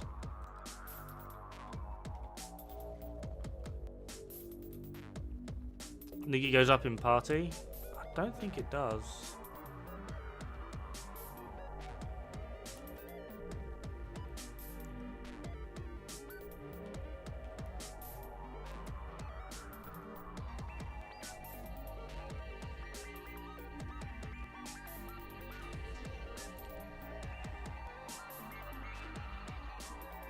Party doesn't affect it in the slightest. Fair one.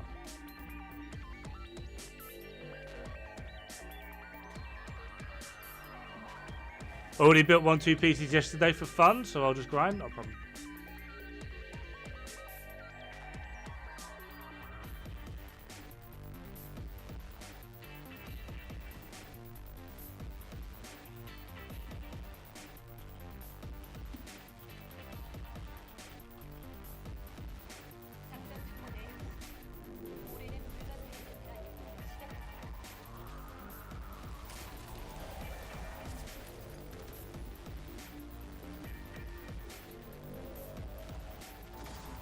Enzo's easy to get as long as you're in hard mode. Yeah.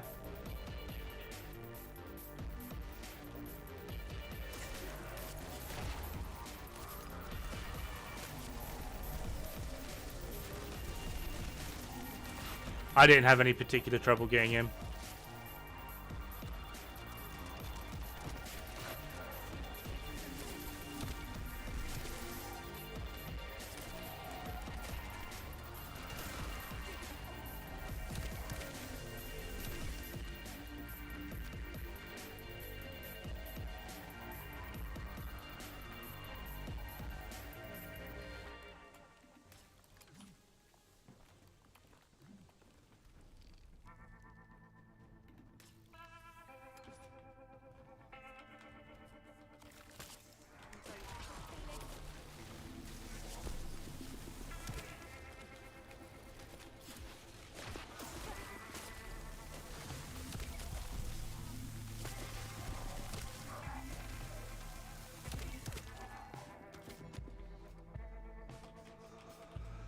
So is that the Python is actually the best SMG for Glay with Massacre? It's flat damage amount plus your weapon damage rather than scaling with your weapon.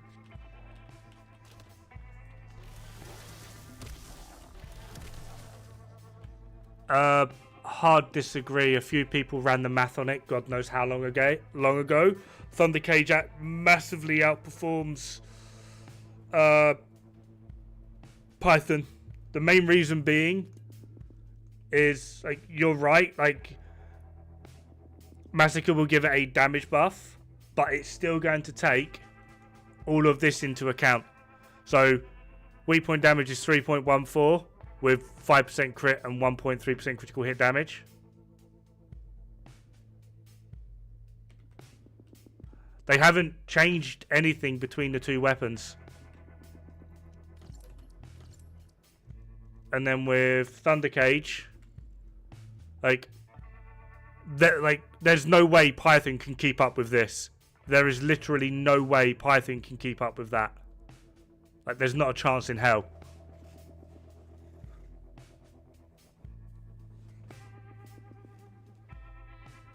Like, there is not a chance in hell that Python can keep up with like a ×6 multiplier on crit.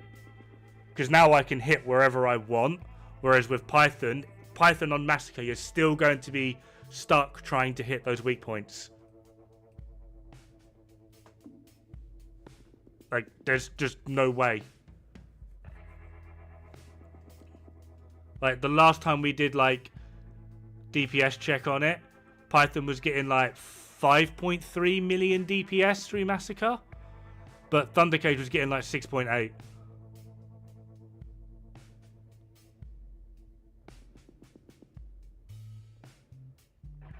Like, there's literally no way Python can keep up with a good crit weapon on Massacre.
They're alright.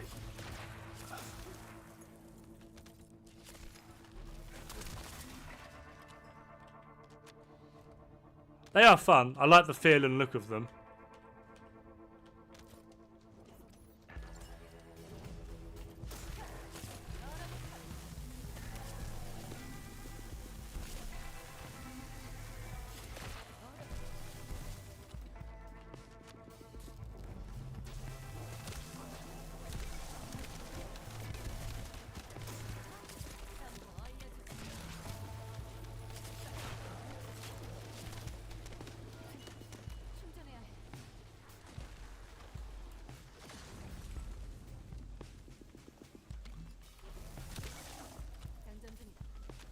It depends on where you're using them, I feel like. I feel like that's the catch to a lot of the weapons. It completely depends on where you're using them.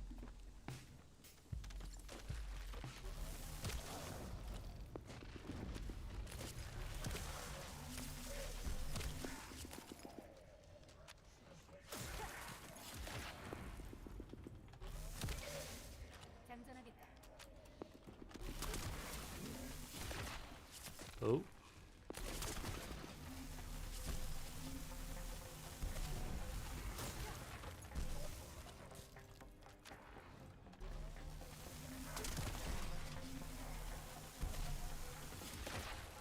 The boy's mid-air, look at him, look.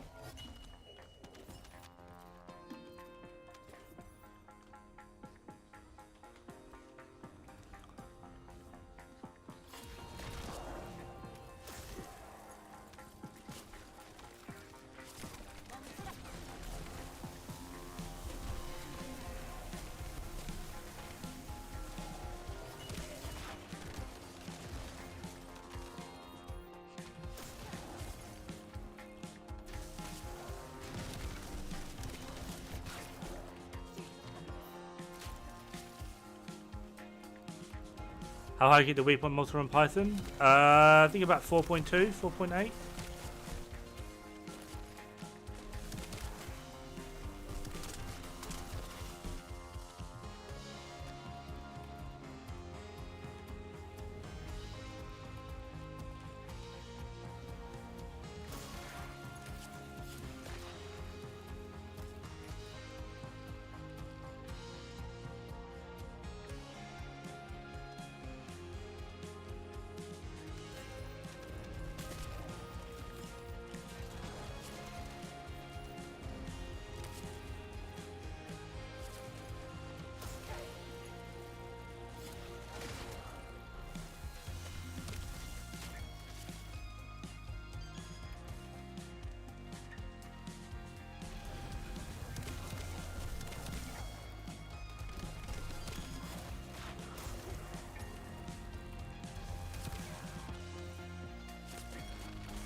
I very much doubt that, Pelham, simply because weak point isn't taken into account. So to work out something like the difference between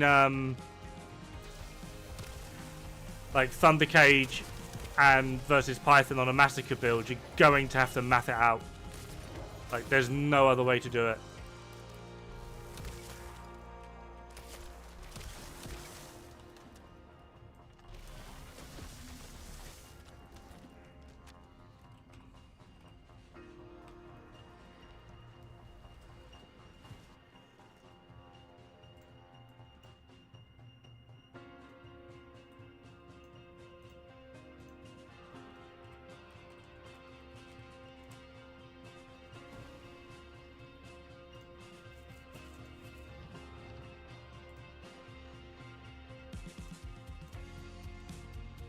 Oh. That one.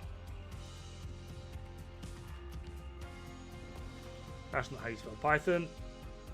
That is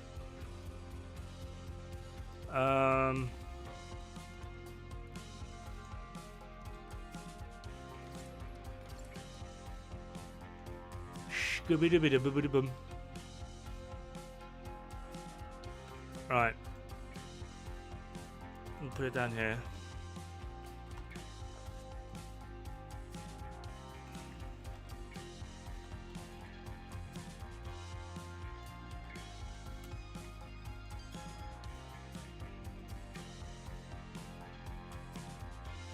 That's 3.5 weak point.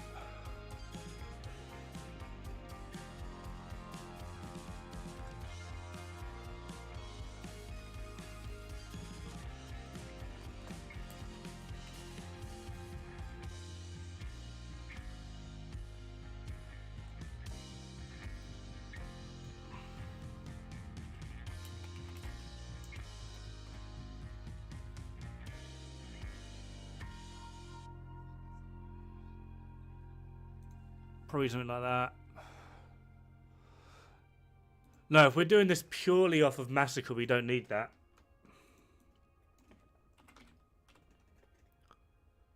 Toxic. Priority.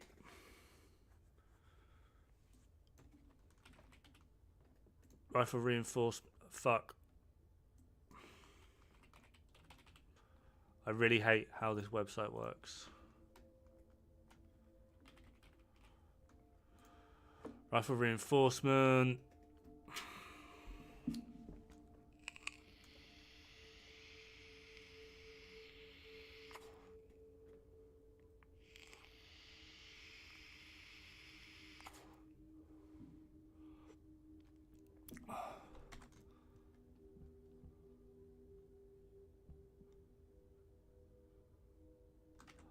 I've no idea what else you could even put in, like, to just damage.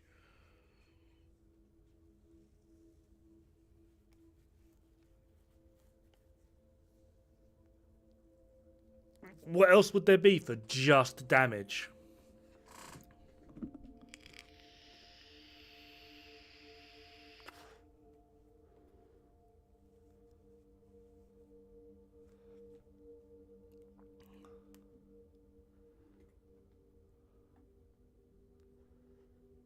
Oh. Action and reaction.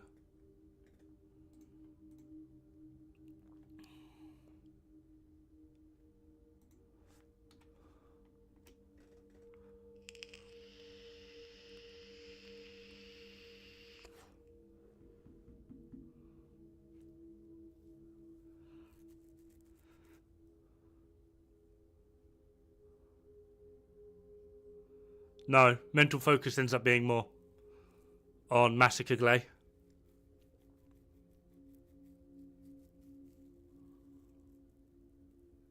No, simply just because even with Massacre Glay, when you activate her third ability to give you infinite ammo, I don't know why I copied her animation for it, it resets sharp precision shot, whereas it won't reset mental focus. So after the third magazine, mental focus is just straight up doing more. A lot more.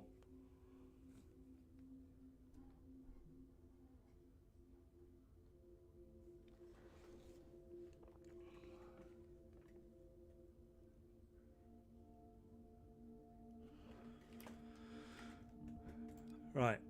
Oh.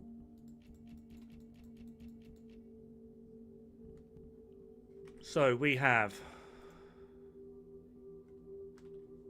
Right. Before we do that, actually. 9842.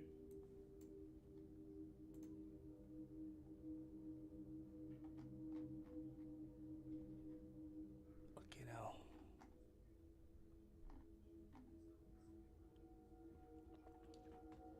How's it going? Not too bad.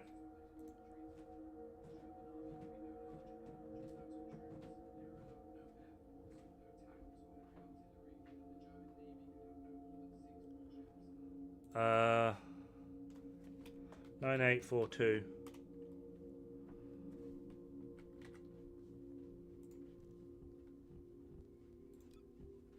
RPM. Hello, wife. 1229. Have you eaten? I haven't eaten, no. Are you going to? Maybe. What do you mean maybe? Probably will do, yeah. Just doing. Probably.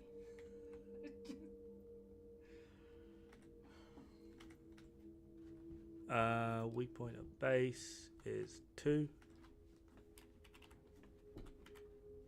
Critical hit chance is 0.05. Critical hit damage 1.3.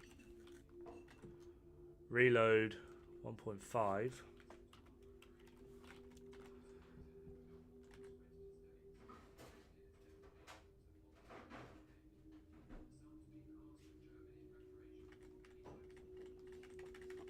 Magazine's going to be an interesting one.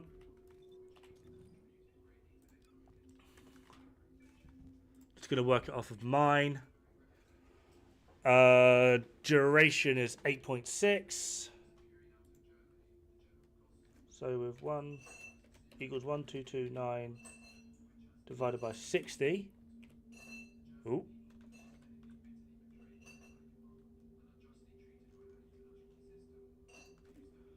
One two two nine divided by 60 is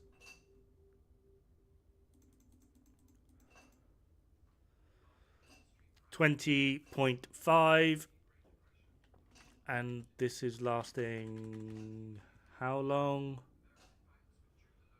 8.6. So equals that times 8.6. 176 essentially.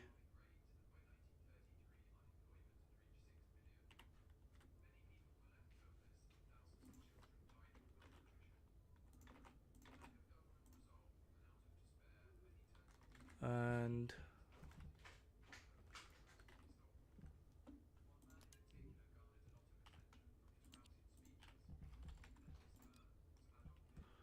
right, we have rifle reinforcement, and I'm using pinpoint shot. So where's action and reaction? 95, 0.95.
Reload is 1.5. That's Glaze activation point.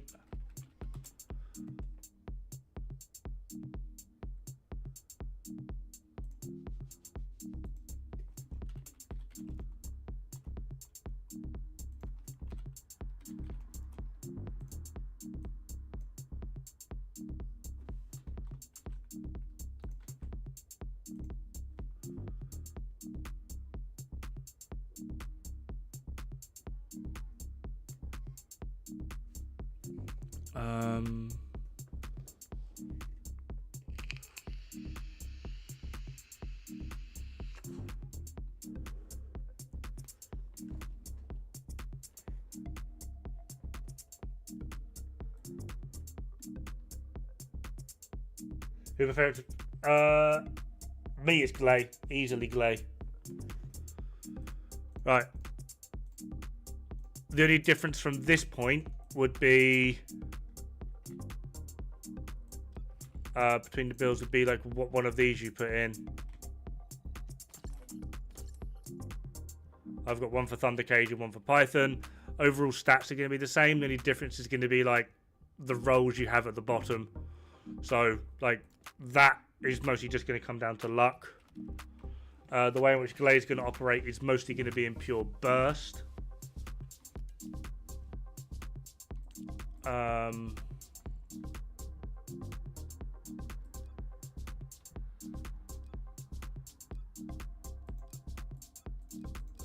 I don't know what the base value of a Thunder Cage is.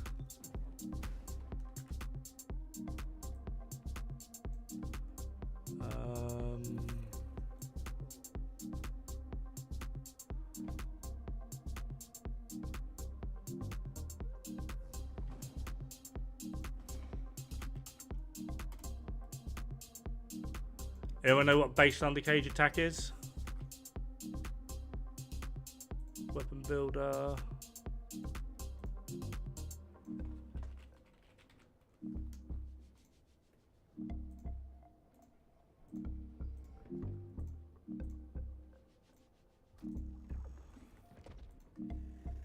$11,055.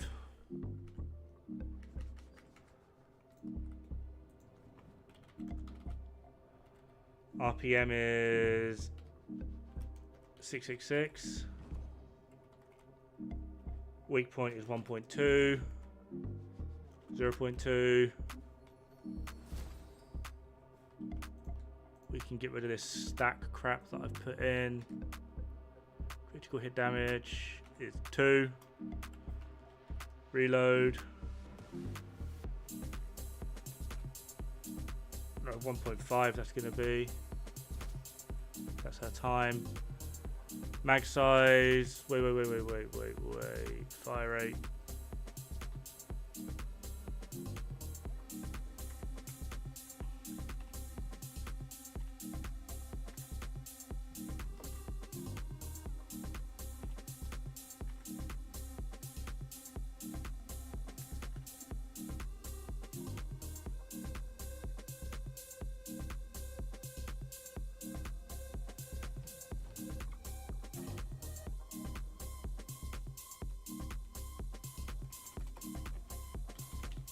I went off the in-game fire rate. So that would be 127.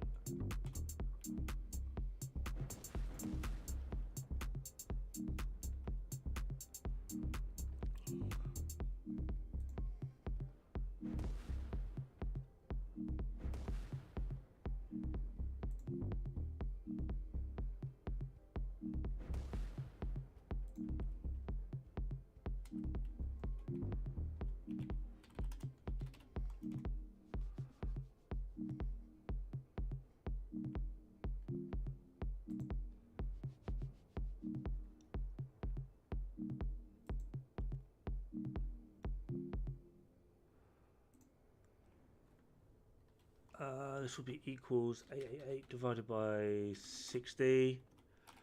That's 14.8. Critical hit rate.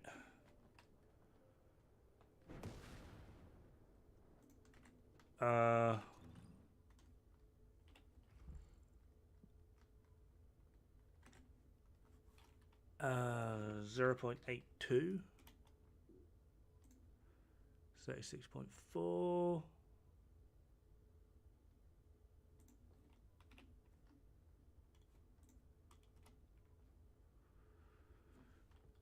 Critical hit damage, 194.8.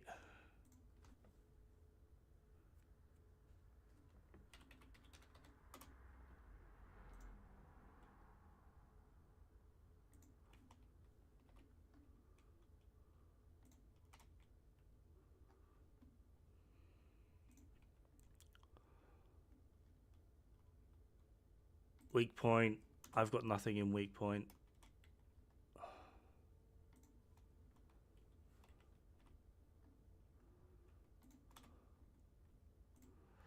Reload is 1.5. 1, 2, 7.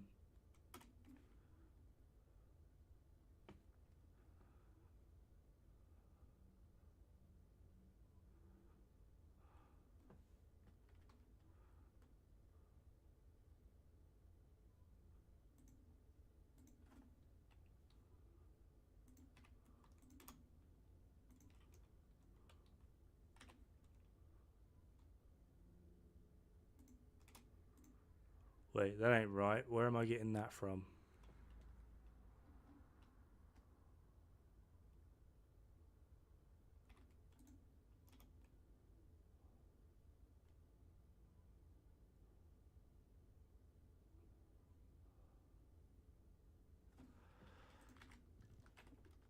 I just have to fucking manually put this in.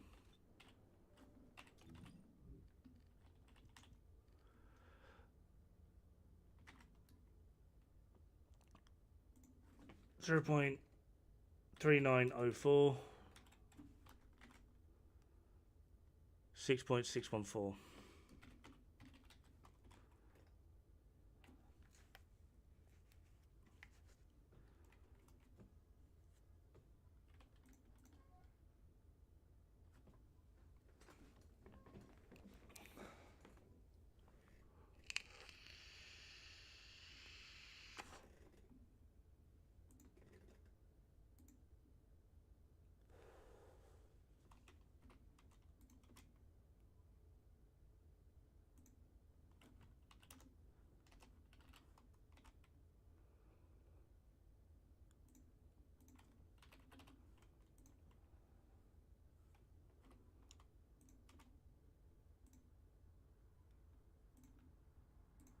Yeah, Thundercage wins.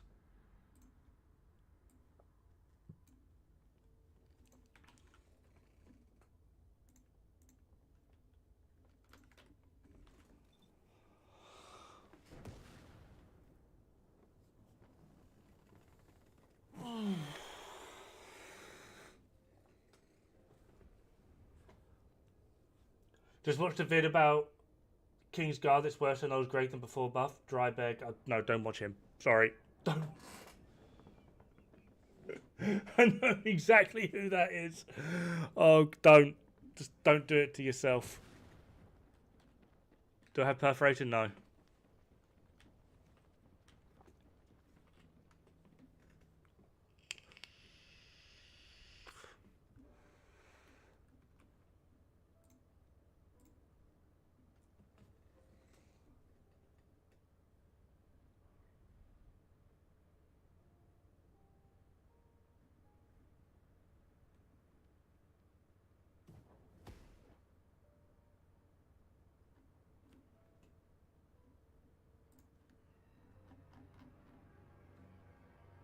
Get the music back on the go.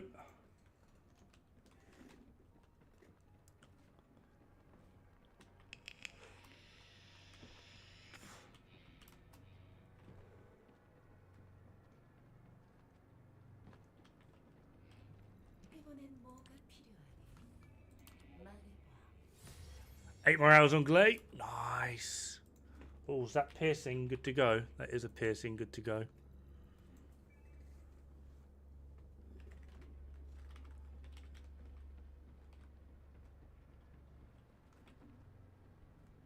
What was the last thing I needed? Or was that everything? Polyatomic particles. Yes! My favourite thing ever to farm. It's so dull.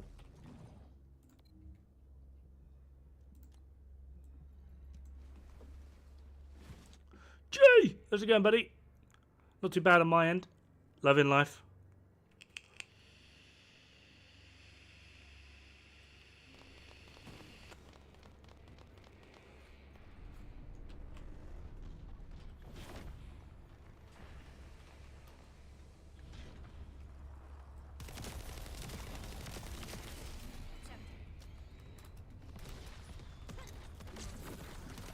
All good here. Nice.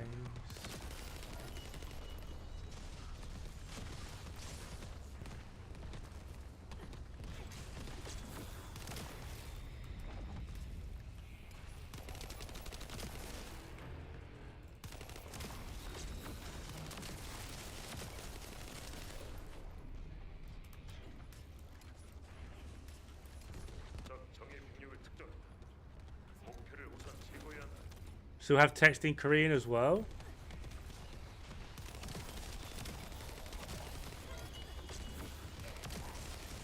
Oh yeah, the Korean text bug, always fun.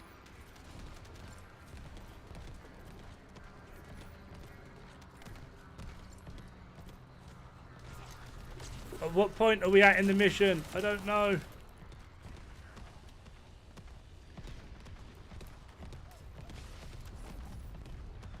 Breakpoint for dirt cheap from Steam. Modded the shit out of it. Pretty fun. But awful story. Yeah.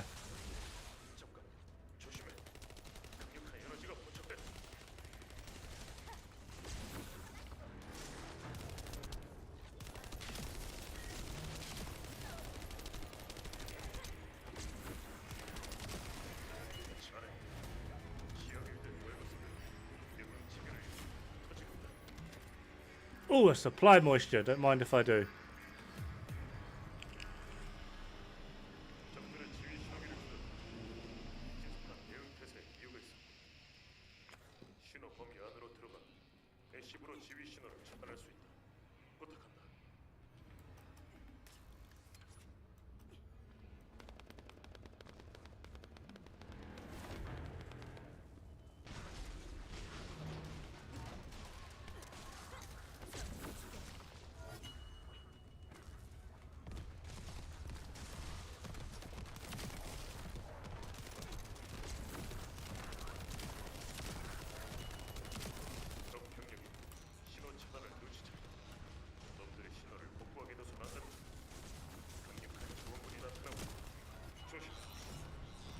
Did I get any? I don't think I did.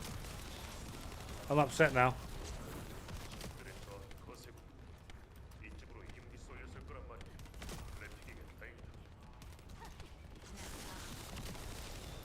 Going through the mechanics and what it's supposed to do. Basically, it's the beamed thunder cage. Ammo cap and no weak point damage seriously hinders it. There's no weak point damage on it. That can't be true.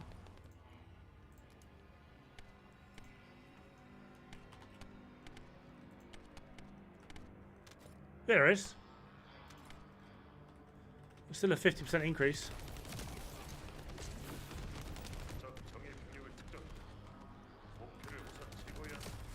Yeah, unfortunately I've watched a few of his videos.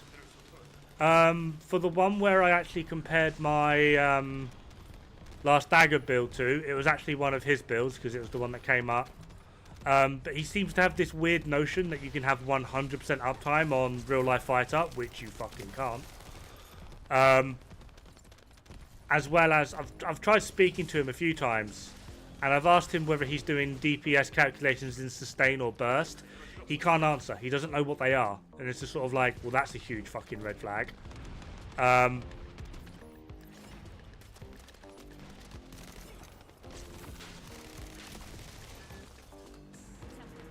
There was a few other things as well. Oh, the easiest way to build weapons, right, is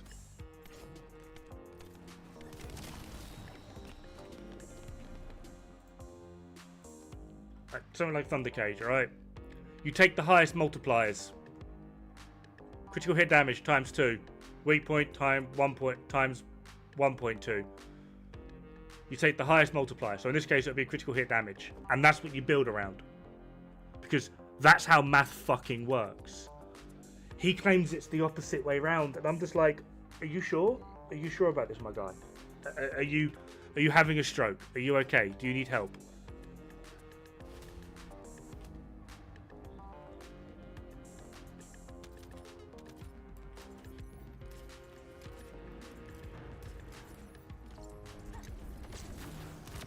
He's like, you don't just take the biggest multiplier. That's not how math works. Like, it fucking does. That is exactly how math works.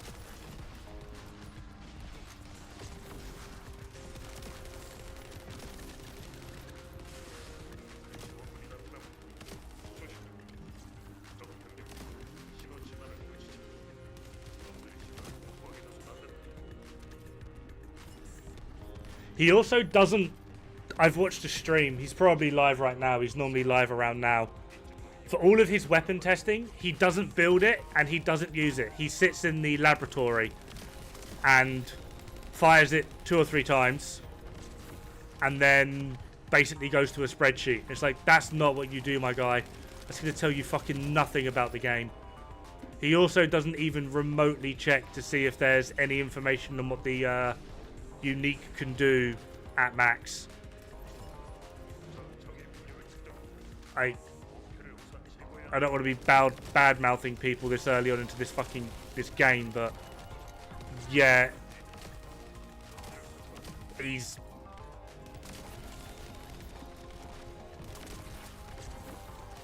he ain't. Sorry, no, he's a no, 100% a no.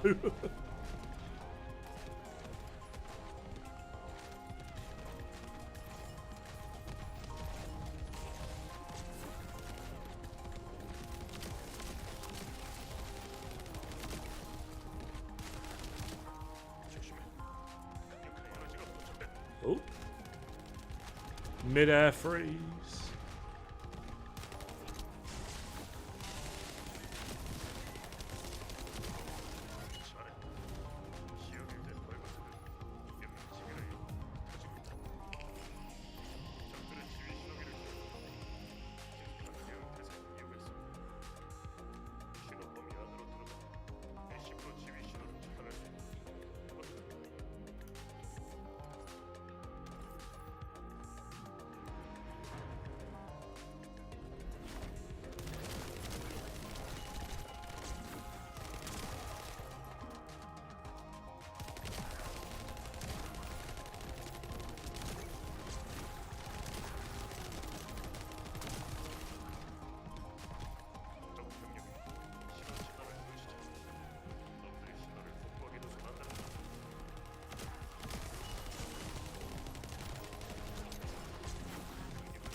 Oh, oops.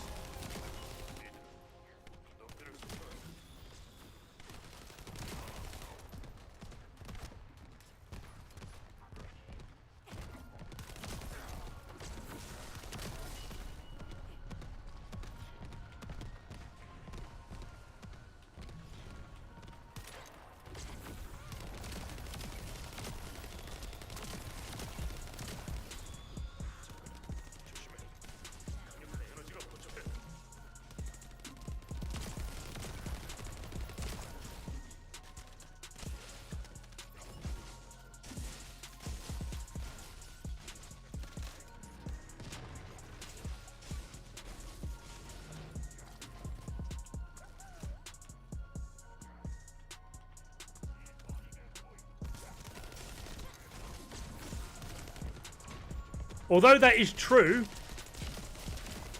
what's your uptime on weak point?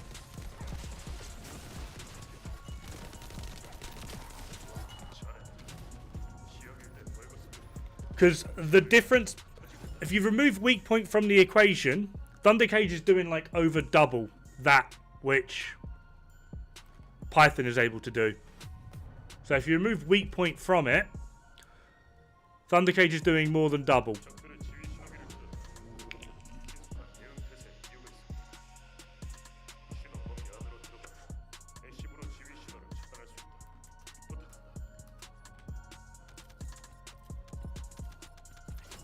So now we got to look at purely the uptime of weak point.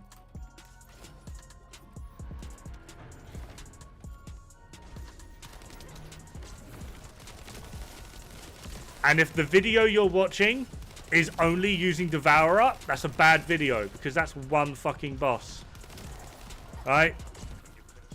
Find them doing it again with something like Dead Bride.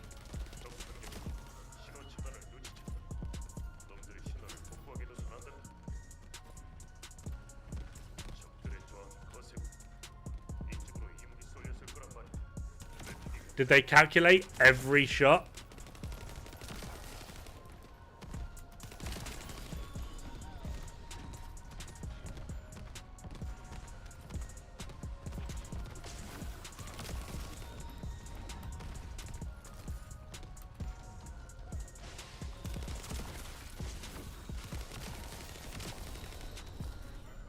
Were they running double element on Thundercage? Because that's the best you can get for Massacre. Look, I can shoot once and I get 3 damage numbers.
Oh, I've got enough of what I need. What one did you watch? Who was it done by? How's Enjoy Legacy with Glade? Kind of pointless.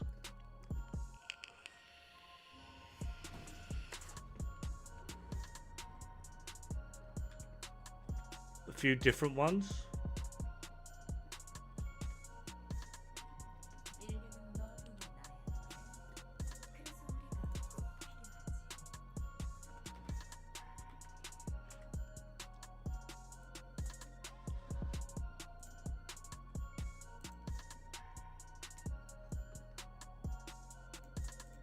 Well, this is what I put in, as you said.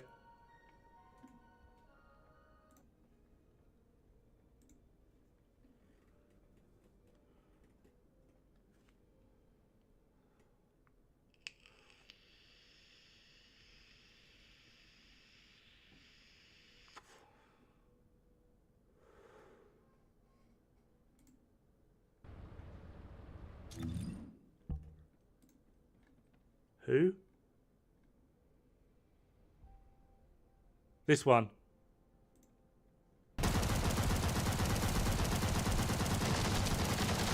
Well, he won't even getting damage numbers.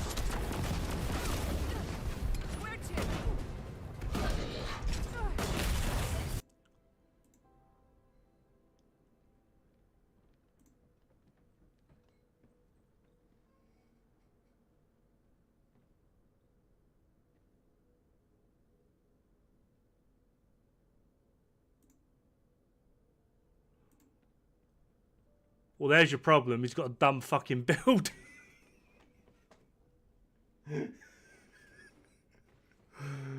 Oh, God.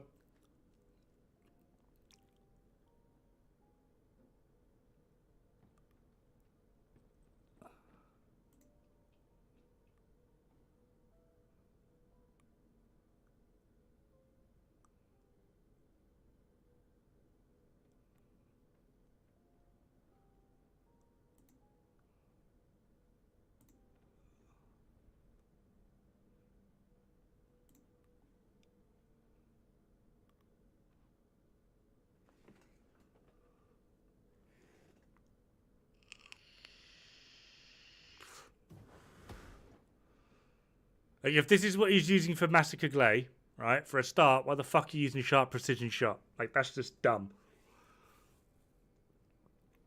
Right? And at one point, he had, like, fucking have aiming in there. Look. Why? What does that give you?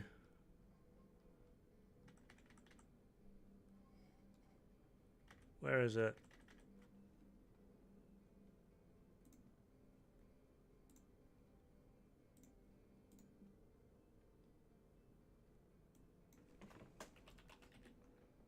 Have aiming.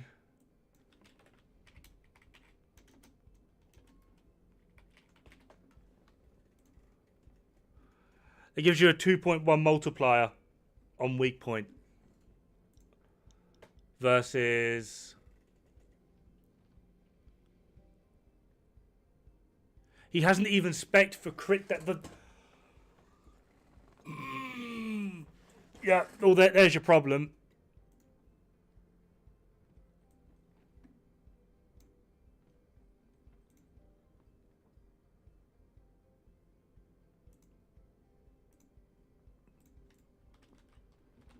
Guy's fucking mentally challenged, that's the problem.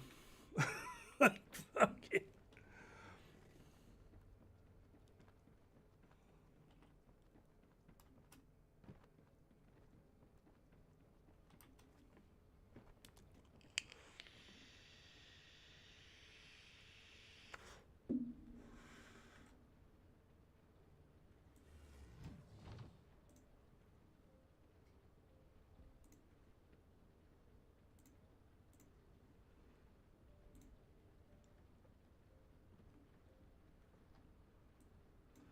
Yeah,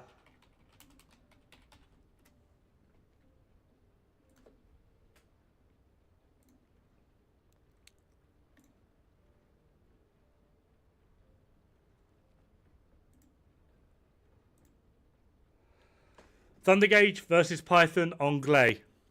6,385,719 DPS, total massacre DPS. Python, 5,604,174. This guy actually breaks it down. Does the full math.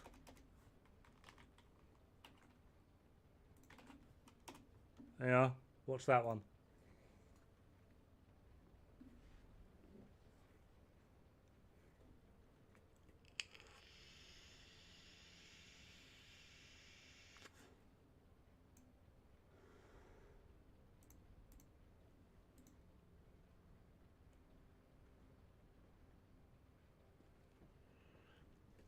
The resistances does not play as big a part as you think when it comes to the multipliers.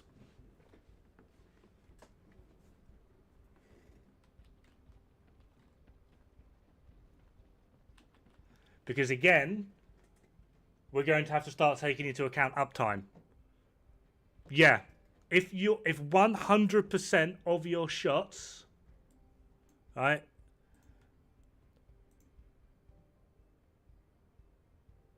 That doesn't mean you do 30% less, though.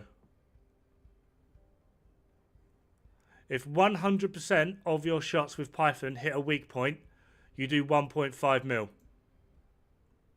Alright? This is just the weapon with the what we looked at. This is actually Thunder Cage. Alright? If 100% of your shots on Thunder Cage hit a weak point, it's 1.3.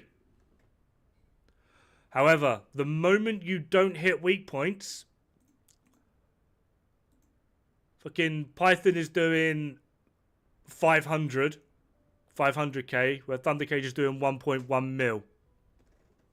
So it's completely going to be dependent on your weak point accuracy.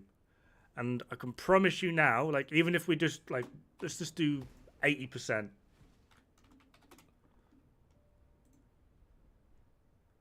So even if you're 80% accurate on hitting weak points, Thunder Cage does more. 85. Thunder Cage still does more. 90. Yeah, you're going to need to be about 90% accurate on your weak points.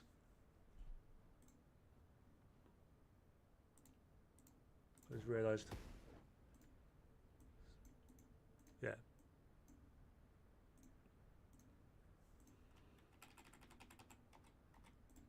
$1.5. 1.3.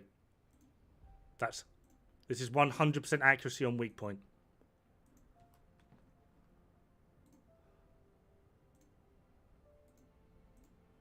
Do that. And that. One's next to the black markers. The moment you're not hitting weak points, you only get 500k.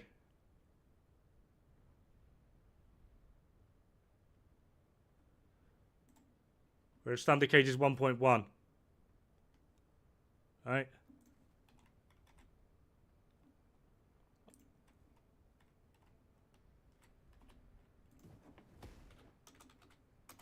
That's a 70% reduction there. Sorry, 30% reduction there. Yeah, that's 30% crit resistance thrown in. I'm not sure how it works, whether it's nerfed the entire multiplier by 30%. Still doing 700k more. Like, it's not feasible in any way, shape, or form unless you are some god tier player with 90% plus accuracy on Python for Python to beat Thunder Cage. It's just not physically possible. If you're some god tier player that only ever hits weak points, sure, no argument. But that ain't me.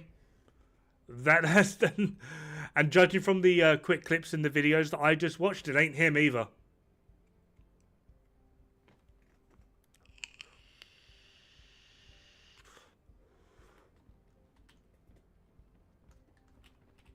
Then you have to take into account, is the build optimized for Massacre? This is.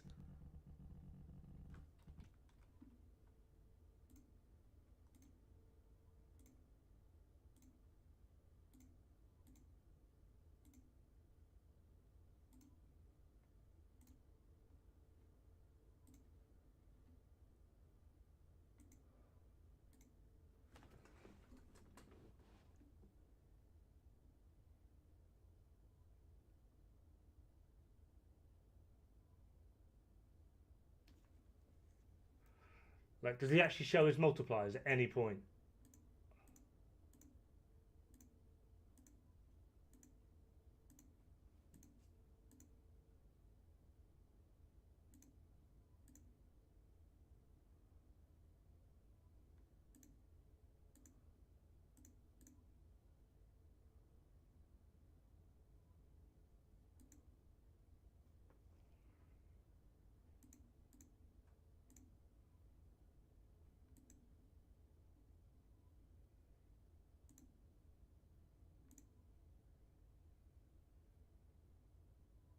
I can't get over the fact that he's running sharp precision shot. I keep looking at it. I just want to slap him for it.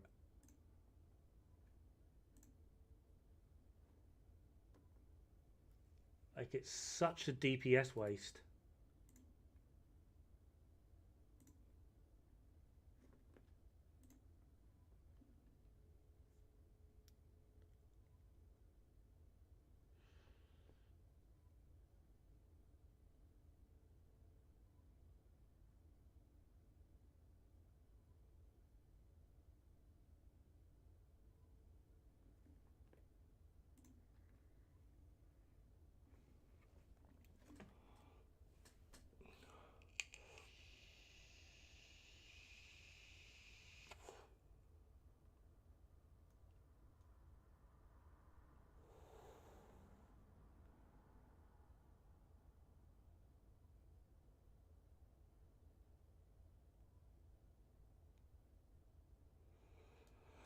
For me, it is. Hold on, I can show this.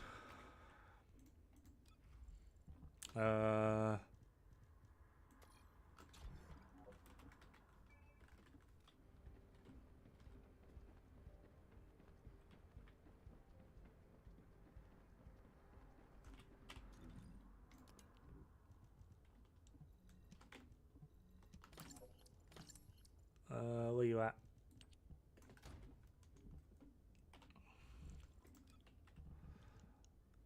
What do we want? We want Weak point sight. Mental focus. Rifle reinforcement.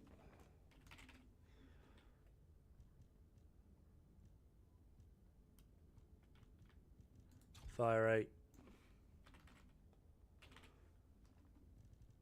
Toxic and toxic priority.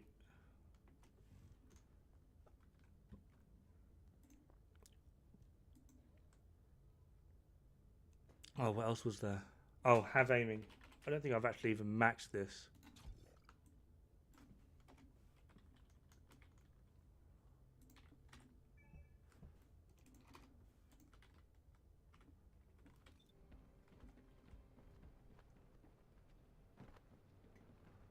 I don't know if I can, but we'll try. I've got some money.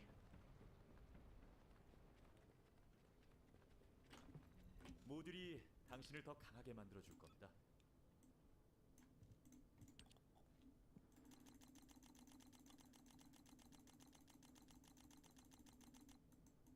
Yep. Increases poison damage, but reduces reload, which we don't care about because we're using Glay.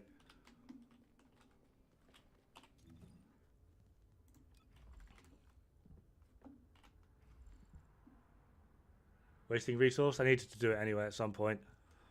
Action and reaction.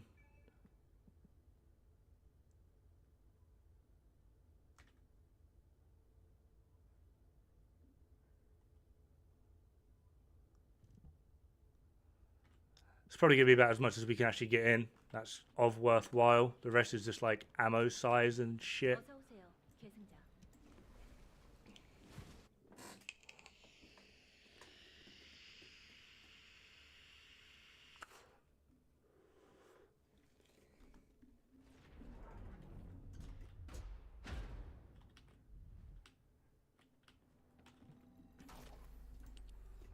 We want those guys. We'll do level 100. We want one.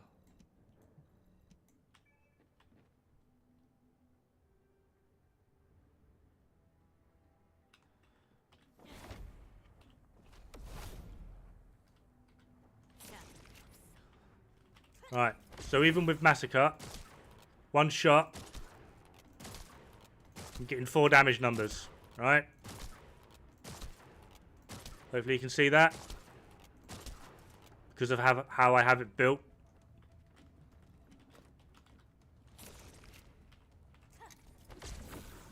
I get my base damage value, the 2 elements I've got on, and then I get the Massacre damage. Turn that off. Now, because of the way in which you have to build Python,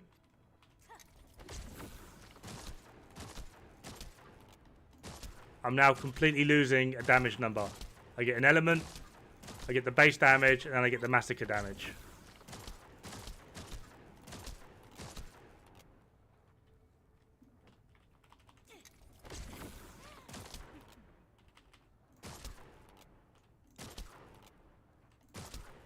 $25.82.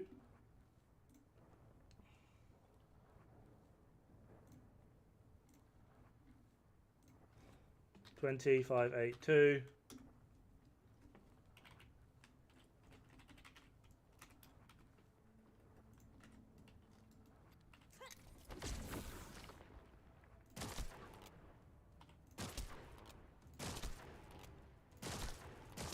It's really hard to just do one shot.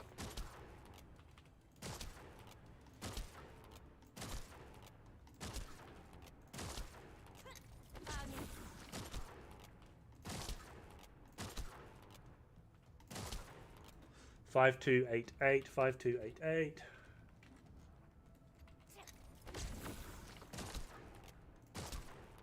$8897.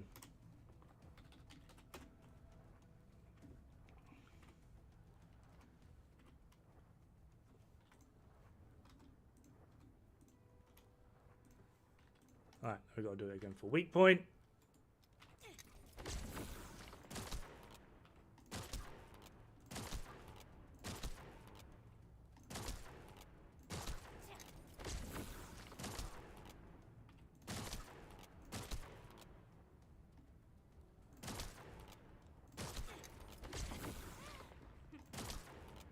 Stop critting, you bastard.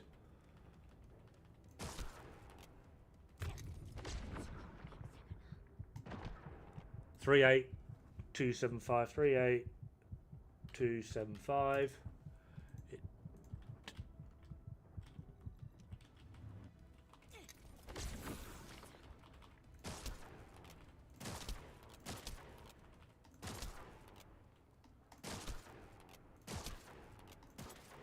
Toxic is the same.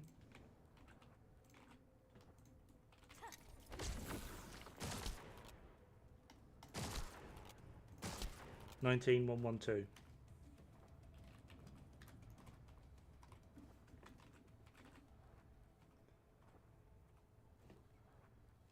And then this is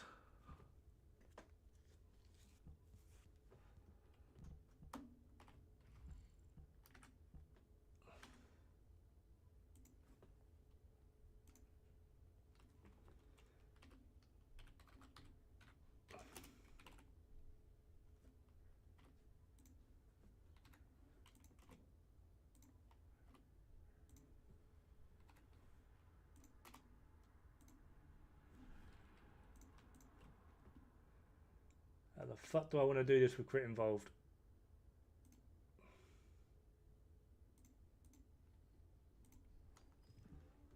That's not a hell of an increase. I've gone from like 700k to 1.2 mil. That's pretty tiny.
Fuck's sake.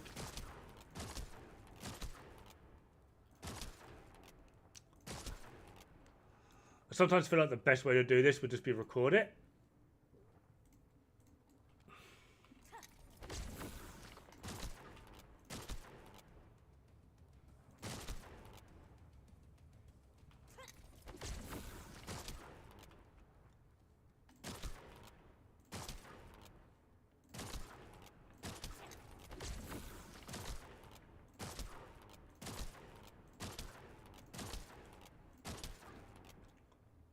Stop recording.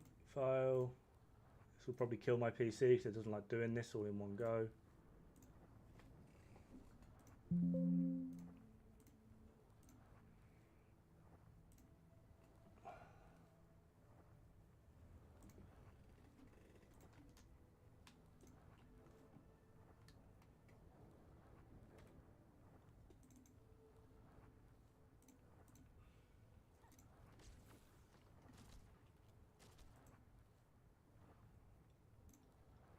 You also just pause me.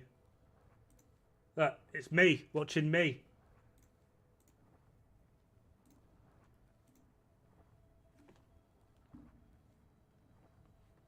Uh, 5072.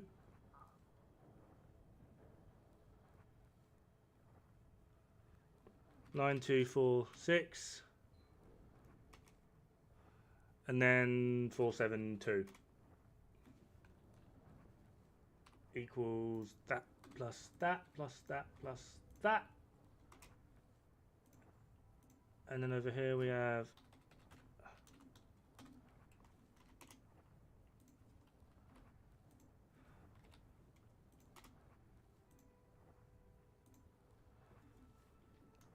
alright. Now we need to get one with crit.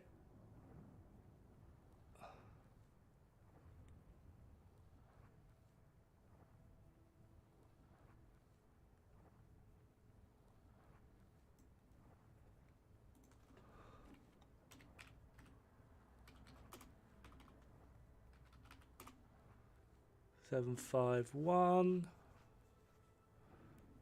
3126 and 35284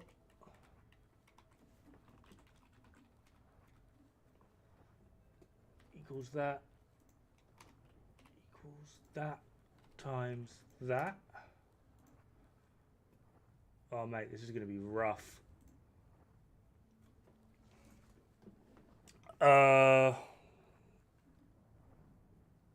Minimize that. What's my crit rate on this?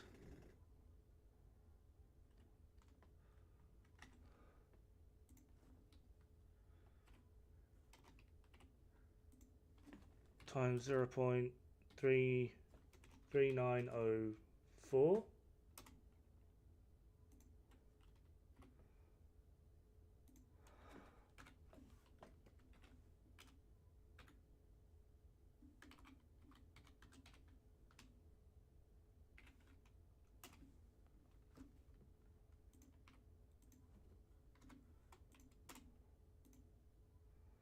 Mate, I haven't even got to calculate weak point. That's hilarious. That's actually kind of funny.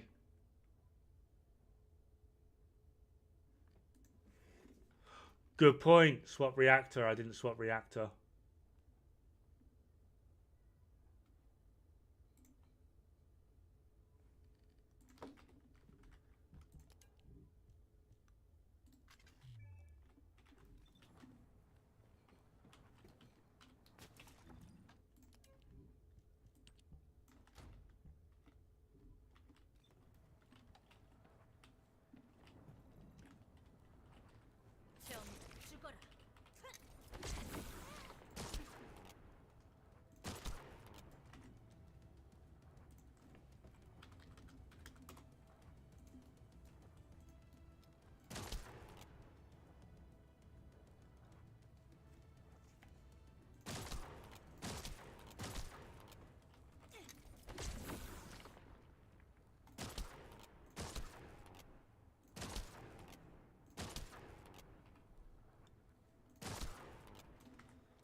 Oh, just let me look at it.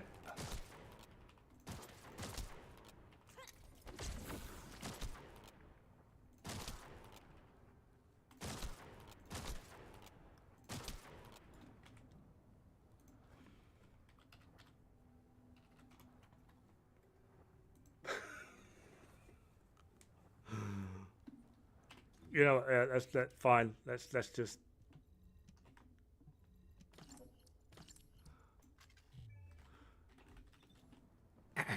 Why? How? I'm not in combat. Leave me alone.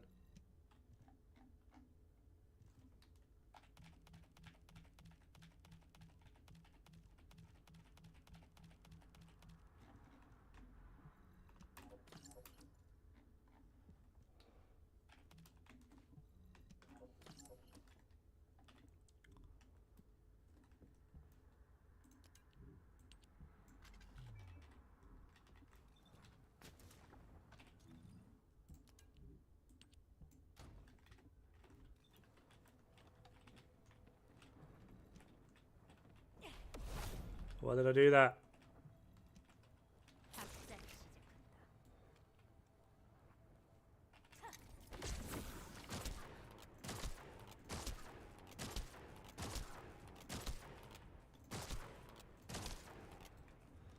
know what? I'm just going to record it all again because it's quicker and easier.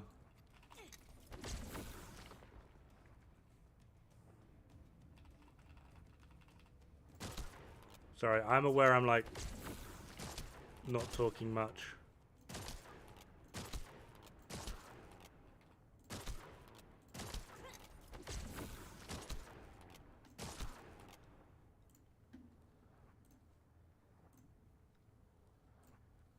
Trying to discern between like 4 different numbers is kind of horrible.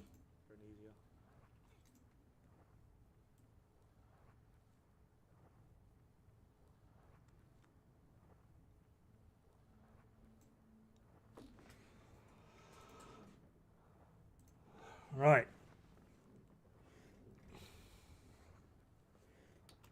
What we got? 15, 529, 5011, 472, 32, 9, 32. That's non-crit.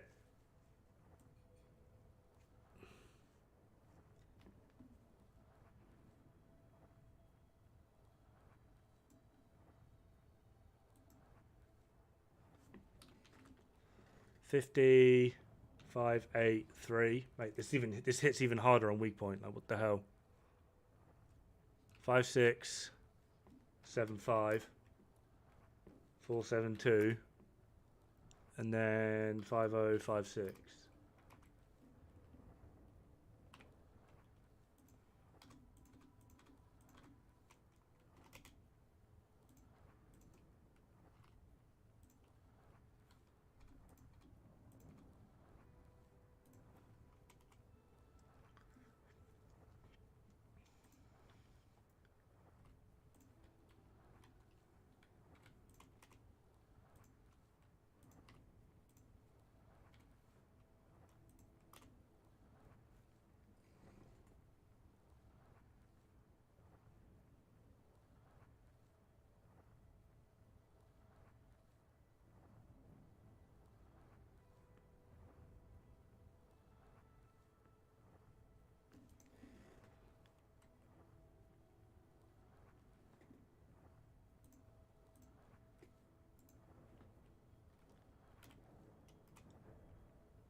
Do do do do do do do do do do do do do do.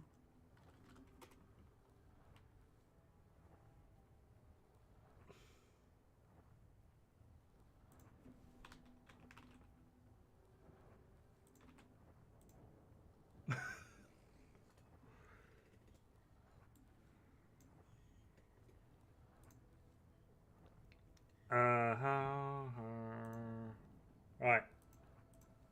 This is using in-game numbers. This is Python with its individual damage numbers with Massacre. Non-weak point, we're doing 980k. Weak point, we're doing 1.6 mil. Thunder Cage, we'll split it up into like crit ratios. So this is non-crit, this is crit, non-crit, crit. For non-weak point, we're doing 1.1 million DPS.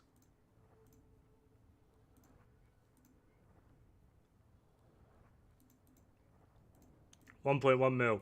For weak point crit, again using numbers in game.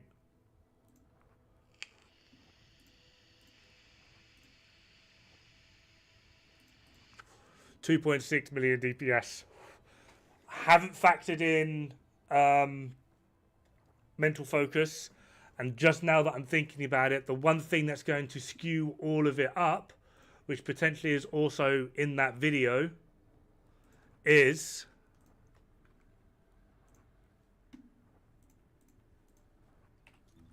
this lovely thing. The lower my health is, the more damage I do. It's not going to make that much of a difference to what I've done, but it will make the difference that you saw in that video.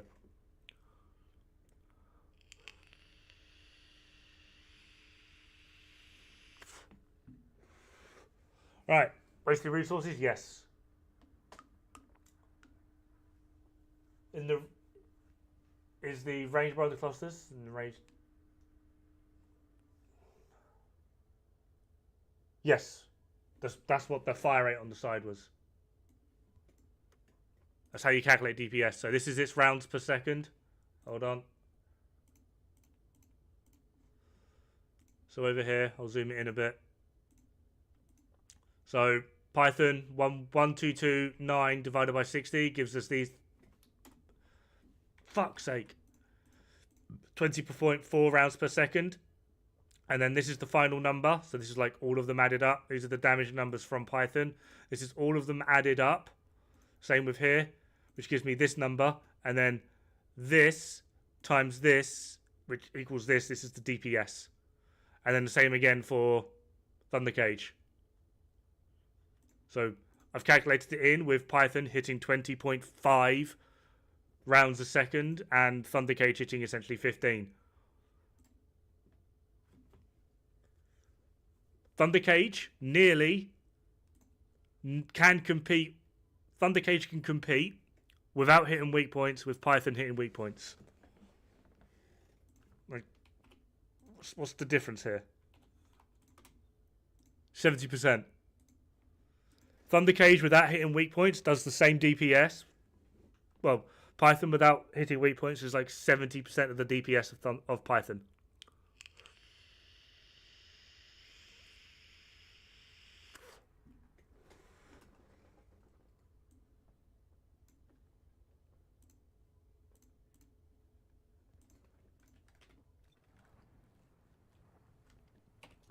That being said, though, this I have optimized for Massacre Glay. This is 100% optimized for Massacre Glay. This isn't.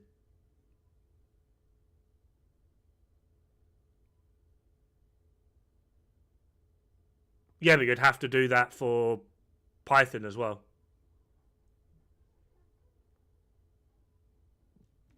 Like, now you're just splitting hairs. Like, whatever resistance you give one, you'll have to give to the other. The difference being, though, is with Python, I can only run Toxic. Because that's just how Python works. With Thunder Cage, I have two elements. So where one element might fail, the other one might be stronger. Which just means, that's just an even more surefire way to say that Thunder Cage does more. Python reduces non-attribute resistance. Does that not count? That's the talent of the weapon, which isn't applied to Massacre. But just to show, if we do weak point hits, you can see the debuff at the top. You can see the Python debuff stacking up. 10 stacks, 12, 14. Alright, that's hitting weak point. What we'll do is we'll just replenish real quick. Get that out. We're still on Python. Not even applying. We can't even apply the toxic tick.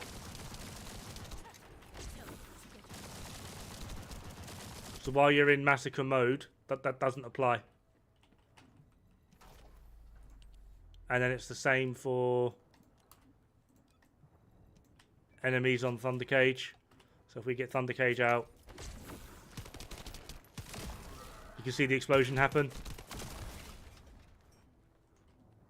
Obviously, this wouldn't even factor in with a Colossus fight. But we can swap to...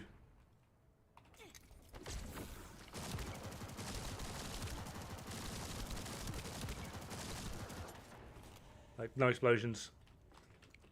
So the talent of the weapon doesn't apply. Just the mods and the base stats.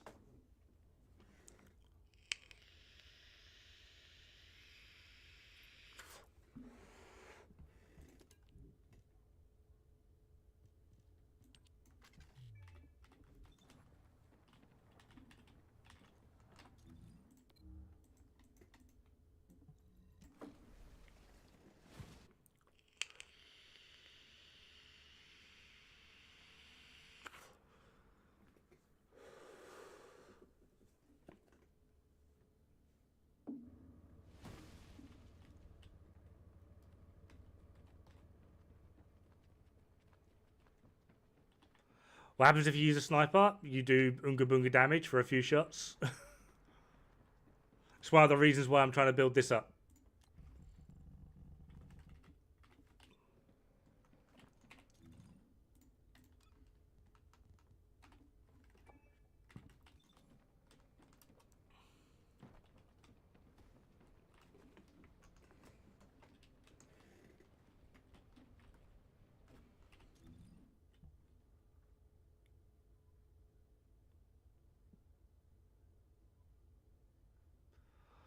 The real question is piercing light versus afterglow is the real question. I'm going with piercing light simply just because I plan on using it on... Hold on, that's going to bother me. I plan on using it on demonic modification, which is a huge buff in like base variant damage. Like huge. As well as you get even more depending on how low your health is. So this will be huge. And the reason I'm going for piercing light after afterglow, over afterglow, is level 1 base damage, 404. 404. Afterglow, 240. So I want that huge initial hit. That's what I'm going for. Ideally, if you weren't doing something dumb like I am, afterglow is technically better for Colossus.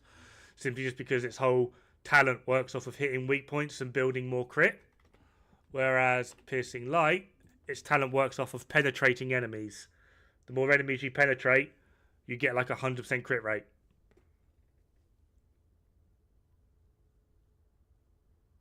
So yeah. Oh.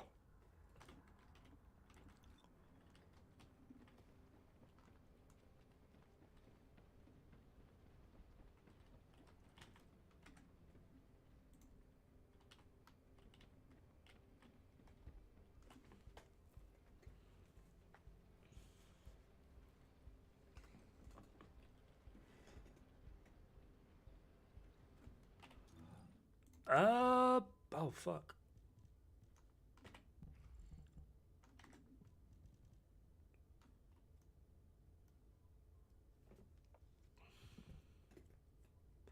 I mean, you probably could get more weak point in.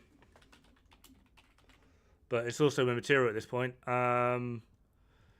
You'd have to do things like this to get... we're now at 3.54. But this is what I tested on with 3.5 weak point. Mag size, etc., just immaterial here.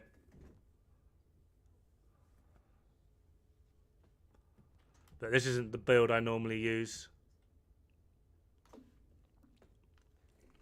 Just because this is fucking horrible.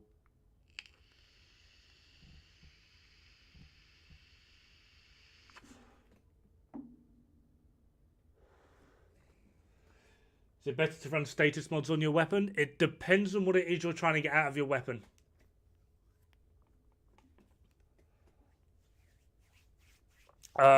And it also depends on what you're trying to synergize your weapon with. A lot of the time, like this on its own, toxic attack equal to 30% of the firearm. This on its own is a 10.57% increase to DPS.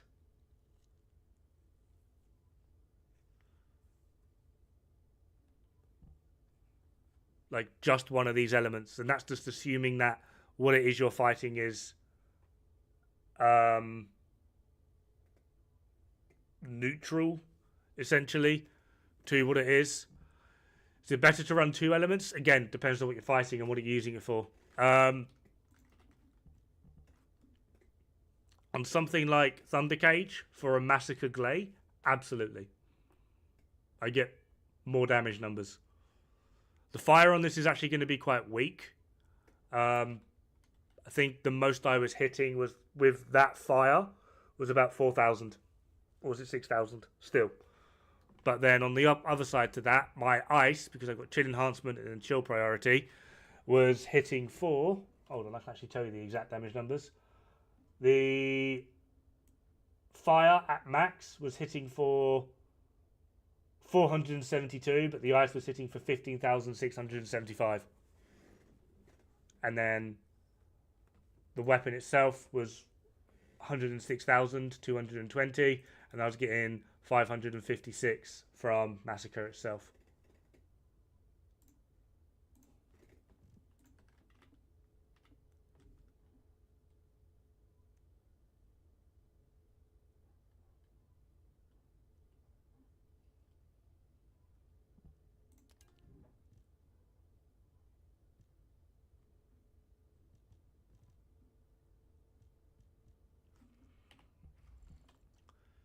He's just doing 28.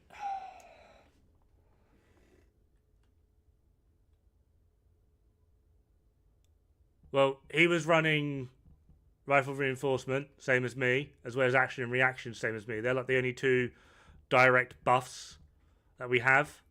And then firearm attack modifier is 93.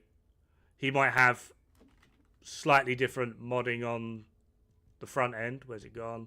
On this, my firearm attack is 11.9, so maybe. And then for the toxic,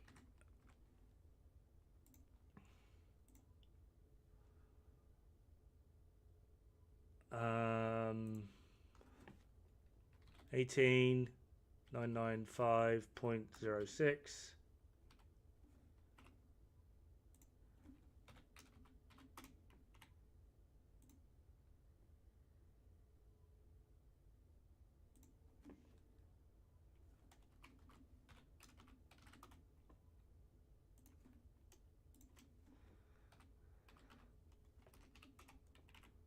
Yeah, I'm like 1k off.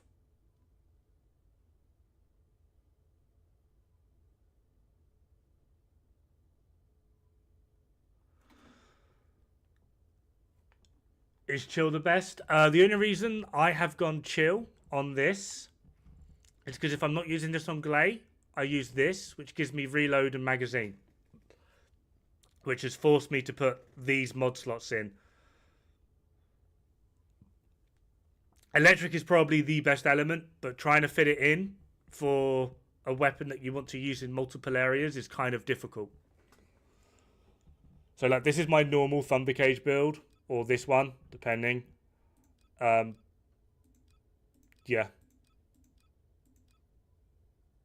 But when I swap to Massacre, I have these two cerulean slots, which are the weird C ones, which I use to filter in some element.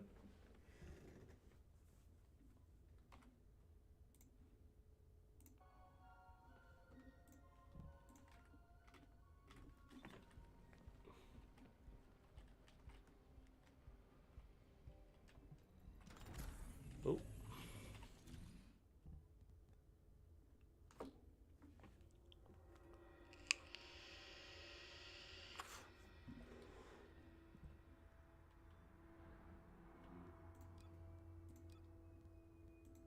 $40, $36. We'll go back to using you.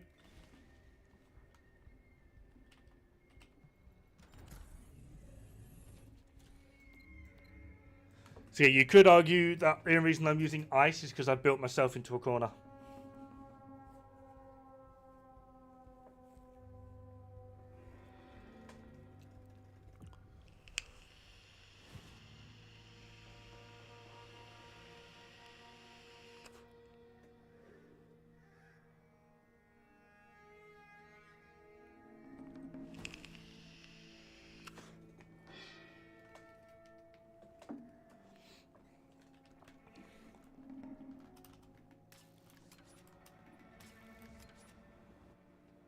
Ooh, what's going on there?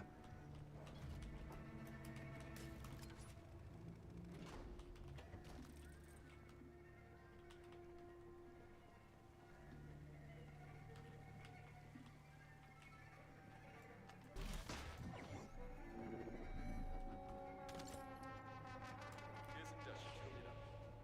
이번 작전은 제가 지원할 예정입니다. 잘 부탁드리겠습니다. 적 구조물 가동 중 확인. 본격적인 저지 작전 개시.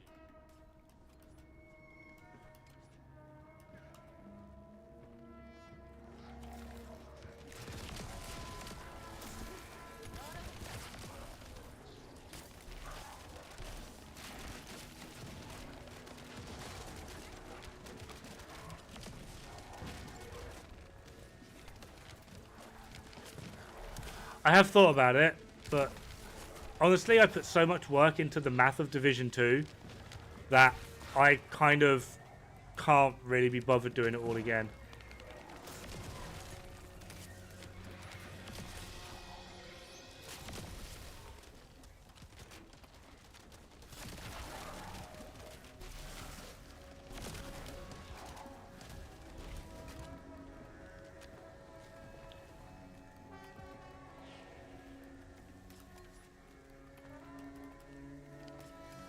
Actually, no.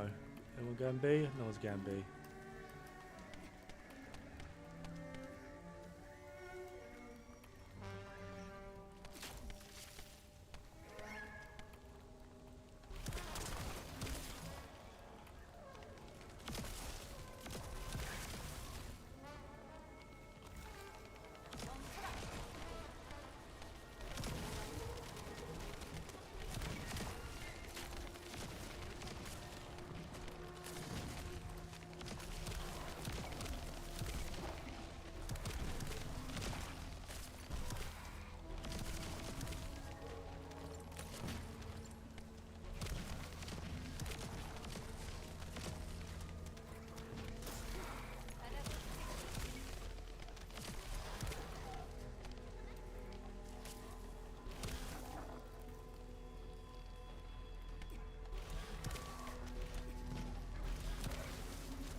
출력 벌거수 접근 확인.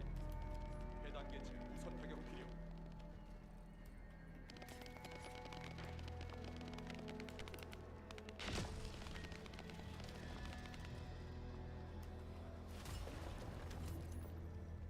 No, not what I wanted.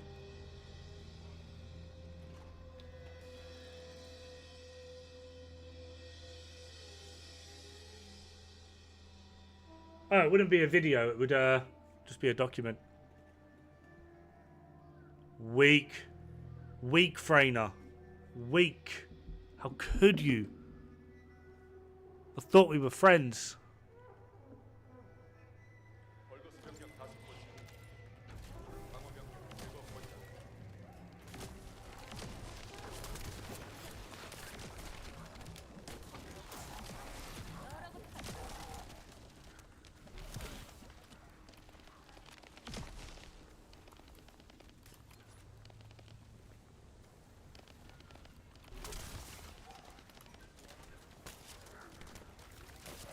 What do I like about Freyna? Them thighs. She's kind of like your basic mage class. She just has absolute spam ability from all of her skills. And you can make them even more spammy.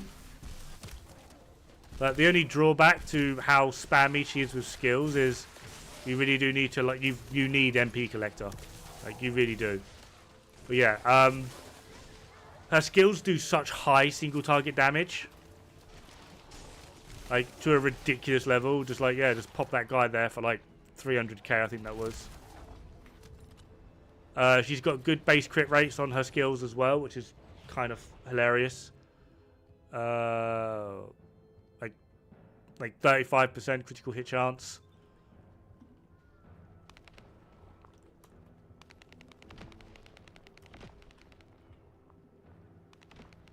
But yeah, she's like just kind of like your just basic mage class. Her skills just do so much damage.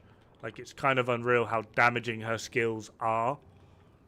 I would argue that just like on basis of just skill alone, she's probably the highest DPS character in the game. She just doesn't have like the AoE and range of things like Bunny, etc, etc. Thick thighs save lives, absolutely.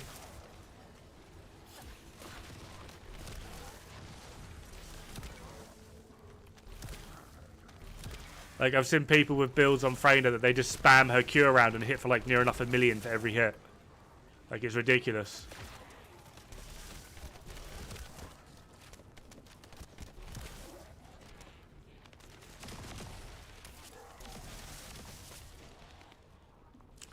No characters really needed. She's definitely one of the strongest characters in the game though. Like, easily.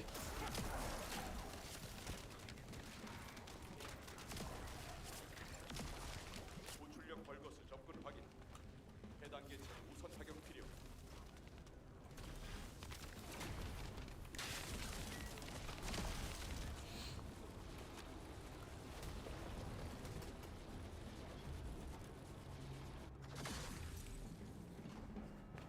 Is there a point in keeping normal descendants if you have the ult? I don't know, because I don't know if they plan on doing anything with them.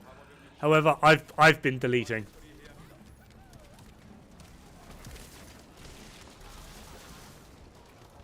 You have a fully built Lepic, right? Yes. I've done mine differently though.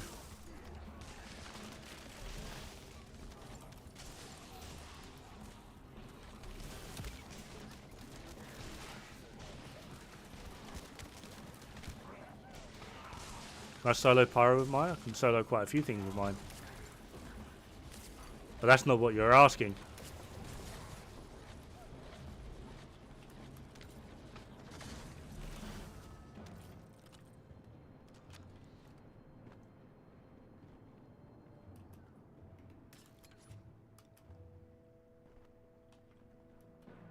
Specifically pyro, yes.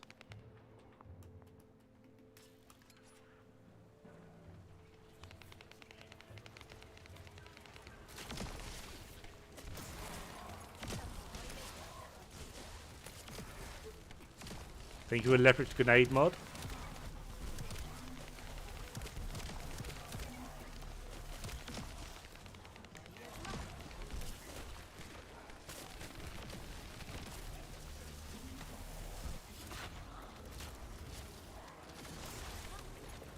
That's the one that, like, it regenerates grenades the more you fire.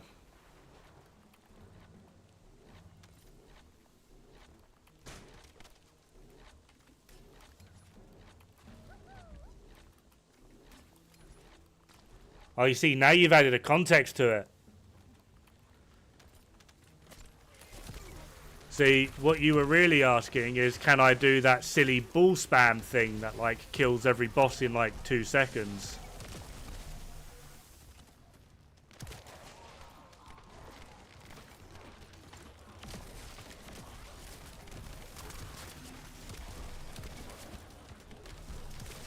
Butchers the grenade damage as well? What do you mean butchers?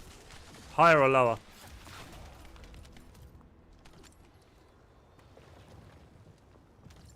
I've not actually used that mod yet.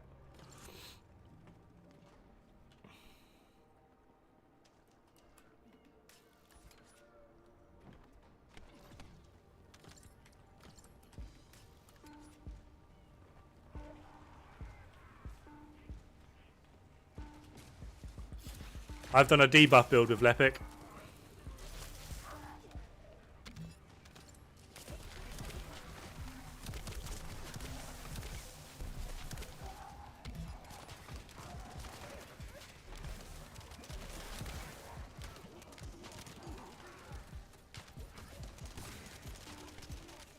Well, some of us don't have secret garden. Gives you 3 grenades, but reduces the damage on each grenade. Last time I checked. Oh, fair one. That's kind of a shame.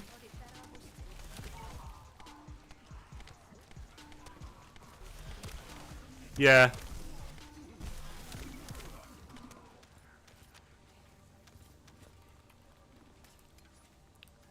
His grenade is so strong as well.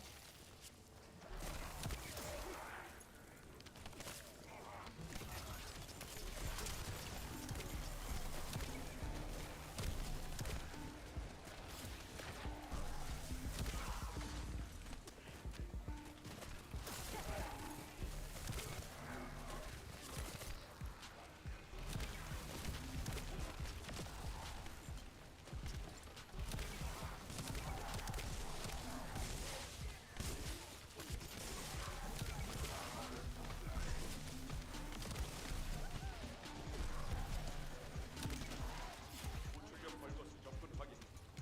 해당계체 우선 타격 필요.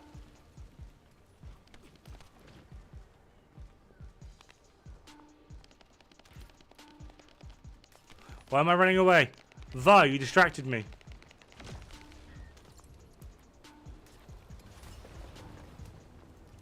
How could you? I thought we were friends.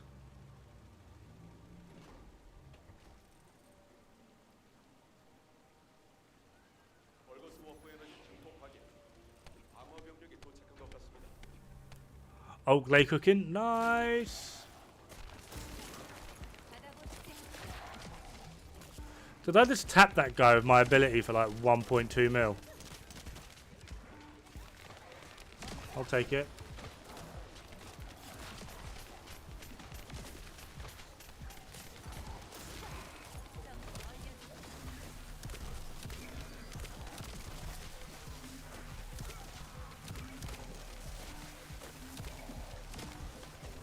Infinite ammo on Claire.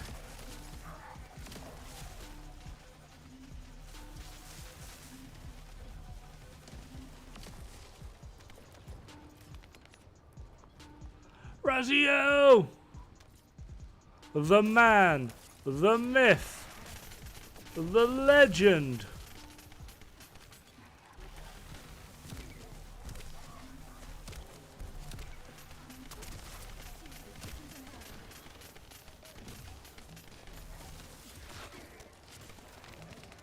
No, bad.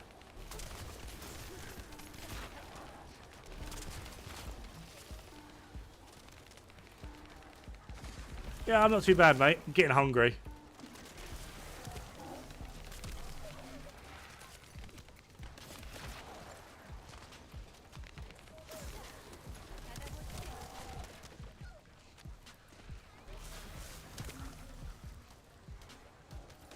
What substats? I haven't really built it up yet. I'm still working on it.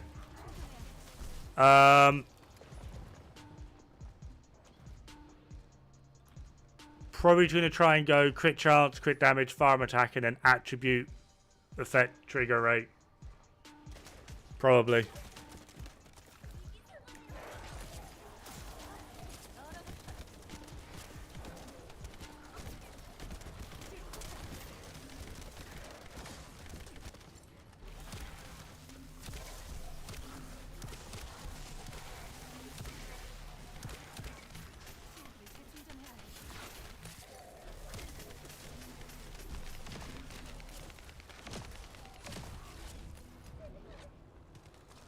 Some chicken nuggies. Oh, I want some chicken nuggies now. You've ruined it for me. I was going to make myself a nice, sexy, fat sandwich.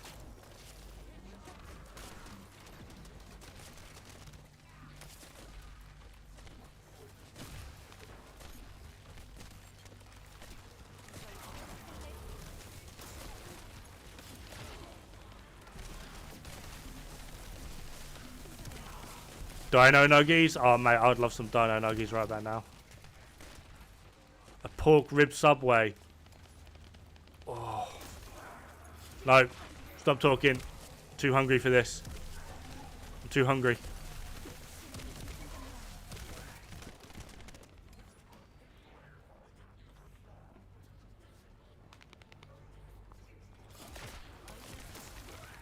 For your air fryer. Oh, 4.5.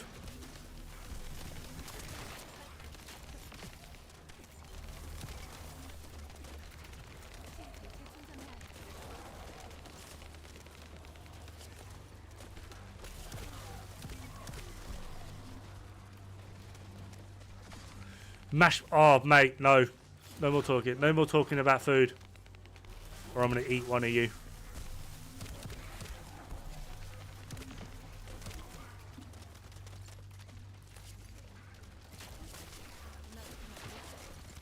Eat me. Eat you. Step on you. Fucking hell, Xeon, you crusty man.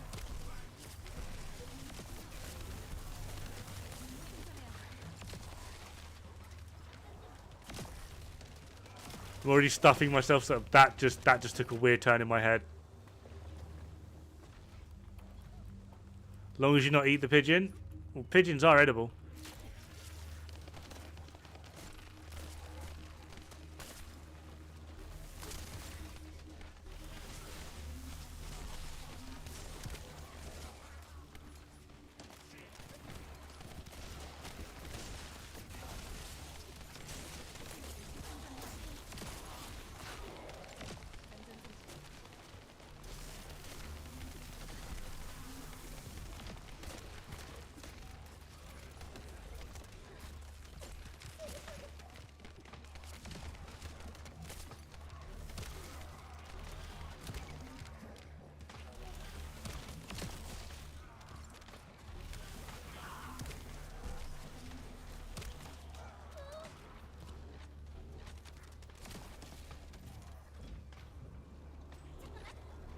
Organic shards at 41. Jesus Christ. The organic shard farm. I hate it. Not sure if perforated grind is worth it. It is. It's a strong weapon. But especially now since they've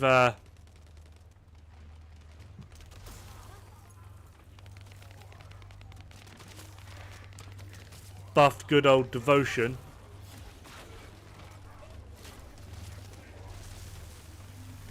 I mean, it was close between them anyway, but now it's just funny.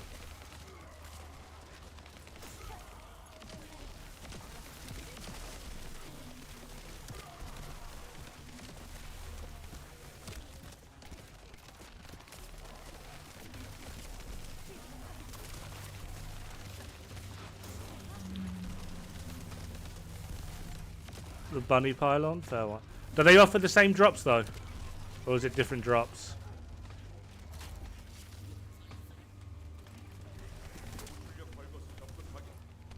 해당 개체 우선 타격 필요.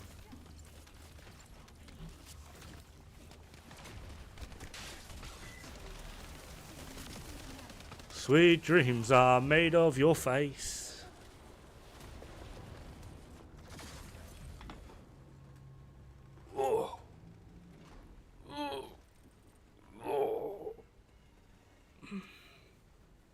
사방에서 방어 병력이 접근하고 있습니다. 빠른 요격 요망.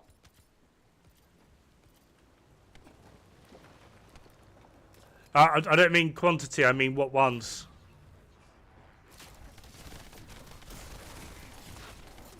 Oh, this is going to tickle.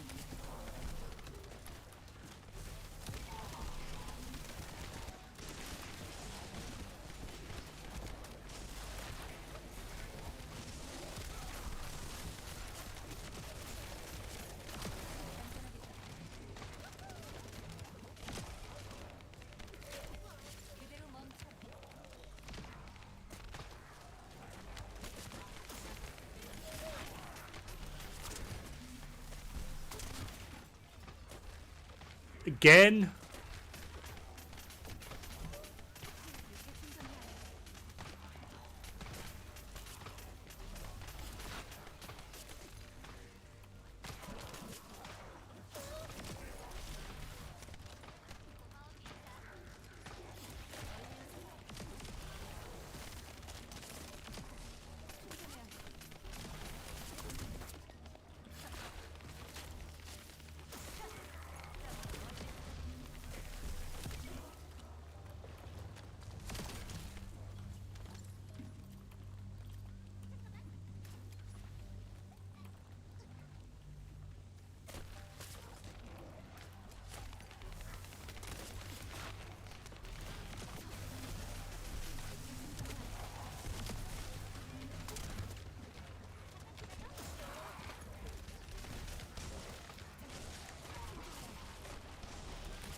The fuck's happening over here?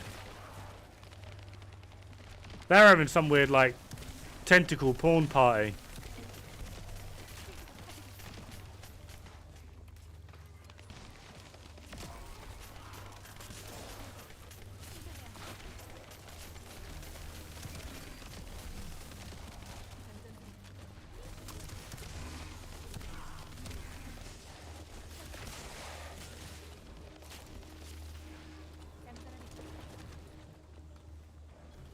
It's a bunny, of course, again.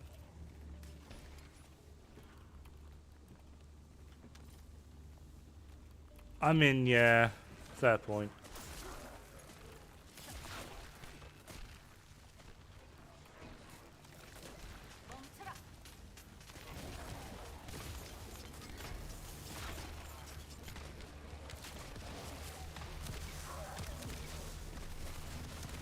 Oh, clairvoyance is 37.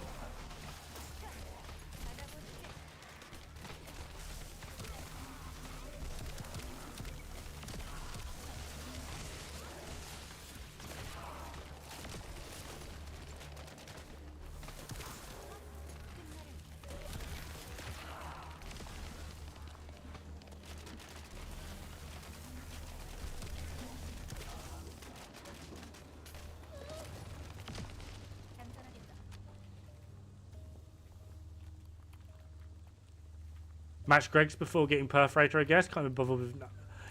I don't like outposts. I really don't.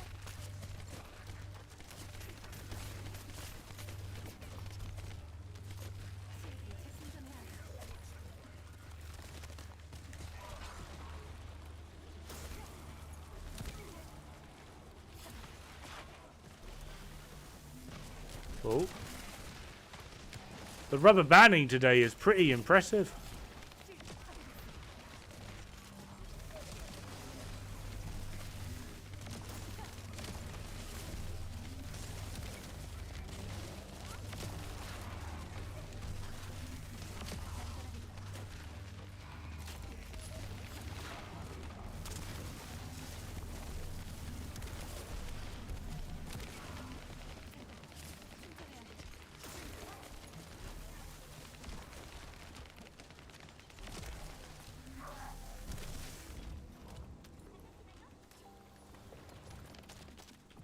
Because I know.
Dada Monster, hello, how you doing? Sorry, I don't have any bots set up. I'm really, really bad at streaming. But if there's anything you want to know, I can either walk and talk through it, or show you when I am able.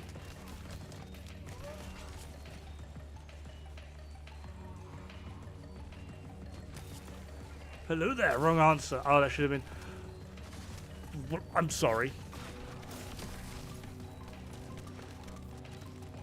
I just got General Kenobi'd.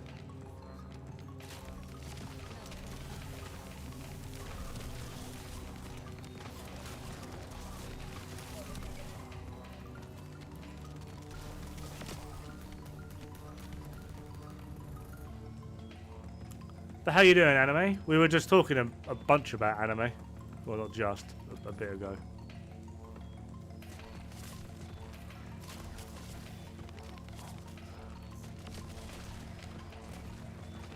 Actually, there's still a work in progress, but when I'm done here, if you don't mind waiting around for a sec, I will show you when I'm done.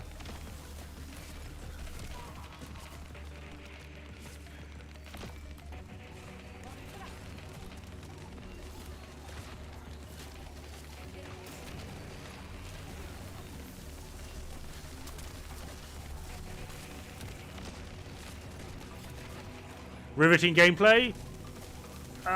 Stressful gameplay. She's not fully built yet, and the weapon is...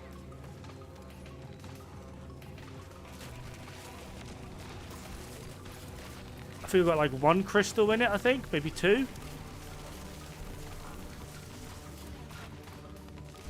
But, I don't know. I'm taking that as sarcasm. I think. Just because I actually very much doubt this is riveting gameplay. Although I am hard focusing, in case you can't tell.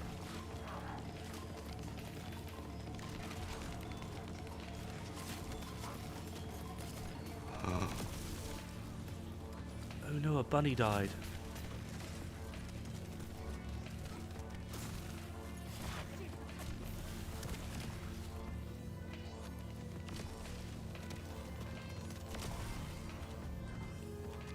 Yeah, we'll do D first.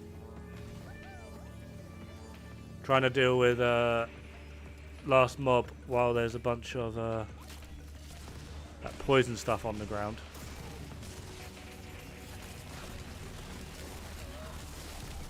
Debuff, debuff, debuff, debuff, debuff, debuff.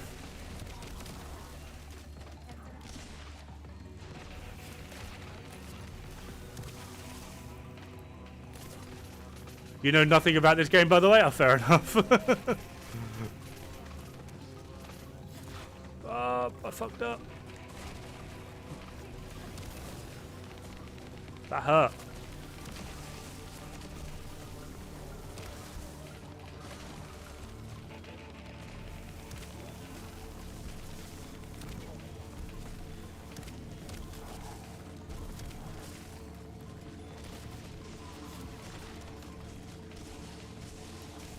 You shoot things. Truly amazing. I try.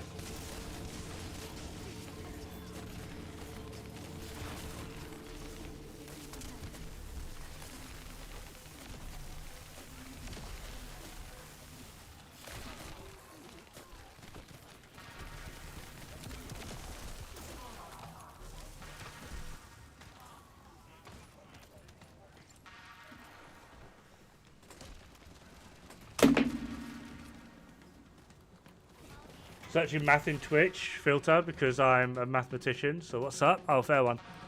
I basically, I'm I sound like I'm a mathematician, but I basically take the formula from games and how the game calculates damage to find the most optimal ways to build as well as play. That's what I do.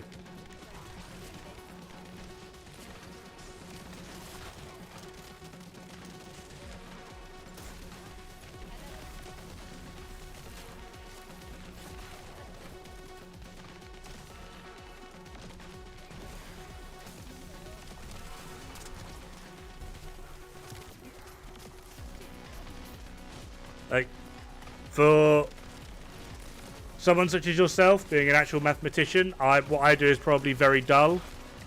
I find math very interesting and intriguing, but I have zero qualifications in it. It's just something that I've mostly taught myself to understand, essentially, formula. That's basically it.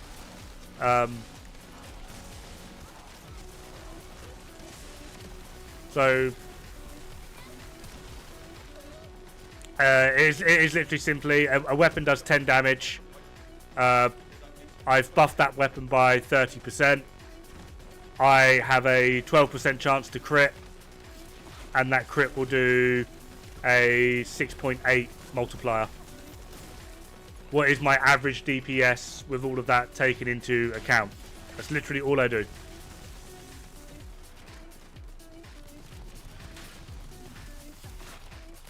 What can I do to bolster that, buff that, improve upon?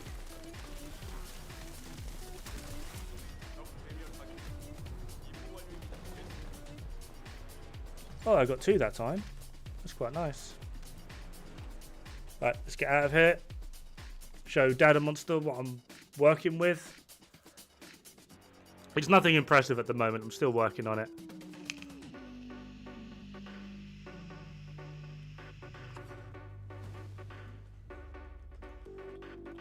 So, for VSR, whatever one you want to run in here, doesn't actually matter, they're all the same, but I'm running Battle Stamina for HP and Duration, MP Collector, because she's very much a mage class, and works very well of just spamming skills, as well as like a bit of CC. Health for more survivability, skill expansion for more range, skill extension for more duration, because she's able to cause frostbite and freeze things. Nimble Fingers for cooldown, skill insight for more critical hit rate on the skills, as well as skill concentration that will eventually be built up for more critical hit damage, and then Spear and Shield for a little bit of defense and a little bit more skill power. As for the final mod, I'm actually not too sure what I want to run. I might do time distribution for that last slot. I'm not sure. And then after that, the final thing will be just trying to figure out what Transcendent mod I want to run. I've tried Absolute Zero. It's really nice. It does work quite well. but it detracts from the overall point that I want to get. Energy collector.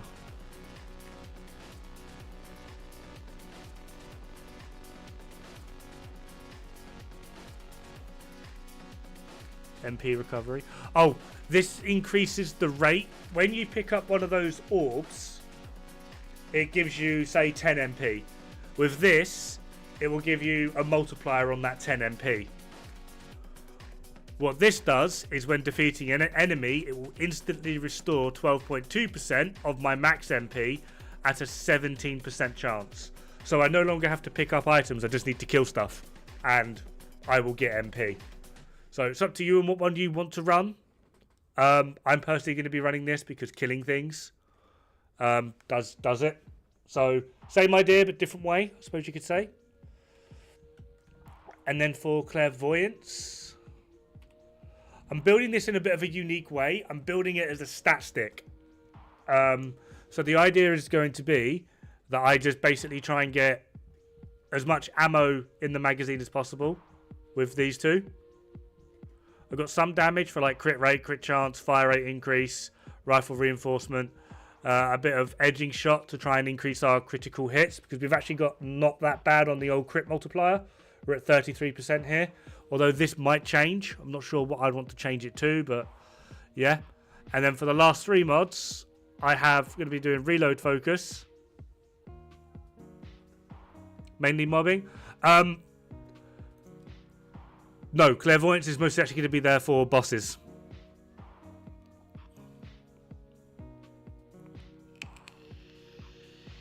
Fiesta takes care of the mobbing by herself. This is just going to be a stat stick, essentially, for bosses. And the reason for this, the unique ability, I've got it to level 1, but hitting them with stage 2 beam decreases their chill resistance by 25%. Hitting it with the stage 3 beam does another 25%. At max, that's going to be 40 and 40. That's an 80% reduction in the enemy's chill resistance. It lasts for 2 seconds. Her first ability and third ability have a 1 second cast time, which means I could be shooting at the boss, cast my ability, and then continue to shoot at the boss and still have the stack up.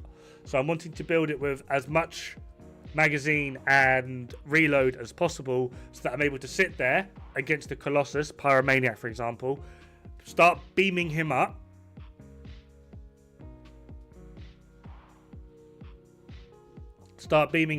and then just start spamming skills and be able to get as many skills in there while I have the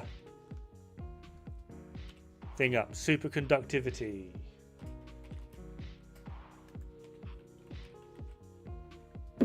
Which apparently I don't have.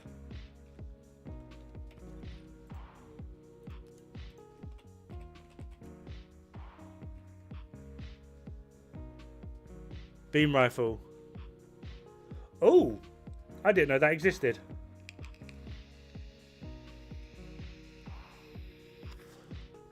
Why didn't it show? Did I spell super wrong? We're not going to talk about that.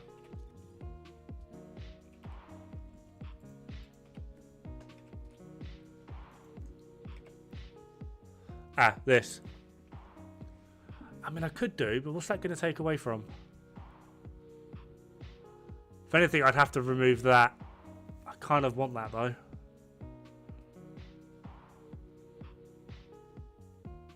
Could just remove that and put that in.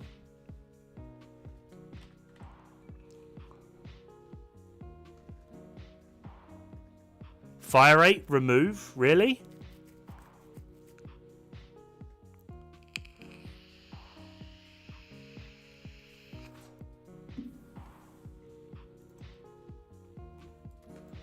That seems like a weird one to do.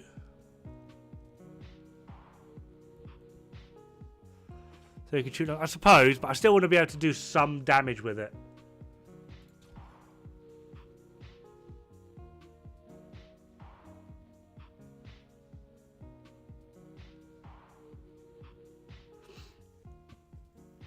Answer: no, they're not. I haven't really done any farming with Viessa at the moment. HP. I quite like this one. Max MP, defense, max shield. Like for the moment, I've just taken like the first drops I've got with the best rolls that I potentially have. So I've not really done a lot of effort on her. The main thing I've put effort into is Glay and Lepic.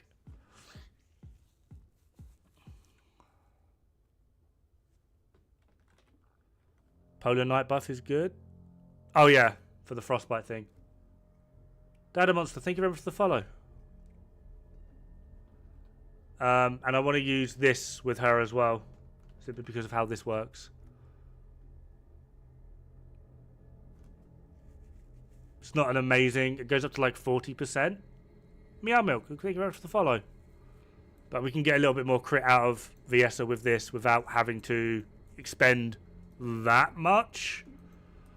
The problem is where I wanted to synergize this with her, that does mean that I cannot use Absolute Zero, which is kind of annoying because it was working really well, but it means I can't use Absolute Zero.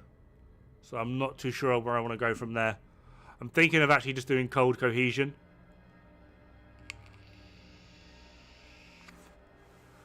And before someone says Cold-Bloodedness, Cold-Bloodedness removes the movement speed buff from her second ability, which I must keep. That 30% increase in movement speed is like basically how I'm completely staying alive, by just moving out of the way of things. So yeah, potentially Hypothermia or Cold Cohesion. I'm not too sure what one I want to go for yet. I don't know if Cold Cohesion actually changes anything on her skills. Chill Fusion, Fusion, Singular.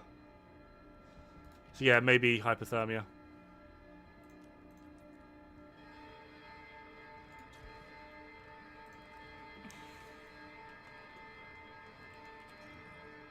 Oh, she's 40.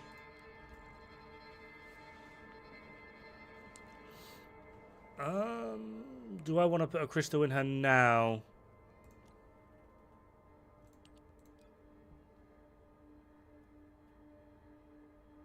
Yeah, screw it. That opens up 11 slots. 11. Which means we can... How many we got?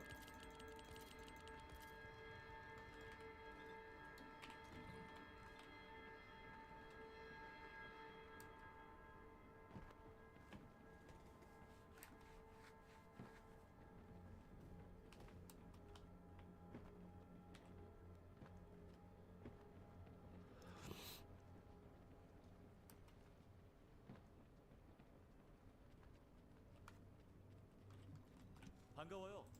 무엇을 도와드릴까요? Eeny, meeny, miny, mo. That one.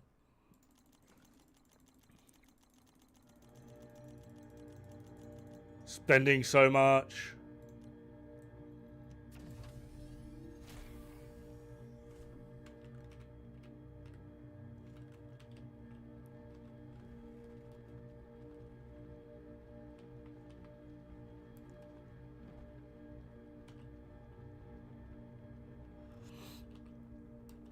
What is this weird as hell song?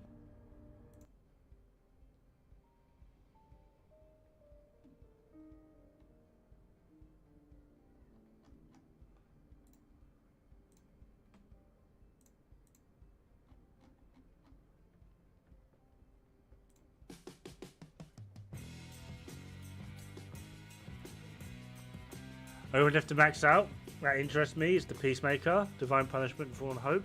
But I can't bring myself to farm Fallen Hope. I hate it. Yeah, the missions for Fallen Hope are horrible. I weirdly don't have much interest in Peacemaker. I don't think I care, realistically. Divine Punishment, I really like. I want to get it to max though.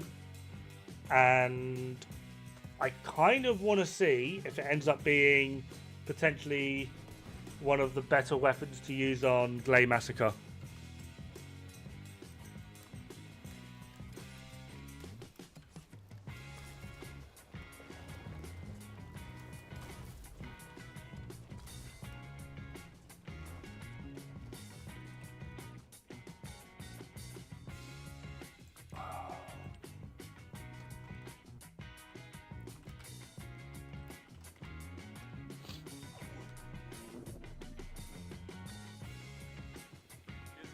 I mean, I very much doubt it will beat Thunder Cage, but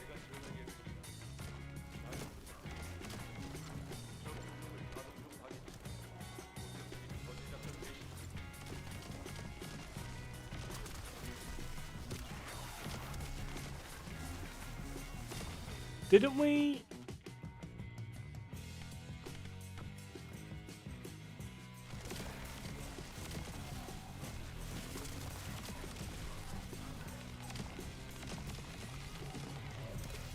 That's still got a pretty impressive fire rate.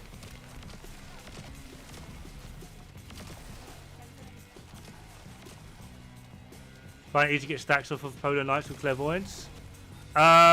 Mostly, yes. However, if there's a bunny in the group, no.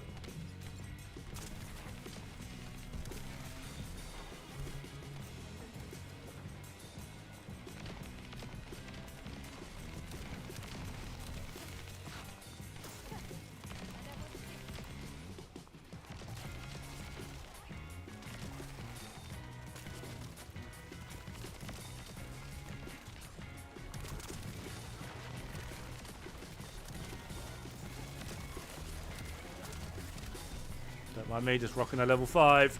Yeah, yeah. Oh, that is actually quite a bit more damage.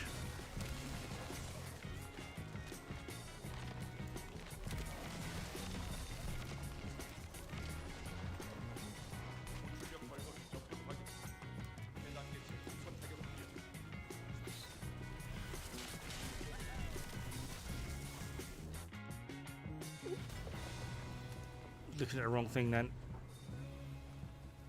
I think for the last mod I'll just put chill power in.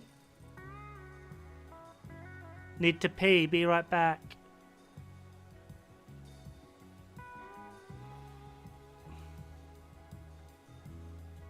I just put in the chat, need to pee, be right back.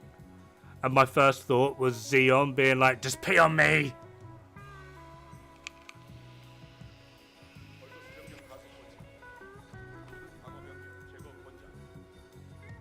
Do I have chill? No, I need to put chill power in.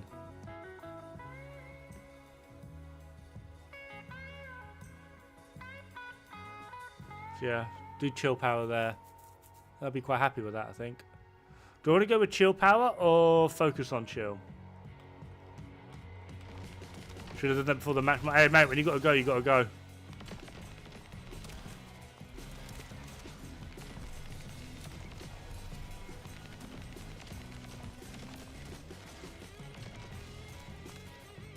Spray and pray?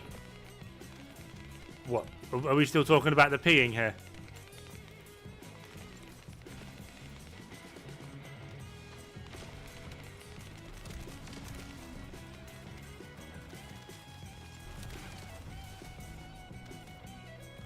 I mean, I could do.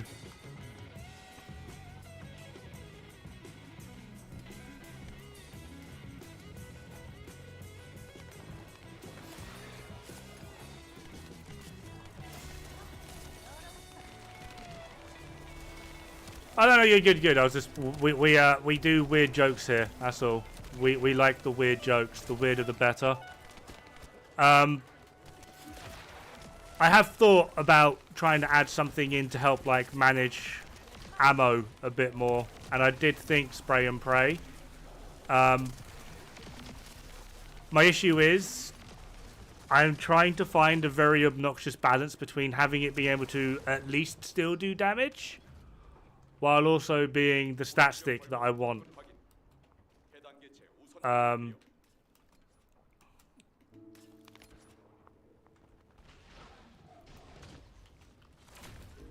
Ow. You know, I've got feelings, you know. So yeah, I'm not really too sure how I'm going to go down that route. So one of the reasons why, for the slot where I've got edging shot in, I'm going to leave that kind of blank for now.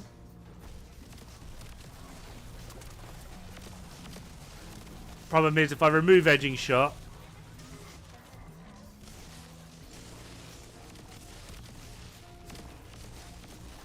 my neck keeps fucking up, fair one.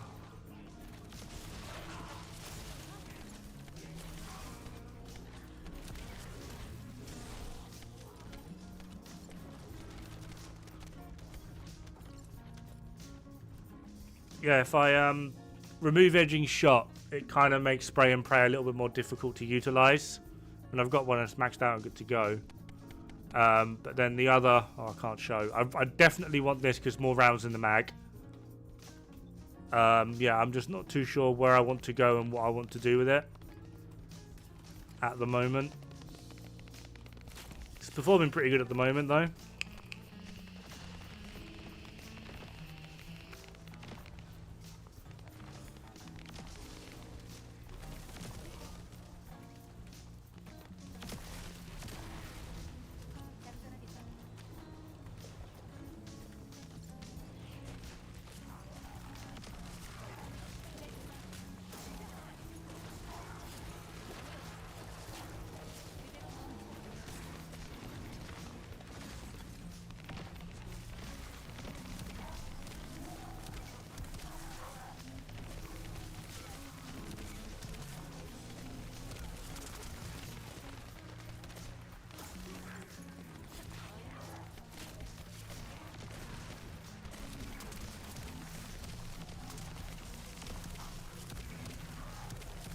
Like, I thought about putting chill priority on for more chill damage, but I'm not going to need it for declared performance buff. Basically going to take care of everything else.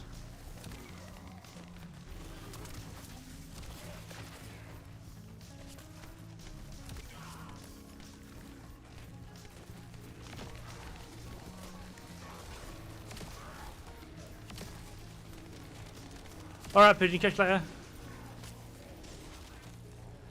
For elite materials? Yes. It's called Fortress Outskirts. It's on the right-hand side. It's right next to a spawn point. Like, you legit just can't miss it.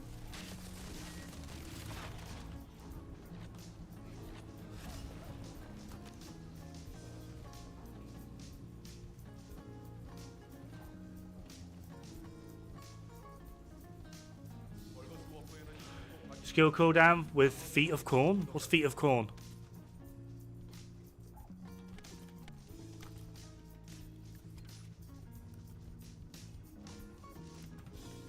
And why are your corn made of feet? Or feet made of corn? You okay?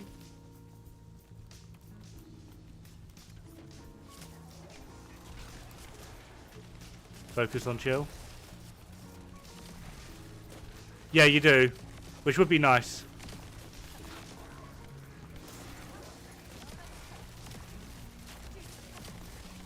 Help! I have to swim, but I'm drunk. What?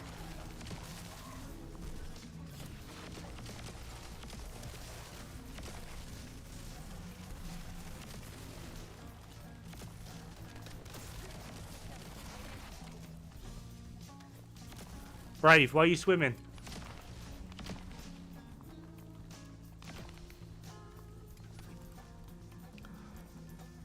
I still love how, like, every stream I say that I'm bad with abbreviations, so just don't do it because something weird will come out.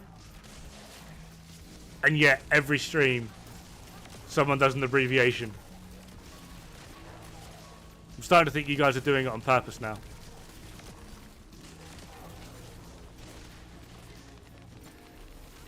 Clairvoyance is here, maximum proficiency.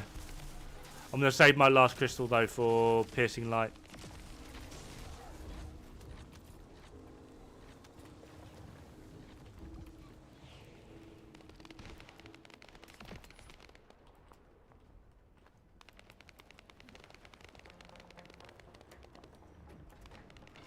At your local lake with all your co-workers and friends? No. That's not true. Because all your friends are here.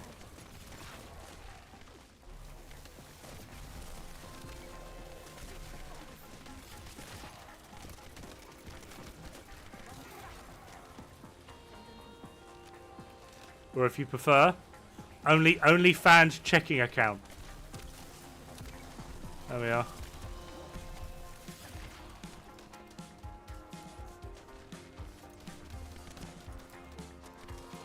What mod for Glade give you infinite ammo? It's not, it's her skills. One of her skills allows for infinite ammo, but you have to basically just stack a bunch of duration and cooldown to use it in an infinite manner.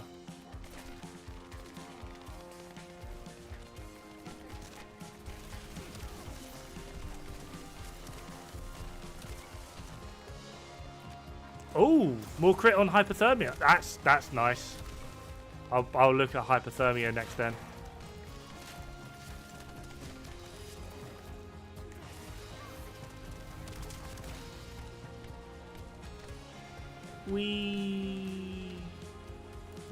I really want Alt Ajax just because I just want to make him an absolute beastly tank. Where's B? Oh, B's over there. I'm running the wrong way.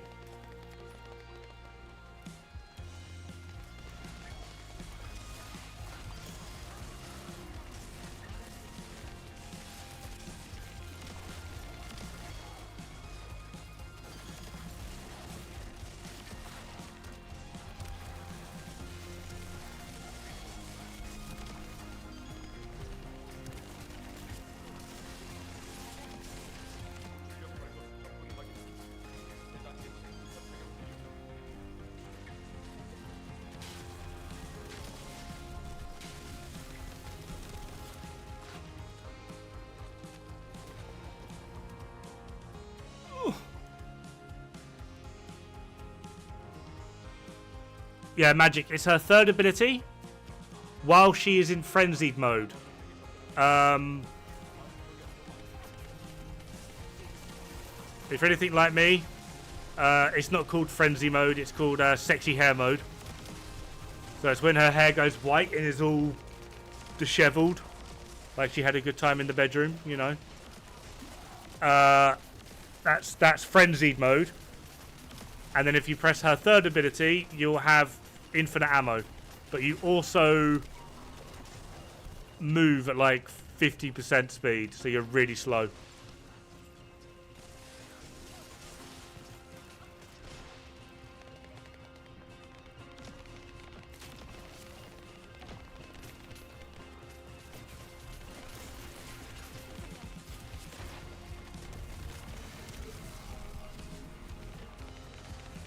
About to start your farm for her. Ultimate Glade farm is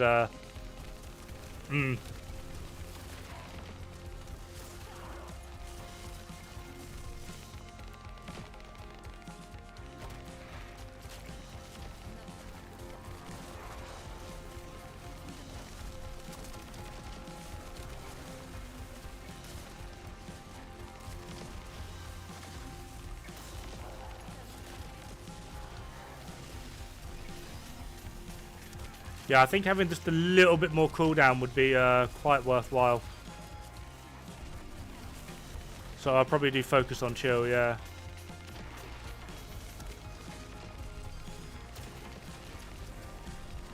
Don't know where he went.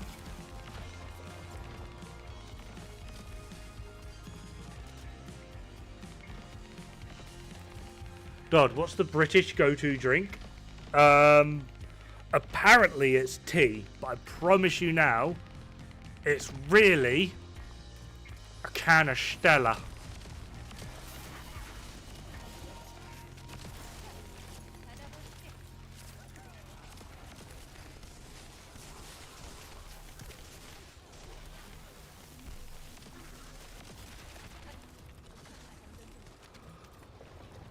I have a strategy, it works for me. Just fair one.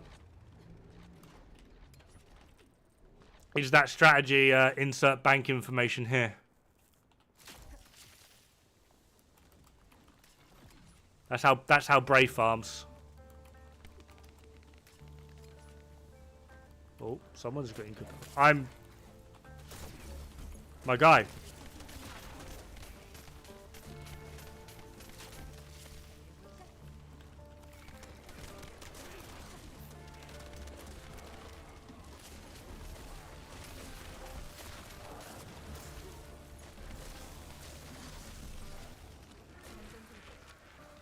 You know, when I said I wanted a handsome hunk of a man to be inside of me, that is not what I had in mind.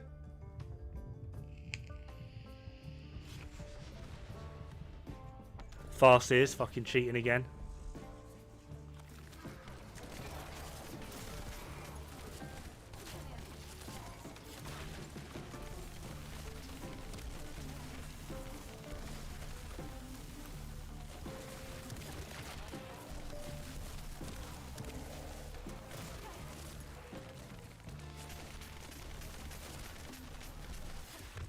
Stop cheating, Mr. Farseer.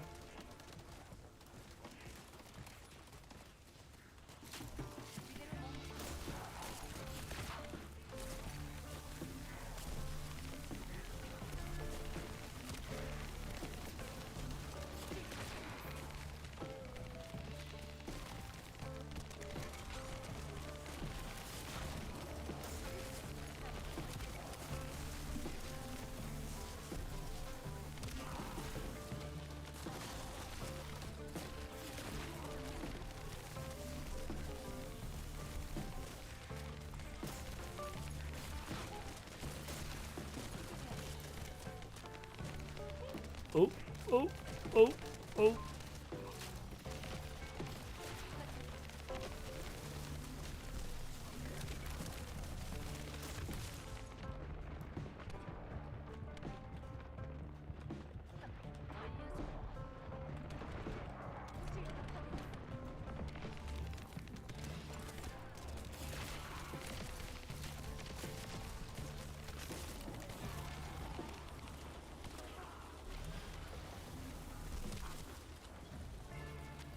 Ta-da! Beans on toast. No, that's not a drink. I wish it was, but it's not.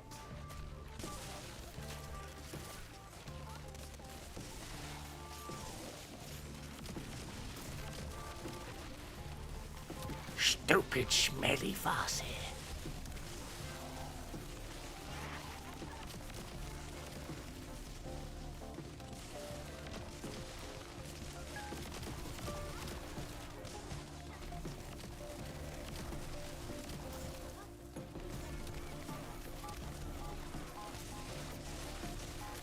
Oh god, the blindingness.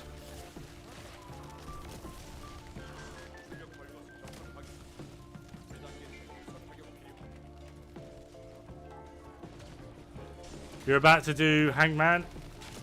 Helen, you're well over Hangman. Who are you carrying and why?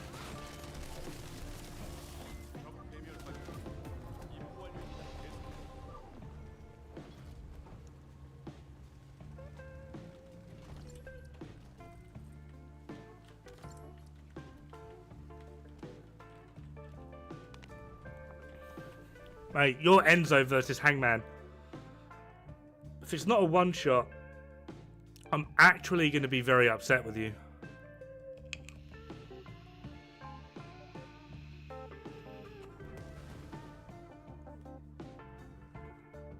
Like, genuinely, I'll be very, very upset with you.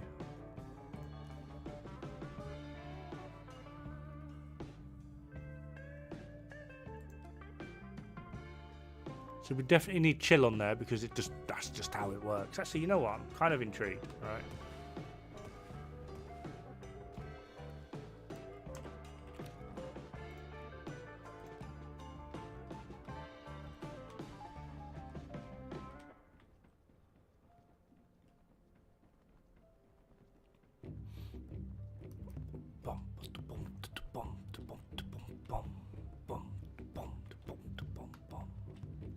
실험실을 사용하시겠습니까?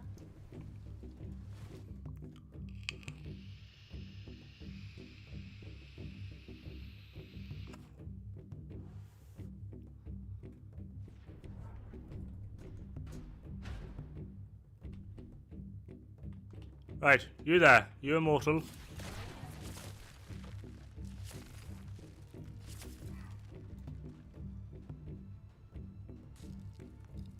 You have to finish my afterglow? Fair one. Right. We just need one damage number. Let's put them to level 100. Just need the one dude. 165 on crit. Wait for all buffs to run out. 69 on non-crit.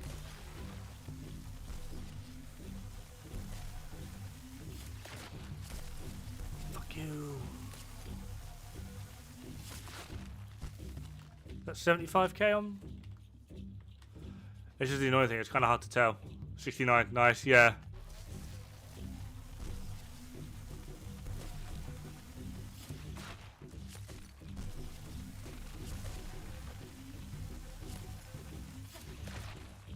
$75, yeah. That's a good increase in damage.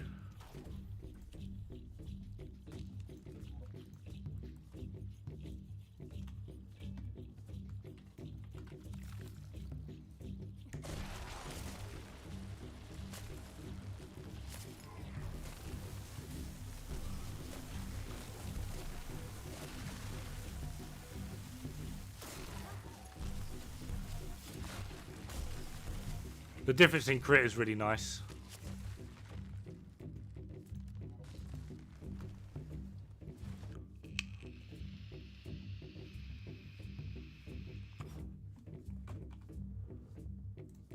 Oh dear God, I'm getting pinged out the wazoo again.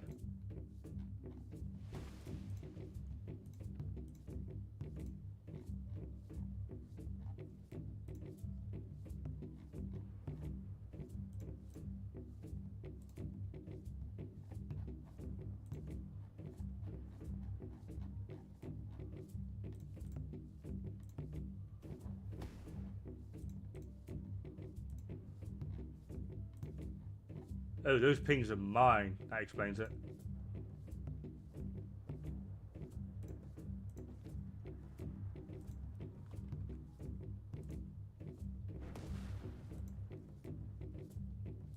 Right. Strategy simple, just use Sharon. Ugh. Ugh. That sounds diabolical, although I'm hanging out for Ultimate Sharon. That's going to be fun.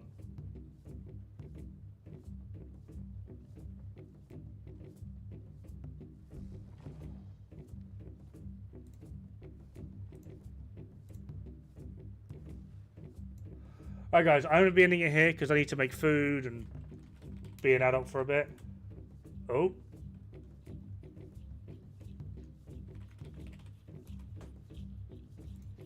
Figure out how the raiding works. There we are. Thank you very much for all of the new follows and meeting a bunch of new people. It's been amazing. Hopefully I should be back tomorrow. Hopefully, he says. Life sometimes just gets in the way. However, in the meantime, I started my little catchphrase way too early. God damn it. Going to be sending people over to Manmeat. He's really funny, has a great sense of humour, and loves helping out the community.